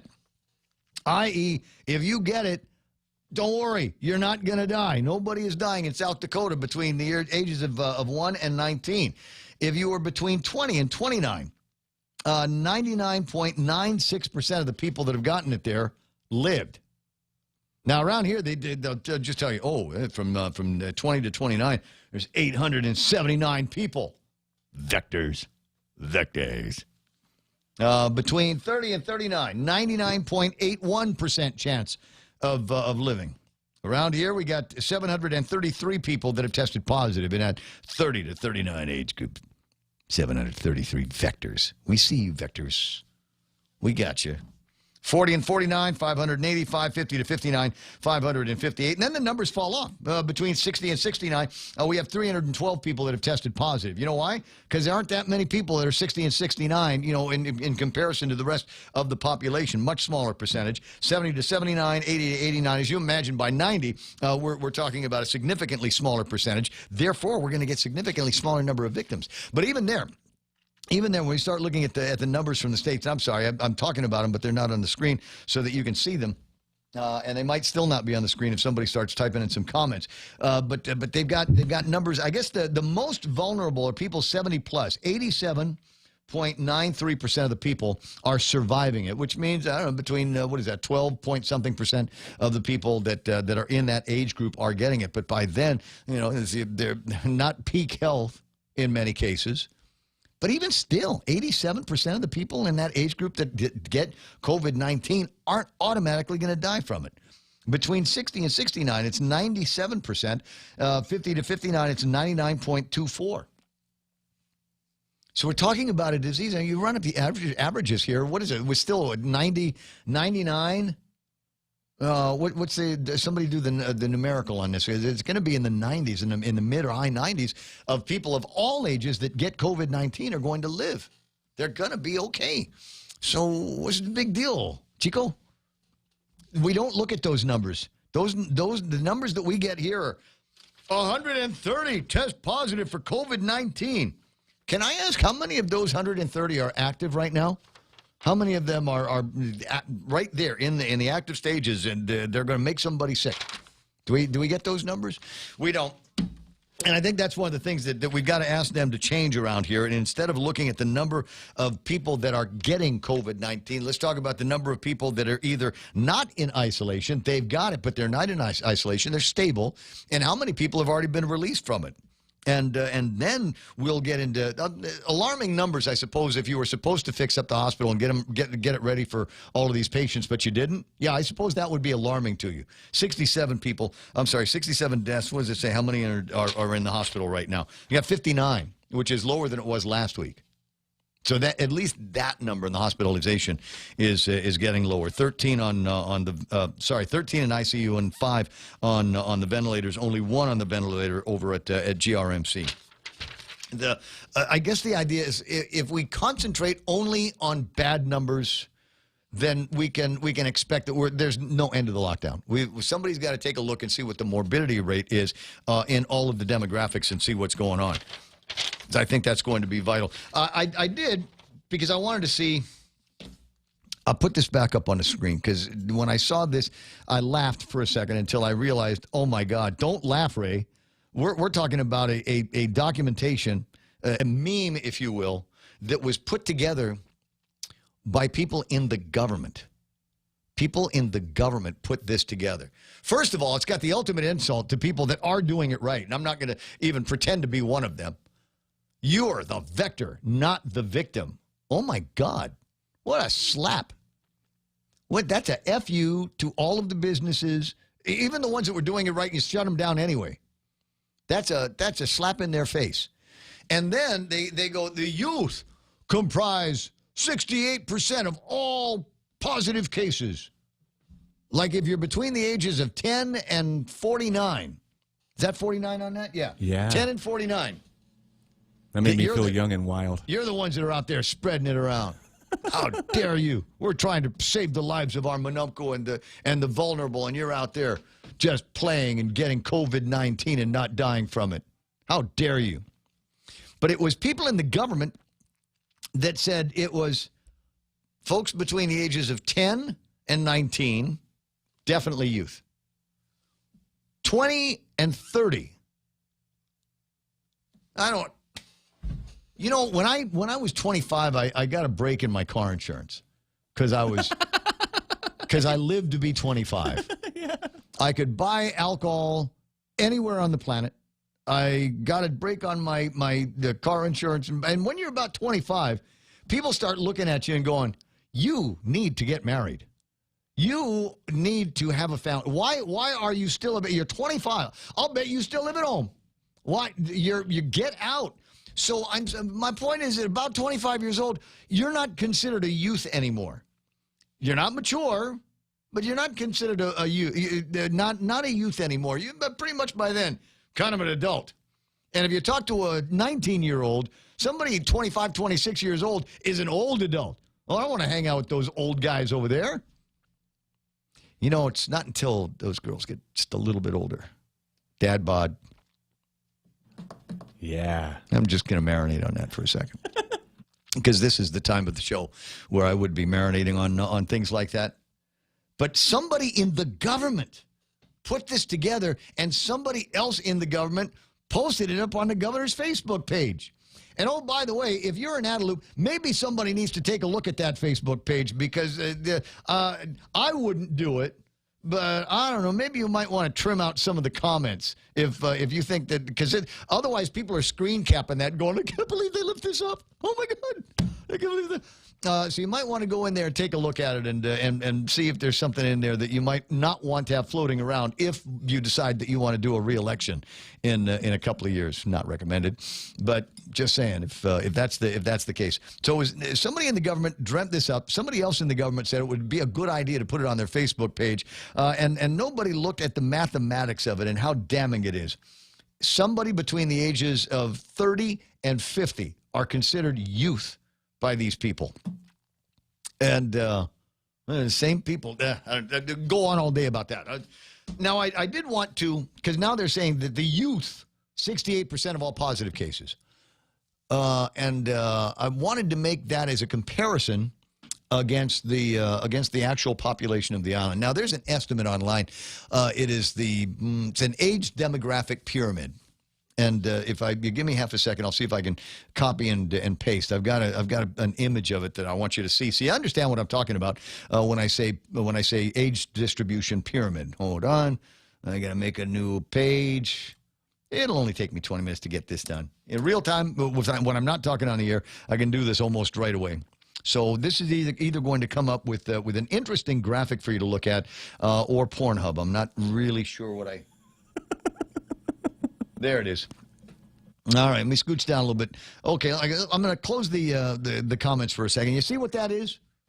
I know what you think it looks like. It's zooming with tubing. Yeah. No, it's not. This is an age demographic pyramid, and you can see the way it's adjusted out. Is we start at the very, very young ages over here, between the ages of birth and 4. And between the ages of 5 years old and 9, so it's broken down by about every 5 years. And you can get different versions of this where it's in a 10-year cluster, but I don't think it's as almost phallic as it is in this image. So you add up all of these percentages here. We start where did they say that? Where did they say you start between 10 and 50 years old and 49 years old? So I did the math on this. And when we go from 10 to 14, 15 to 19, 20 to 24, these actual, some of the estimates on where the numbers are. But I just added up all of the percentages because that's what we were up against. The governor's office says 68% of all of the COVID victims here on Guam are youth, vector youth. All right. Do all of those add up to 68%? Number one, it's an estimate. Number two, no, it doesn't. It's about 58%. So about all of the population, if you take all of the population of Guam between the ages of 10 and 49 accounts for 58% of Guam. And she says that they say that the percentage of victims is 68. So you throw a little bit of Jesus in there for a little bit of wobble on the numbers. And so what are we talking about here? 5, 6%? Is that overrepresentation? If there's an additional 5 or 6% of the people in an age group that comprises 58% of the island, if 68% of it, and let's say it is 68%, is 10% serious overrepresentation in that age group? Might be what, 5,000 people, 6,000 people, along those lines. So number one, the idea that anybody over the age of 25 is a youth is idiotic and nonsensical and stupid to begin with, but to point a finger at them and say that they are overrepresented among all of the different age groups on Guam is also an insult to the youth, or whoever they consider, whether you consider yourself to be a youth or not. Since they moved that goalpost too, I might as well enjoy another bout of youthfulness. But it occurs to me, If I buy into that line of thinking too much, this is the scary part, Joe. If I bought into that line of thinking too much, one of a couple of things could happen, and both of them would be bad. Number one, they'd take away my senior citizen privileges. Yeah. No more discount for you, dude. Wait a second. It was 50. You're 50. They start at 55. You're 58, and that's just a few years older than what we consider a youth. How can you still be considered a senior citizen? Back of the line, Gibson. Yep. Here's the other thing. You know how if they're suggesting that youth in that age range are irresponsible scofflaws, they might take a look at the drinking age and say, maybe we need to make that higher. Yeah. You know, if we can't trust them at 21, and now with COVID-19, we can't trust them at 25 or 30, 35 or 40, 45, 49, Well, maybe we need to take a look at the drinking age here. Well, I'd still be able to do it, but not you. Make it 50. Make it 50. Look, as long as it's younger than me, I'm just saying, they've already killed off the bar industry, and that'd be another great... I mean, it looks like they want to do it on purpose. That might be the ultimate way to do it. Anyway, 9:55 in the morning. The program will continue, but not for very much longer. Stick around. Iran kacaman mepit COVID-19 o sawasa tarela kamu menempam kan ho memaka. Makamkan makamagis sa uma menlaw de ko sali o mimichani. Makapam makamagis an kikilalan sa uma kampal silu eweo te John naman huni. Kamte awilaw kam luwachala paganala sawas. Menlaw sawas o tarela memakan o mechikan magayan sa uma niyang bampaki kasantiyan tatawang gamas irairan peace 10 o quarantine. May irairtiyan juwang aramas chikan makamkan magasungaw. Kom tatang ke quarantine makam matawa makam juwang aramas ma positive o makam malakasaw makatete makam positive. Haleti sawas matang kendarela maur. Iropoches poidar sang naman ng Manialu, Micronesian Resource Center o Station Kan and Choice Broadcasting. Kailangan.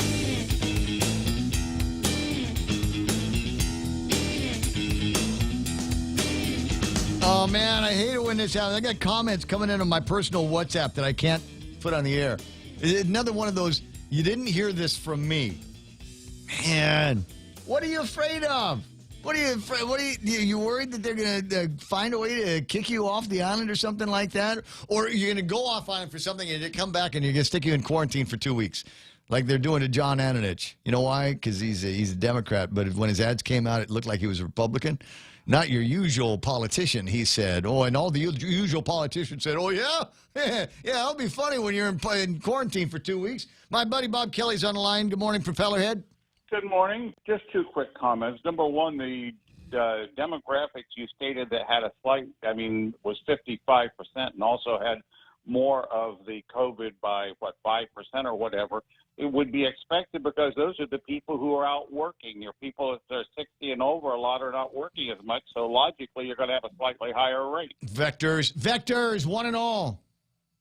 Secondly, dealing with vectors, the app. I'm wondering if the government of Guam has put out an edict that all government of Guam workers have to have that app. Because I was thinking if the person at GPA who has the case had the app, everybody who would have met with them would have been, pinged on the phone. So the government is pushing this. Are they making it a requirement that all people employed by the government of Guam have the app? And if they don't, I think that should be a government of Guam requirement. Considering how many times we pick up one of these JIC announcements and we find out how many new people at DOE, at the port, at customs, etc. How many people are... Anyway, if they're listening in the governor's office, they need to make it a mandatory requirement that if you're a GovForm worker, you have the app. That should get our percentages up a bit also.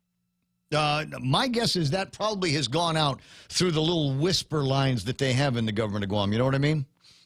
Not like it's probably not you. A loud shout.